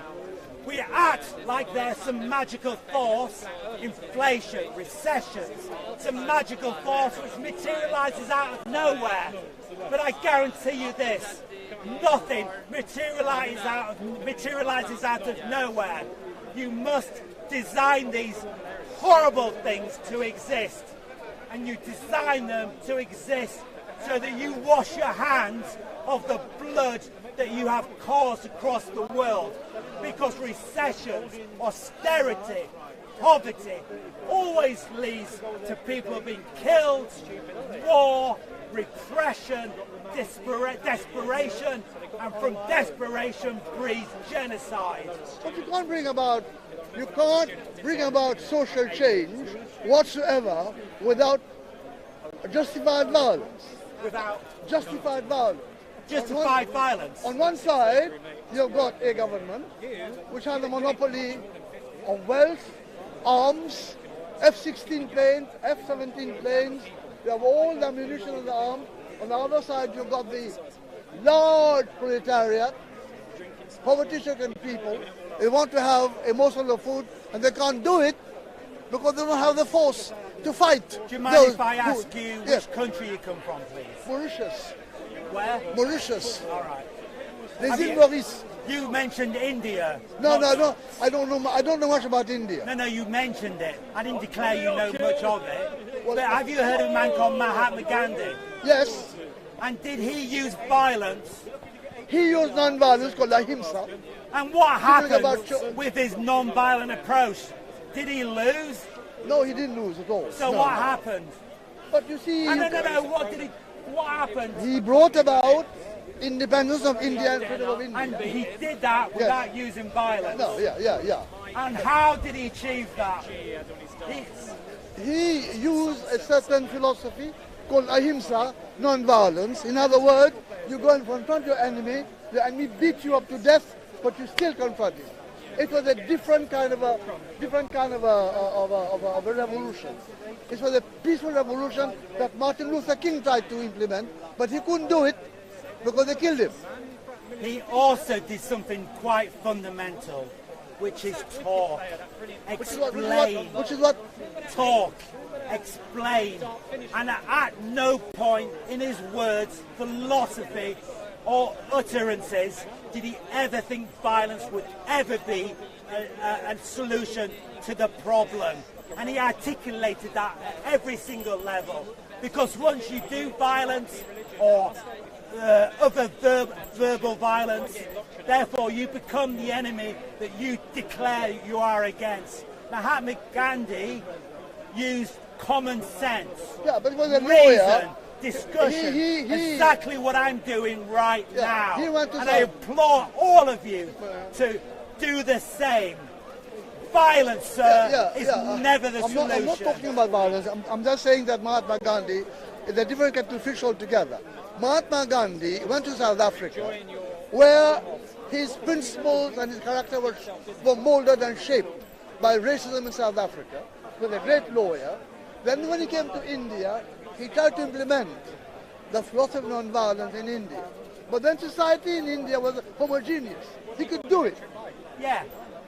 Society was homogeneous.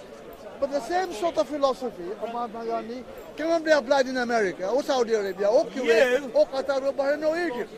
Not. Are wrong. Huh? You are wrong. I Why? can guarantee you this. In the period that Mahatma Gandhi was protesting non-violently, the violence was far more severe, far more repressive, and the poverty far worse than in the USA. But what is possible is having decent, respectful conversations, not only with me, but fellow human beings around us, your family members, and explaining that democracy, which is one person, one vote, not money that defines political action, is the root solution to the world's problems. But I read a man called Malcolm X, an African American, who said that most independence was based on violence. Algerian revolution, violence. Yeah, revolution is bad. Bad. You don't need a revolution. Yeah. Democracy is not revolutionary. Yeah. I think we'll all agree upon that. To bring about a change, you have to have revolutionary. No. You have to have a revolution. Otherwise no. You can't. You don't need violence. You don't need revolution. All you need is compassionate, well-thought-through conversation, which is why we're not allowed to own the media, which is why we're not allowed to own the BBC, or other facets like YouTube. When people talk on YouTube in Reasons debates, their channels are repressed. Yes, our voice is powerful. Never deny that. How do we know our voice is powerful? Because the wealthy own our newspapers. I'm trying to say to you, Qatar, Kuwait, Bahrain, Saudi Arabia, Morocco, Tunisia, Algeria, Egypt. How can you bring about change in those countries by non-violent means? I'm afraid. Practically impossible. Yes, you've already lost. Well done. Well done. You've already lost. You're not caring about the generations to come yet even. Because you're happy and content. I've had enough. Therefore, I'm done with this planet. Yes, you are saying that, sir. Yes, you are saying that, sir. I can see. You are saying that. In Saudi Arabia, I can see. You've resigned your responsibilities to this planet and future generations. And I'm saying, because you... I do take analysis on board. But on a practical level. On the practical level, it means having to stand up. Saudi Arabia, well, you have got a family called the Saud family. We all know Saudi Arabia, mate. Hold on. Right? I look at it globally. I don't look at one thing. I look at it globally, at the global level. Look at Saudi Arabia as a family. I can guarantee...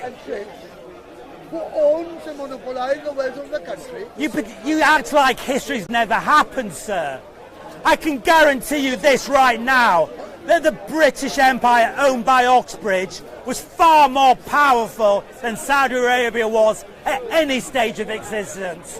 And guess what? One man and his followers and believers who believed in non-violence literally ended up bringing down that dictatorship which you've given up on in trying to articulate or disagree with.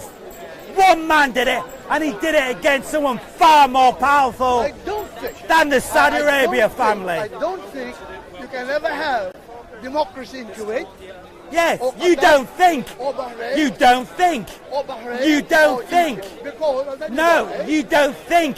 The only reason you can't have it is because you don't think. The only reason democracy doesn't exist across the world is because you don't think it can exist across the world.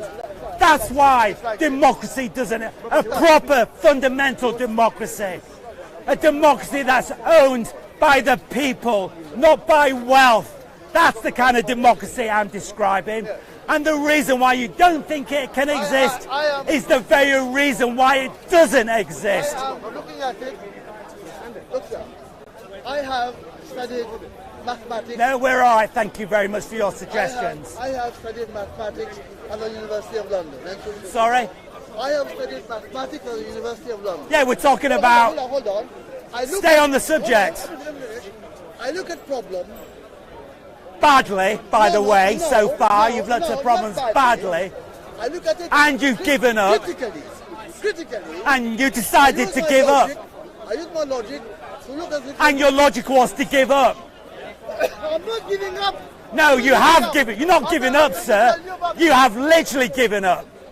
No, you're not in the process.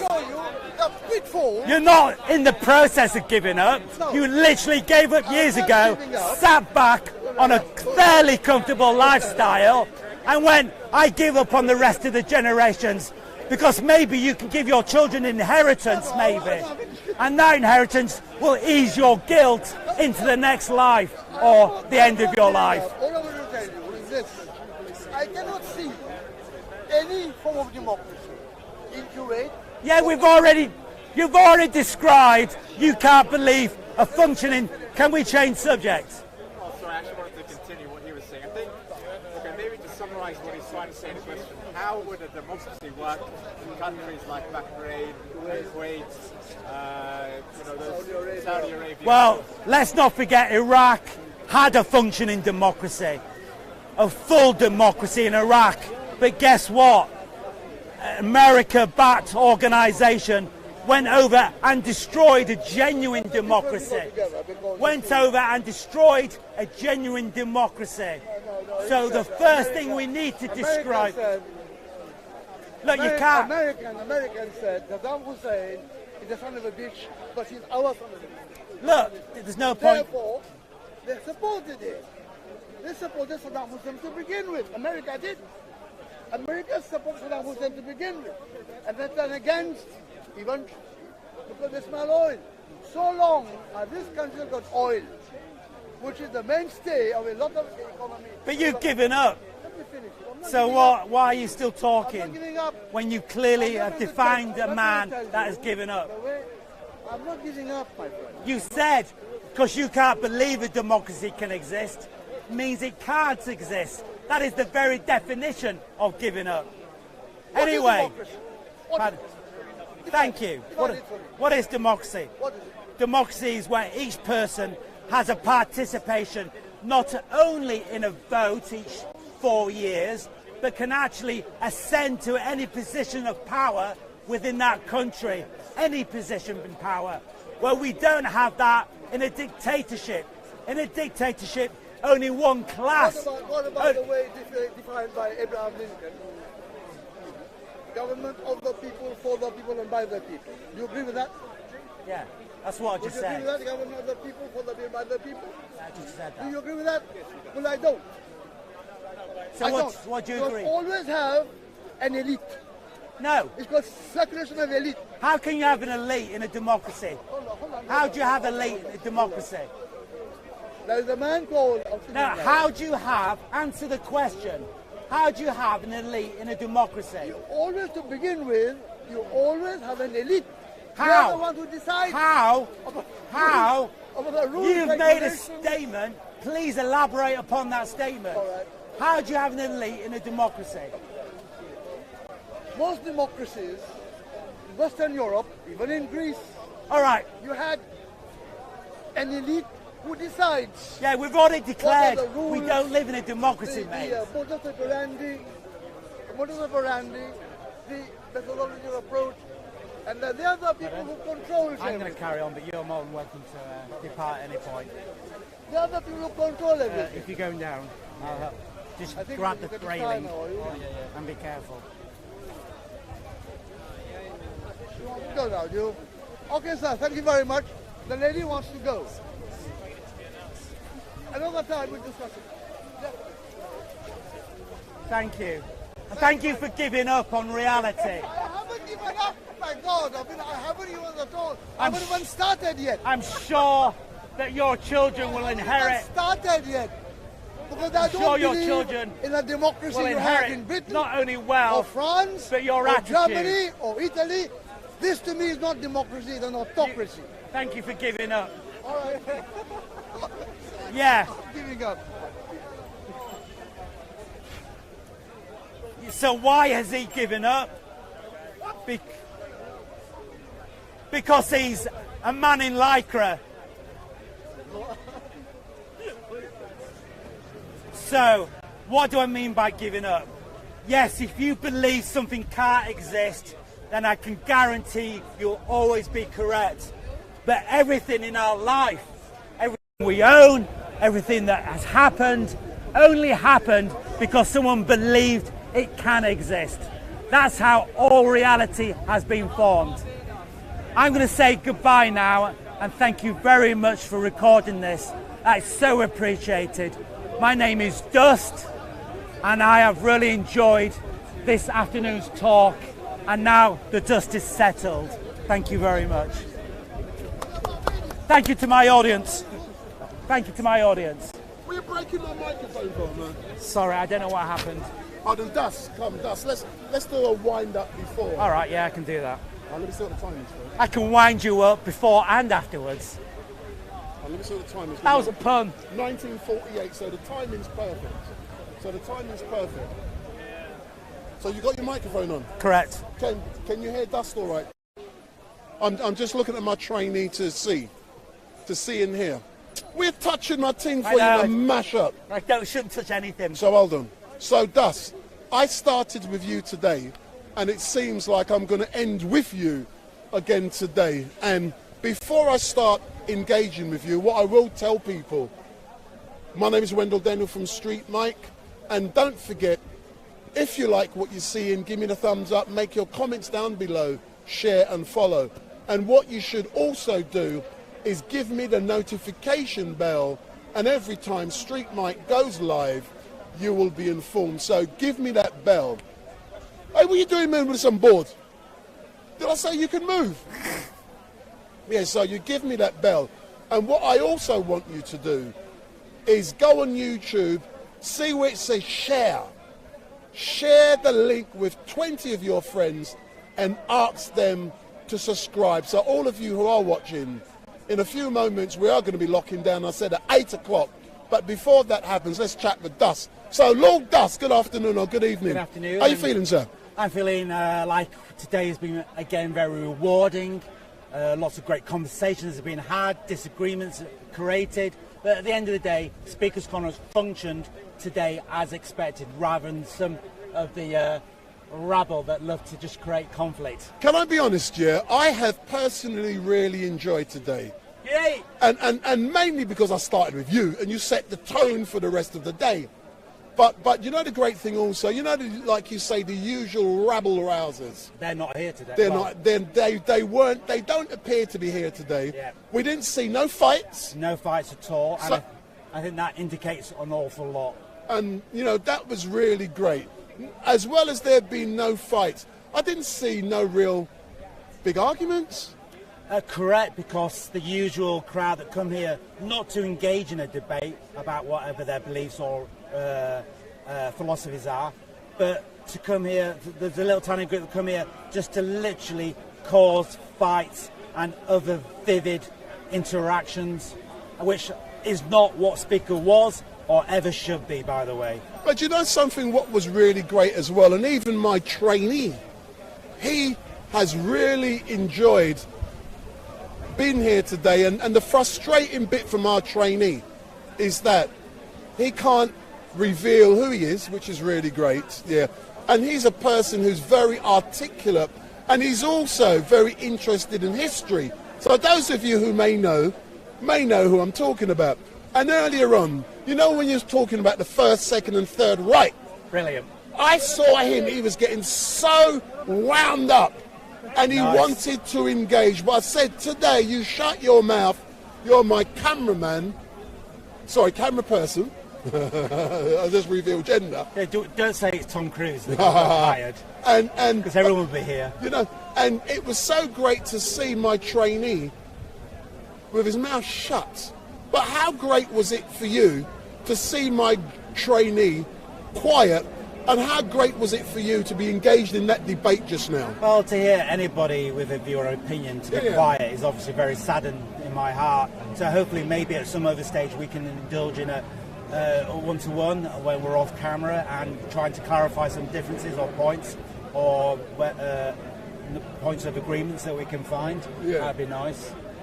But was it great in regards to the gentleman to whom you was debating? But what was also great, because I had my trainee, I was able to take this microphone and put it near the other contributor, so we can pick up sound, because sometimes with other contributors down there, you get what the contributor's saying, but the other person, you're not getting that other good crystal clear sound. So we got that today. It is one, but it's also we have to have a responsibility that we just don't indulge the hecklers who are just clearly trying to demonstrate a narrative with no end whatsoever or possible solution. If you disagree, then fine, disagree. Let's move on to the next subject. But are you saying you're not a heckler? Because quite often I see down here, for example, if someone is arrested, I see you heckling. So don't tell me you don't. That's not heckling. Well, what's it called? That's called clearly describing and defining reality in front of you. Ah, so you're being a factual commentator, just to make sure that it's understood that for each party engaged in that very conflicting and potentially dangerous situation, that there is a narrative that's... You're trying to pull my chain. Is that... I don't understand what that means. Elaborate. You're not heckling. You are heckling. No, that's not heckling. No, but what I do, though, maybe what you're also referring to, is I heckle the hecklers. That's what I do. Those hecklers who come here just to stop people from talking, I go after those entities, and with those entities, they disrespect and are a disgrace to Speaker's Corner. I don't mind hecklers, but it's those professional hecklers that come here week in, week out, and they censor people from trying to literally just communicate to the world. Censoring people is gross and disgusting act. Just because you need to feed your personal ego. Talking, do you mind if I say pseudo-atheist Steve? Just because, do you mind that? No. Just because that individual, pseudo-atheist Steve, wishes can only communicate via the medium of abuse, and he thinks he has this God-given We're right. not going there. I keep saying to you, someone's not here to defend himself. I did say no. I did say no. Right. And I what thought is, you said yes. no, I said no. I apologise. But bad I time. But apologise. what is important? Sorry. Yeah. Let's not focus on individuals. Let's talk in generals. Yeah. Sorry, I missed it. Because I know you love Bob the Builder and you always like to have a go at him. But going back to heckling, I apologise. Yeah. What today, and I'm being honest, it has been a great day. Yeah. I have really enjoyed Dust today. Hey. Yeah. And we started with you, we've ended with you. And one thing I've noticed over the last month or so is that Dust, as a person, you're germinating, you're getting better, you're engaging with debate, you're getting on your soapbox or whatever that's called. Before you just used to heckle, but now you're engaging. Your reality is a little bit warped, and you're not coming here that long, so let's not over-ingrace ourselves 6 here. months. So I've been coming here for 6 years, and I've never seen you debate. And I'm on video, go to content over everything. Oh my God, look. If you want reality, it's going to be painful. And the reality is that I am I've been in the platform in the past and will do again in the future. It's just you're seeing a dip in a certain reality. So I come here 6 months ago when you was on that dip. Yes, yeah, and Dust was not debating no more. And then I had a go at you, and I'm saying to you, why don't you get in your soapbox? Then suddenly, after StreetMic engages you, you're in your box. So I influenced you. I'm an influencer. Your grand impression of yourself is nothing but a grand impression. The reality is that I get on my platform when I want and feel to.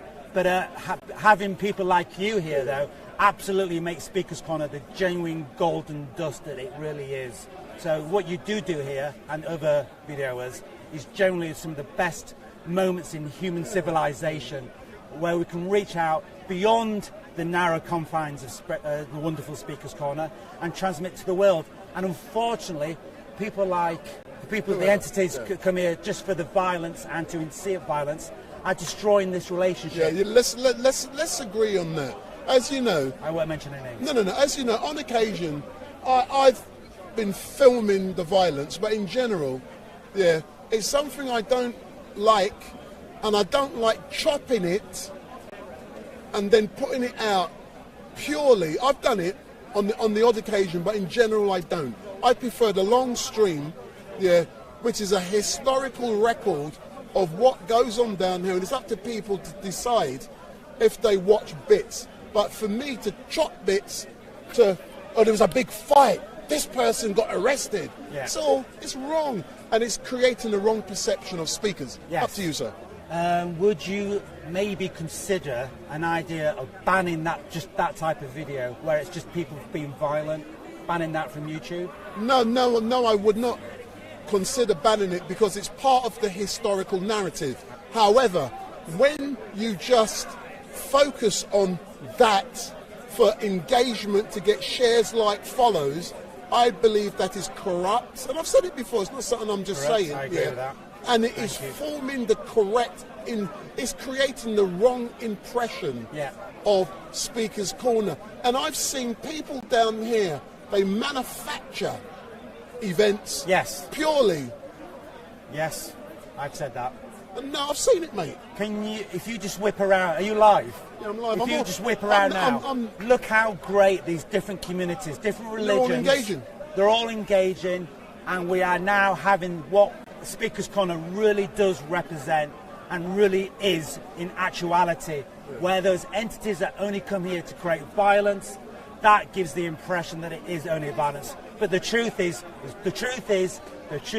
what you just saw right now. Yeah. That is the truth of Speaker's Corner. That is the truth of communities. That is the truth of multiculturalism. This is the truth. You have literally seen the truth. But what it can't do is get millions of views because someone has been violent or said something outrageous. Yeah. Because the truth is, unfortunately, not that dramatic, and it's fairly straightforward, and it's fairly easily to digest, and because of that, it doesn't hit those neurons which evoke dopamine. But I do think that maybe those YouTube channels that do just focus on and create literally the violence should be banned, and channels like yours should be highlighted and rewarded for such work. No. I disagree with you in regards to what you say about rewarded. I come down here not looking for reward. I come here specifically to practice. And when I practice, I learn things. And in doing so, I'm able to create that beautiful record. It's a long record, I'll admit it. Yeah. But I know I've captured for the last 6 months or so much down here, but I don't want no reward or nothing like that.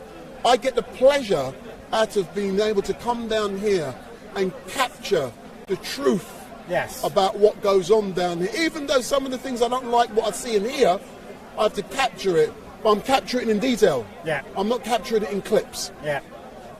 Okay, maybe, I don't know what the solution is then, but I would like to see channels which demonstrate such great responsibility and philosophy that you have just I'm trying to build that philosophy. That should be somehow takes time. Highlighted and communicated to other YouTubers. Yeah, but I try to be impartial. I said I try. It is not always possible. Yeah, we all make mistakes. Yeah. I have my opinions on many things. Yeah, you get what I'm saying. But I believe people like you, Hatun, Bob the Builder, Shamsi, Ali Dawa, Mohammed, and all those big guns down here. I don't agree with what they say and how they do it, but they have the right to come down here and to do what they need to do. And I'm happy to allow them to do that, but then I question them objectively. It's not always objective, as you know. 99% of the time it is. No one's perfect. And I love doing so. You get what I'm saying? But we are going to be signing off for now, because I did say we are closing down at 8 o'clock. But I will allow you to say what you need to say, and then we can chat. Me and a wonderful Muslim friend of mine, and got a Muslim friend, have created a YouTube site, and please come to this address where we talk about and engage in very constructive, thoughtful debates from Speaker's Corner, which I believe can be and should be, and are, rewarding and productive.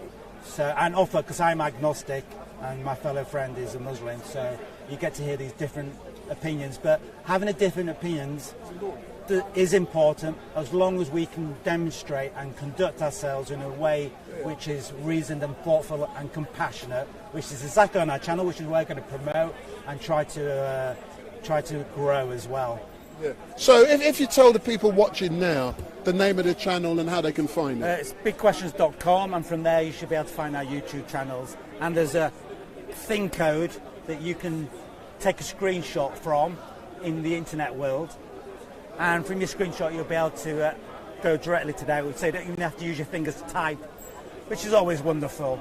And we're going to expand upon this. I'm going to have a blog site called speakerscorneronline.wordpress.com, and from there we'll write blogs that describe what is expected from a speaker or a listener, because we don't have that conversation. So on that site, we haven't got anything yet because it's brand new and all. It's new. So we'll have the blogs on there describing how, why, and how to identify people that are bad faith actors, etc., and people coming here for trouble, and how to disattach from such strong entities nobly and proudly, because we don't want to become the hate that they want to make out of us. We want to walk away the better human beings. not worse human beings. And I'd like to say one more thing. I want to say thank you to the police that come here and conduct themselves so wonderfully. In general. Before you do go, I will capture. Can I ask you a couple of questions, sir? Do you mind? As long as I'm not in the camera. Oh no, then it's a waste of time. If you come here, sir, and then I get there. Sir, have you enjoyed it being down here at Speaker's Corner today? Hold on. No, because we'll be able to pick you up on the microphone. Hold on. Oh, sorry. Hold on. Because everything you say, you know me and sound. I like perfect Your sound. Yeah, I like perfect sound. So, sir, if you can introduce yourself, what's your name? My name is Zehi. So, have you enjoyed yourself at Speaker's Corner? Because this is the first time I'm seeing you down here today. Oh no, it's my first time here, but yeah, I thought it was wonderful. Yeah, but what is really great about Speaker's Corner as it's your first time? So you were a virgin until today. You broke your virginity. Yes, you could say that. Well, yeah, I just like to know there's people who have various opinions and views, and we can all disagree with one another, and without having a massive ruckus, Yeah. So we can disagree very ferociously, but it's always civil, and it's everybody shakes hands and walks away, with a smile for the most part, which is wonderful. I think it's just a bastion of democracy. And that is so great. And what stood out for you specifically today? Because I believe the first time I saw you, when you saw a friend of yours, who I'm not going to mention the name because that's secret, but you've been here about 2-3 hours, so what stood out for you the most today? Dust. Well, I guess, yes, I did enjoy listening to Dust, but there was also there was a guy who was here at around 2 o'clock. I think he was, he was talking about, it was kind of like an anti-feminism message, but I'd never really come across that before, actually. It was my first time, and there were some things I disagreed with. There was some very good stuff. I thought 50% of it was kind of academic and factual, then 50% to my view, my opinion, was kind of a conspiracy, but it kind of gave me kind of changed the way I thought about feminism, so it's kind of given me something to go home. So you learnt something from today coming down to Speaker's Corner? Exactly, yes, something new, and kind of it's given me something to go home and do some further reading on, which is always a good thing, Yeah. So do you believe, based upon what you have seen down here at Speaker's Corner today, you will be back? Oh, absolutely. I think I'm going to come here every week if I can. Finally, this is definitely the final question before I go on lockdown and tell people certain things about next week. What would you say to those who are thinking about coming to Speaker's Corner? What advice would you give to them? But just calm down. It's a good time. Everyone's mostly, for the most part, very, very respectful. You'll get a variety of opinions. There's a wide variety of topics. We had Dust just now who was talking about, essentially the lack of democracy and corruption in the government. And you have a few people talking about religion. There's a few people who just talk about society more broadly speaking. There's a variety of topics, and you're sure to learn something. So Come on down. You'll love it. And did you like the approach of StreetMic? How I said try, doesn't mean I always achieve that. How I try to be impartial and engage everyone. Yes. I thought you did a very good job. I was very impressed. Yeah. You wouldn't believe I'm shy, would you? No, not at all. Excellent stuff. So, sir, thank you very much for allowing StreetMic to engage you, and I look forward to you coming down here, like you said, on a weekly basis, but I've no doubt I'm not going to see you again. So all I can say now, for all of you who are watching, we are going to be locking down for now, but all I can say is thank you very much for watching StreetMic. It has been a marathon 5-hour live stream today, and it has been brilliant. We've engaged with so many great people, and we will continue to do so over the coming weeks and over the coming months. And what I do look forward to is very soon, Brother Leo Mohammed from the Nation of Islam tells me, and I keep saying this, he is coming down to Speaker's Corner because what he said is during his absence, the weeds have grown out of control down here at Speaker's Corner, and he's coming with his machetes to chop them weeds down. I love the metaphor. So that is Brother Leo Muhammad from the Nation of Islam. And finally, in closing, all I will say, give me the thumbs up, make your comments down below, share and follow. And what I do want you to do, look at the StreetMic LiveStream on YouTube, look at it on Facebook, go to those links, you know when it says share. So you share on Facebook, you share on YouTube, share it with 20 of your friends and ask them to comment. So do that, and what you must also do is switch on your notification bell, and every time StreetMic goes live, you will be informed. And definitely, finally, next Sunday, 3 p.m. here at Speaker's Corner, we'll be back. So next Sunday, 3 to 8 p.m. like today, we will be back. And I thank all of those guys on the chat in YouTube. It's been great engaging with you. The old 200 of you who are there, I haven't been actually looking because my phone's conked out, but we did engage. You did get some questions to dust. Some of the question was foolish, but you learn and we do it better next time. But all I can say is thank you very much for watching StreetMic. I love you all very much. Share with your family and friends. Give me the thumbs up and bye. I love you. See you next week. Thank you. So if you leave it there now, and because what happens, yeah, when you're locked down, it leaves my image as the last. You got to leave it about 3 minutes, sir. I'll do. I'm shy. You're shy. I met him on the tube coming there. Should I turn this off? Yeah, if you turn it off now, yeah. No, just turn it, yeah. Oh, let me. This one got a unique place to this, you know.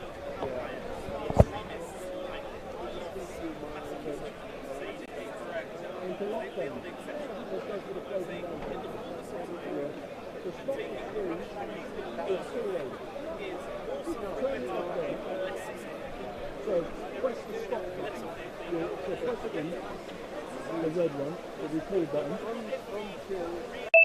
As it leaves the views, once it goes through